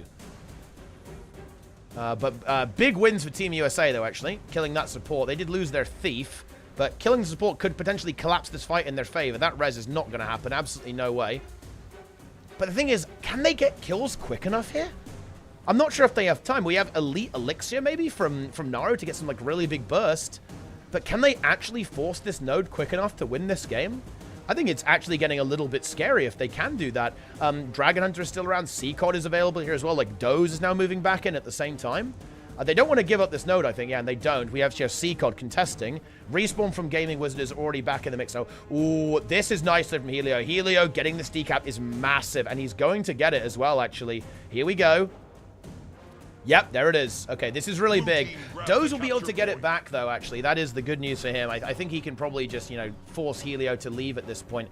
Bit of a scary situation now, though, because all of a sudden that decap has kind of flipped this map on its head. That node was a bit of a lifeline for Red, really giving them that advantage. Just that constant point pressure in this game. And now they lost this fight over here. They slowly lost the team fight over here. They've got to make something happen. It looks like they don't really want to engage with the bunker, but actually Doze dies instantly. Oh, Helio might have just won this game, actually. Yeah, I think Helio just wins the game, actually, off that. Yep, he absolutely did. Yup.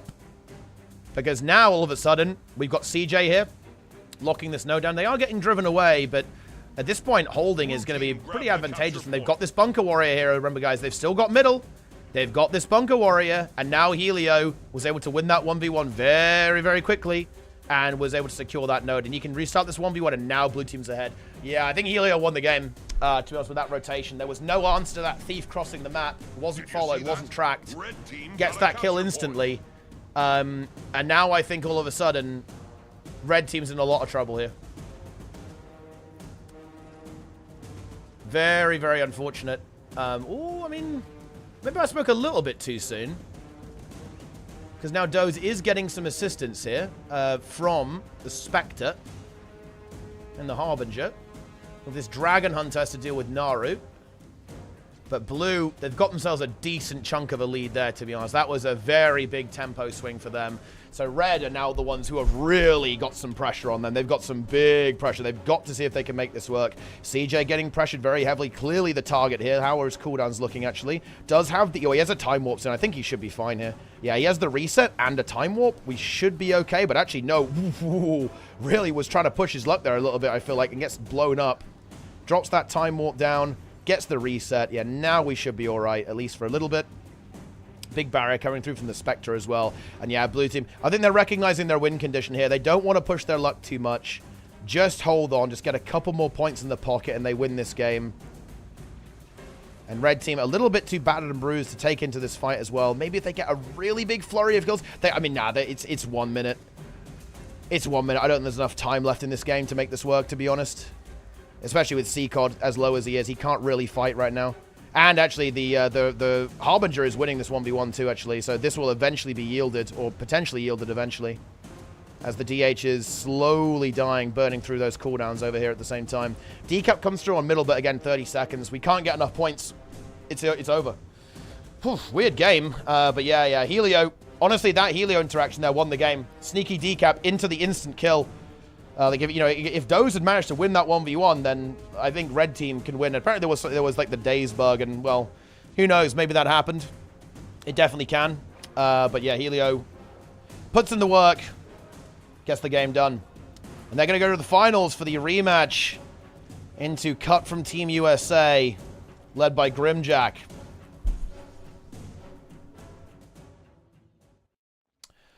And there you have it. Oh, this game actually had a bit more to it, to be fair. Yeah, red team, they made something happen. It is going to time out. But yeah, blue team getting a big advantage. But red team actually made a bit of a comeback. And that can happen with bunkers, right? Like, the meta is...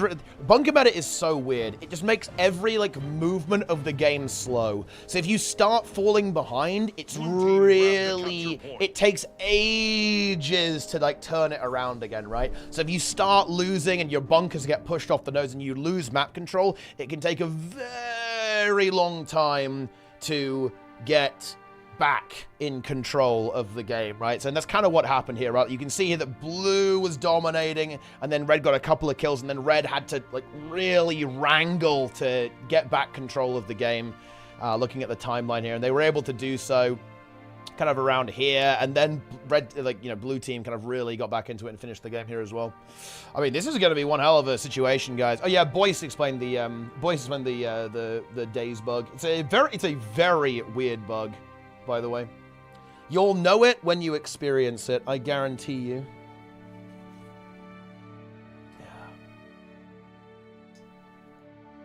Yeah. It's been in the game for a long time. But also, wait, what the hell happened with all these gifted subs, guys? I need to actually check what kind of chaos ended up happening here before we go into this rematch in the grand finals. Let's see here.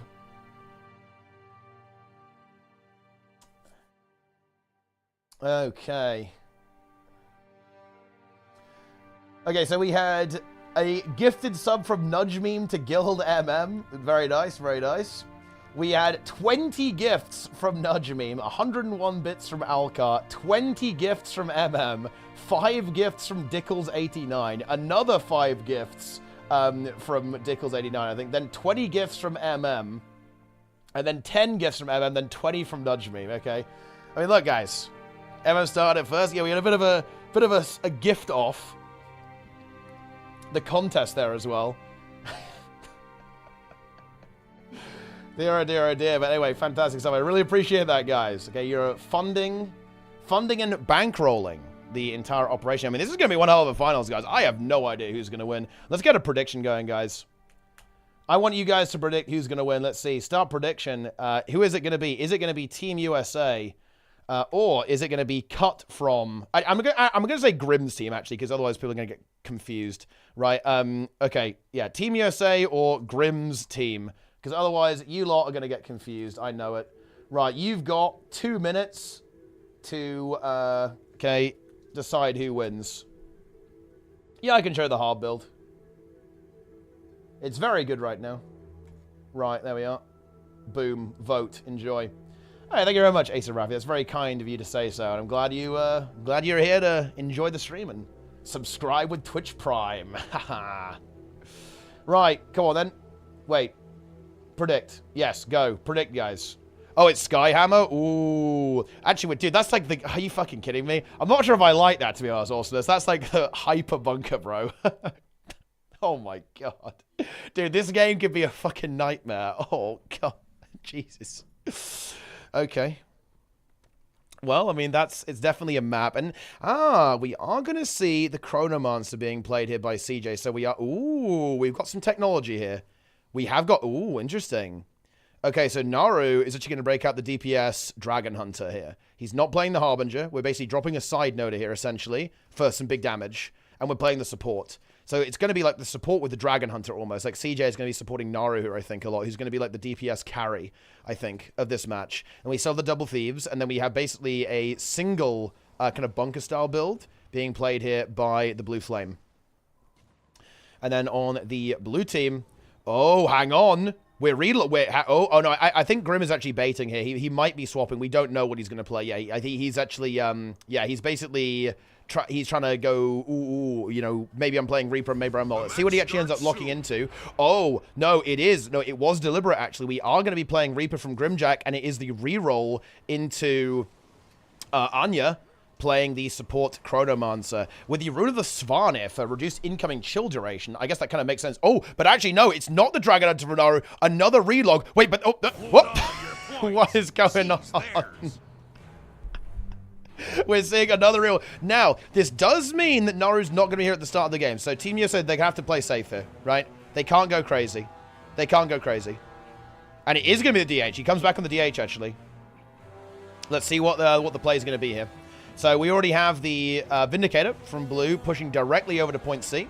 Meanwhile, we have them trying to set up their Warrior there on point A. So it's Warrior versus Warrior. Ooh, Nari. I mean, he's going to be a big focus on this DH. It's going to be tough for him to survive, that's for sure. Does still have renewed focus. And, of course, CJ will be moving in for the support now as well. Here it is. Yeah, CJ's now in the mix. She would support. Of course, the Dragon Hunter can help out as well. We'll be dropping that block down. Gets a big pull and a massive burst, actually. And boom! Absolutely destroys the Chronomancer. And now, Mark's going to be in trouble here as well. Point C will go to Team USA. Chess getting bled out there as well. Now, let's see. Can Team USA find any ground over here? I think the answer to that is no. Grimjack moving in. I think that might even be a kill onto the Spectre. The Condis are going to keep ticking there as well. There it is. CJ not quite able to get in time. Ooh. I think Grim cleaves this. I don't really see this. I don't see a lot of res potential here, actually. I think the damage from that Condition Reaper will be too much to go for that revive. Yep, it absolutely is. Still kind of going for it, though, actually. Oh, no. Hang on. Oh, hang on. Oh, actually gets it. Maybe a slight miscommunication there, as they thought maybe CJ had left, but he had actually not. Gets a very, very sneaky around the corner res. That's a really nice thing to get, actually, for Team USA. 6 bleeds still going on this Thief, actually, but should be able to just kind of tank that with Shroud and kind of reset combat relatively efficiently as well. And Team USA actually off to a very good start by using that Dragon Hunter to get that kill early on. Definitely worked out well for them. Helio in a bit of trouble. Sneaks around. And here we go. Kites away. Gets a little bit of healing there from the Chrono as well. Bunker Warrior being taken out. The cleave is massive as well. Boom, gets the stomp. And this is what that Dragon Hunter is going to be for. The Dragon Hunter is definitely going to be upsetting the balance here. Just bringing that extreme damage to the table that it looks like the blue team is having a little bit of difficulty in dealing with. Another kill. And Grim, of course, is going to have to cut away now. He's going to be the focus. Bear in mind, oh, he gets pulled in. He gets pulled in and he gets killed, actually. No support, no Necro. And Team USA, it looks like they have found an answer. So they have found an approach that they think could work. And there we go. Blue team, obviously not out of it yet. Team wins a capture point. Lots of potential to still win, I think. They're back in the mix. Cannon operational. Ready for Wants to heal up. coordinates. Skyhammer up. Nobody going there just yet. Stacking up those channel points for Mota. Yeah, you better had. That's going to be coming soon. Oh yeah, I guess daily reminder. If you guys want to, if any of you guys want to play in Mota, NA or EU, please tell me. We're trying to organize. I want to set up the rules. I want to set up the date very early before we even properly announce. Blue team grabbed the capture So point. everyone will be happy and full of joy. If you want to play Mota, guys, message me. Get your team set up as quickly as possible, so I don't want to uninstall the game. Do me a solid, guys. You know, do me a big solid. Anyway, let's continue watching this game. Team USA just very much in control right now. We are going to have to see... Naru's going to have to run here. He's not going to do super well into this, like a 1v2 situation, but... We see Helio. Helio definitely activating on Thief here, actually. Doing a very good job of his rotation right now. Grabbing point B, getting the full cut there as well. Grimjack moving in to go for a bit of an interception. Probably not going to be having a huge amount of fun versus the Deadeye as well, but there's not much else he can really do right now. Rip Bozo XEDD on the Daredevil. Blue team takes a capture Looking to get revived there by Chest and Mark. Is it going to happen? Oh, it actually might. Oh my god, Mark comes in and he destroys, actually. Gets a lot of kills, but can they actually get this rally here? Wait, oh no! He didn't hit him. Wait, he didn't hit either of them. So they get both of the kills, but Rip Bozo XED is going to have to get revived separately, but that is 2 kills. Maybe even a 3rd kill being secured directly now onto Nurse CJ. Is that going to happen? This could be the momentum swing that Blue Team needs, Cut from Team USA need to get back into this. Ooh, that's nice. And now the hammer as well could be very, very spicy. They want to clean this objective off the map, I think. Yeah, Chest and Path of Corruption in the mix. Into the Bunker Warrior, though. That's a bit of a pain. They don't want to give up this hammer. I think, yeah, leaving the Chrono honestly makes a bit of sense here. Just, like, kind of, like, get the damage back out on the map, right? So they can actually get some kills. Like, the Necro is not going to do anything there, really. It's not going to be enough to get those kills. Meanwhile, Naru looking to find a kill here. Ooh, has to be very careful, though. That unblockable from that Thief is going to be super scary for this Dragon Hunter. And there's no need focus. Naru in a little bit of trouble here. The Thief really wants to find that kill, I think. Are they going to do it? Ooh, good support here from CJ. Arrives right in the right moment to actually kind of save the day and actually turn it. Oh, Rip Bozo XD got a little bit baited there by the Dragon Hunter. A good survival there by Naru into the reversal there with Nurse CJ. Naru does actually get stunned there. This could be still him dead. Oh, holy shit. How did he live? That was crazy. Didn't it? Oh, but it's not enough. He's dead. It's over. The blue flame. Oh, dear. We actually do have more going down there from the blue team. So the hammer goes to red here. Chest tries to get in, but can't make it at the same time. And that was a bit of a mentorship. Getting those kills was really, really good. Blue team It looks like not quite good enough, actually, for the blue team. Cannon operational. Ready for targeting. Hammer coming up yet again. Chest gets away. Node's all neutral right now. Warrior should be able to replace this Thief over here versus the blue flame. Will do exactly that, I think, allowing that Thief to rotate and look for more kills. No, goes back in. Maybe wants to secure the node, in fact, for the blue team. But I mean, it's a bunker where it's going to take a while. The Thief does have that damage output, but is it going to be enough? 60 points behind. But bear in mind, we did see blue team come back, actually. Like last team, they were actually behind, then they were able to win. Ooh, Naru does have Renewed. He's popping it now. So potential target here for the blue team is this Dragon Hunter. Chest holding the ground here. Naru dropping in. Again, this is a player to watch, honestly. Naru is very important here. If he can connect his DPS, it is going to be very good for Team USA. So far, blue just holding. Grimjack now in the mix. Here comes the team fight. Is supported by the Chronomancer. Every node is now neutral again. Let's see what's going on here. We have this 2v2 over here. We have a 1v1 on middle. I mean, yeah, this is kind of a weird one. We have this bunker rep. Actually, wait, I think Mark's playing DPS, right? Yeah, no, he is. I thought I saw some hammer auto attacks going off. Yeah, Mark is actually playing DPS with Indy as opposed to the kind of support bunker thing he was playing previously. Is going to go down and grab point B. And then he's probably going to rotate into this fight immediately to help out the team. Is going to do that now. There we go. Warrior really not wanting to get the gap. Not really cute positioning there, actually, by the Warrior here. Standing right on the edge. Right on the edge. Oh, the Thief gets caught again, though. Unfortunately, trying to move over. Gets picked off by the double Thief from the red team. Not exactly ideal. 2v2 still going on over here, actually, on the other side of the map. And Who's actually winning this? It's kind of, it's pretty even, actually, so far, actually. If anything, Team USA doing pretty damn well, actually, in the setup here. The Dragon Hunter just providing that consistent pressure and just, like, CC and lockdown. Ooh, Naru really wants to kill onto the support crew and actually finds it as well. Very, very nice there. That Dragon Hunter pressure wins this 2v2 in favor of Team USA. Very well played there by them. That's a huge fight to win, actually, in that situation. And Bunker Warrior versus Bunker Warrior. It's not going to be super fun for either of them, but it's definitely fun for Red Team while you've got the node. Rip Bozo XDD wants to look for a kill there, but has to be aware of Helio once again, kind of getting into the mix. Now we'll go back. Wants to go for a bit of a hunt situation here. Did you see that? Red Team got a capture point. Can't quite get it. And Team USA...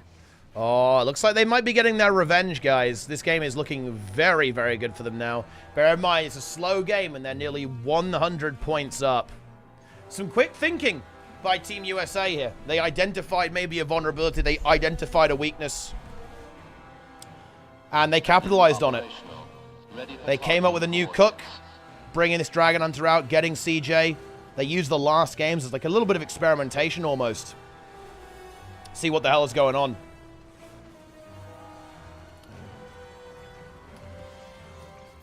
And they have returned with a terrible vengeance to win the AT Finals. And yeah, I think we're kind of getting towards the end now.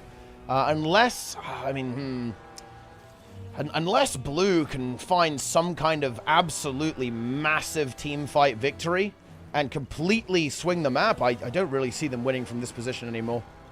They are really not in a good spot. Nurse CJ dies, but that's not enough. Again, like, you know, kill is nice, especially if it's going to get res. They don't see Helio. They don't see Helio. Oh, that's so unfortunate. That is really unfortunate for them, actually. Like, maybe that was the beginning of something. But now that CJ's back, I think this is just bad for the blue team here. Oh, having said that, they get a really big Condi burst onto the Spectre, but now the Spectre just wriggles away. Gets the Shadow Step, ports away to freedom. And now I think blue team, they're almost... not exactly back to square one, right? They have actually managed to secure a cap. They're getting decapped on middle, though. The Rev is getting point C. Man, when there's two thieves on the map, like, having more than a double cap is just impossible, right? Like, it's actually insane. Blue team grabbed the capture point. It is completely wild.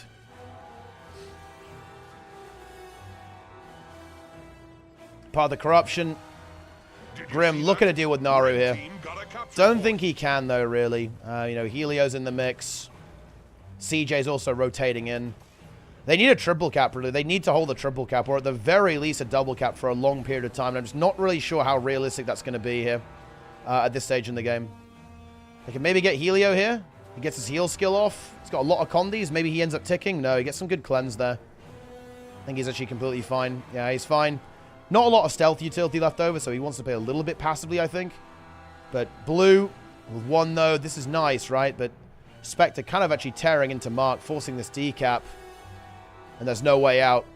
I think Team USA is fully activated. They have recovered throughout the tournament. And they're making it happen. Installed.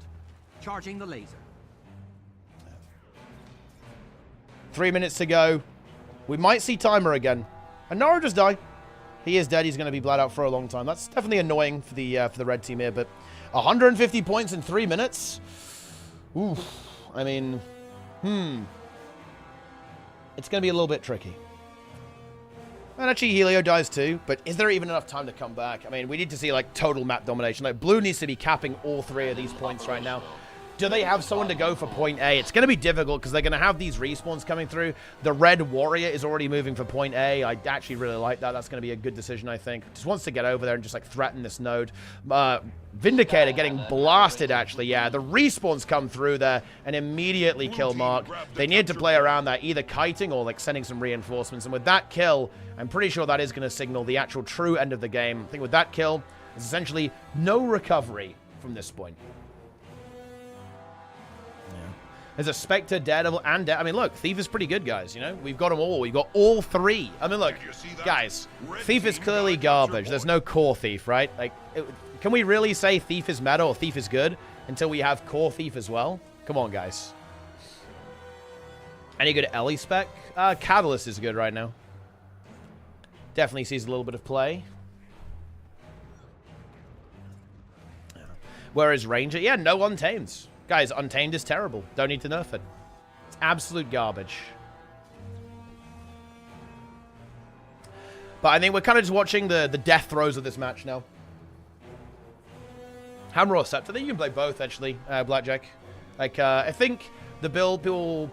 CJ was playing Hammer, but I saw people playing Scepter as well. You know, on different players. I think EU plays Scepter a bit more, I think. And Esprit was playing Weaver, actually. Like Hammer Weaver. No Rev in Red Team. Rev is terrible. Actually true, yeah. Rev is unplayable, clearly. Team USA winning without Reaper. And Blue gets a nice fight here. Naru taken out. Spectre taken out as well. This is very, very tasty. Oh, they're not going to get that. Nice res, actually. Yeah, that Time Warp, really disgusting. Time Warp feedback. Super juicy to revive, actually recovering one of their players. Blue Flame in a little bit of trouble. Mark kind of punching through, but again, we got 1 minute left on the clock. It's over, guys. All hail the bunker meta. Yeah, I think we are having a lot of timer games here. Bunker meta, guys, is here. Embrace it. Love it. Enjoy. Next monthly... Well, it's fine. Look, the next monthly is post-X-Pack, so all the spears are going to be mega OP. There's no way it's bunker. It's fine. No problem. Not an issue, guys. That's really not a problem. Red team wins. Wow, we actually have BM here. Love to see that. That's absolutely fantastic stuff. Helia being jumped on. Did you see that?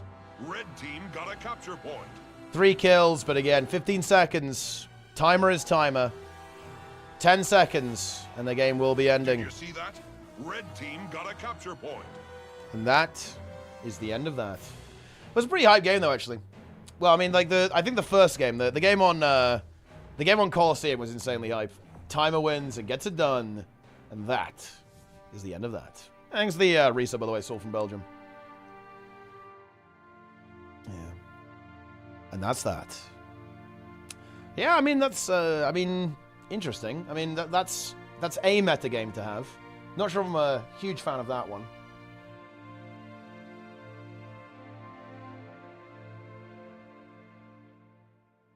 Yeah. Oh, apparently Naru intended to play Reaper, by the way, guys, but he had the wrong weapons. So maybe I think maybe he had like his Harbinger weapon set up or something. So he couldn't play Reaper. So I think the intention was to actually play the Necro.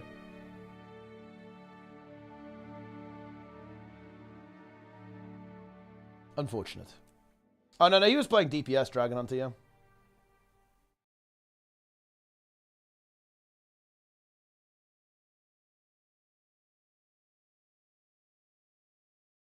Oh, yeah, awesomeness. It wasn't an AFK farm team in the AT, by the way, bro. It was one team won a flat-out 4v5, and one of their teammates was just completely AFK. I don't think it was, like, malicious. Like, the guy just was AFK.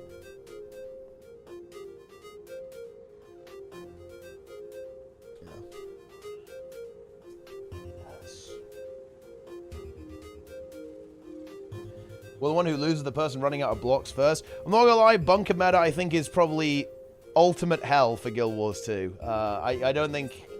It's not good. It wasn't a flex. No, I think it was probably just like... I don't know, like you had to take a phone call or something. Like, real talk. It was just AFK. It was just AFK, guys.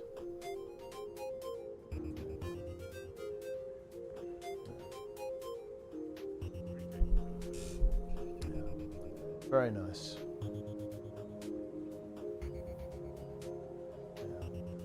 Bunker meta in a circle game mode. Yeah, exactly. Like you don't want bunkers when your whole point is you have to capture the circles, right? That's it's not good. We don't want that. We definitely don't want that, guys. It's not the way. Okay, I have to do the prediction. It's time. Okay, let's see. How many of you guys are losing your channel buzz? It was exactly 50-50. In fact, some people... Yeah, Grimm's team had slightly more channel points.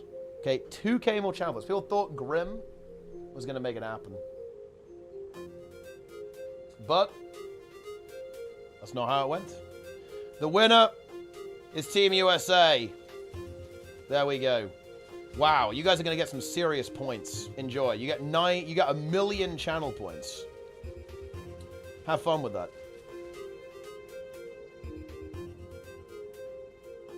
There you have it. A payday. Let's see, who won big? I think Mail Me Gold. Mail Me Gold wins absolutely massive with a huge contribution to the channel point pool.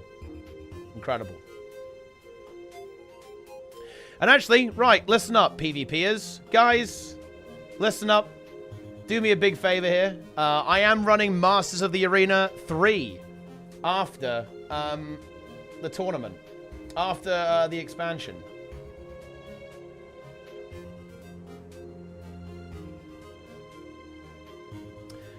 This means I need to know who's playing.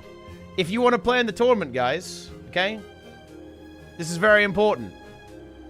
Message me on Discord. I will add you to the top secret channel where we'll discuss these things. EU or NA, be a big blaster.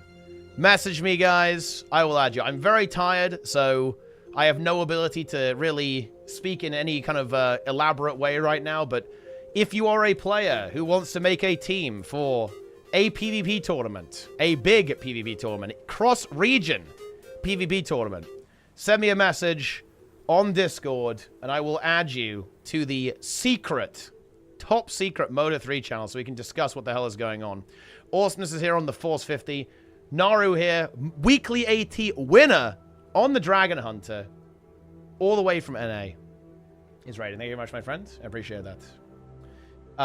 What month are you trying to do Mota? It is very likely. Okay, so I will explain a bit about how Mota is going to work. We are going to be using the monthlies and Tournament of Legends after the tournament, after the expansion as qualifiers. So it will be after Tournament of Legends. I'm expecting Tournament of Legends to be in September, so Mota is quite likely to be in October.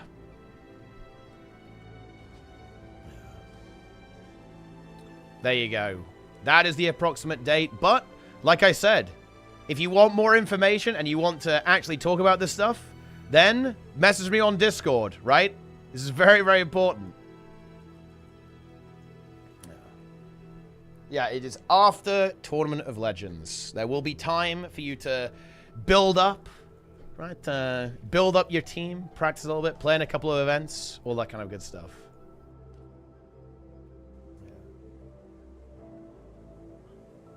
Yes.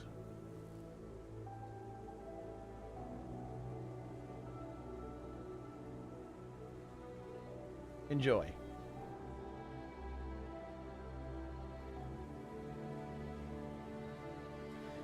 No more morning ATs? No, they're gone. You can't do Gatekeep AT. You can only do regular AT now. Gatekeep AT is a thing of the past. No more Gatekeep AT. Bunker meta? Yeah, it's fine. Spears will be mega busted. They'll destroy the bunkers. No problem. Anyway, like I said, give me a ping, guys. I'm probably actually just going to raid someone else. I'm going to shamelessly pass Naru's raid onto someone else because I am drained. I am drained. Did a 15-hour stream yesterday. It's over. How many teams you're looking for each region? So if it's going to be exactly 50-50, I would do 4 from each. So 4 EU, 4 NA. However, it kind of depends on like how active NA is. It might end up being 5 to 3. So 5 EU, 3 NA, or maybe 5 EU, 4 NA, stuff like that, basically. I'll play it a little bit by ear, depending on, like, you know, how many teams sign up from each region, like how strong the teams are from each region, all that kind of stuff.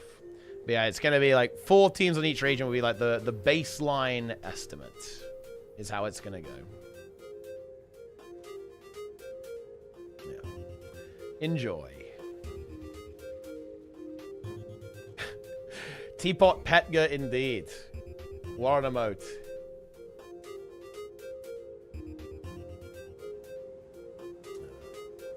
Raids tomorrow? I'm probably not raiding tomorrow, no. It's probably like Zero to Hero stuff tomorrow. Or maybe, honestly, it's no stream tomorrow.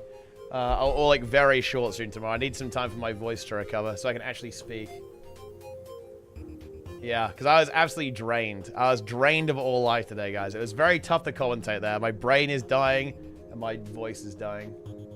Yeah, it might be a full day sleep moment. No stream. It might be a short stream. I do want to do a stream. Maybe a little short one, but we'll see. But yes, there you have it. Sign up for the tournament. Well, not even sign up. Just join the fucking tournament. It's gonna be good. It's gonna be content, guys. It's gonna be epic.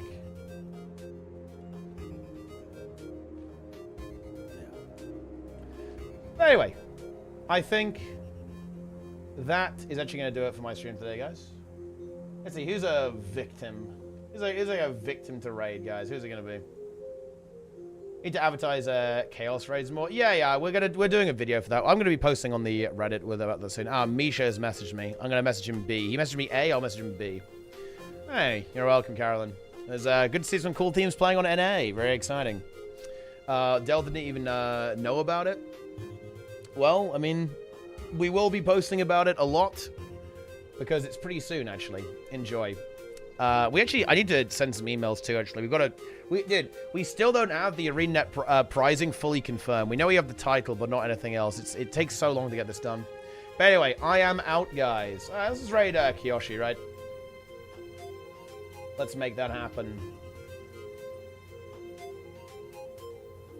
Let's go. All right. We are... Wait.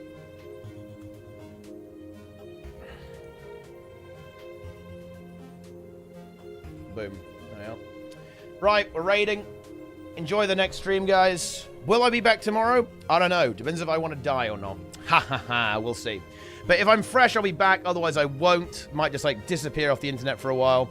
Hope you guys enjoyed the stream. A little bonus stream here. Wasn't even planning on stream today, but we made it happen. 4-hour stream. Nothing crazy.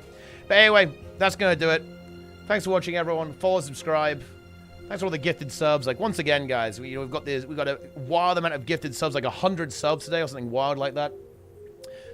Love to see that. It's fantastic stuff. Yep. Overworking. Wait, how is overworking 4 hours? Like, 4 hours that's relaxing, guys. Okay, that's a very short stream. But anyway, Kiyoshi, guys. Follow the social media. Buy the game, okay, with my referral link, okay?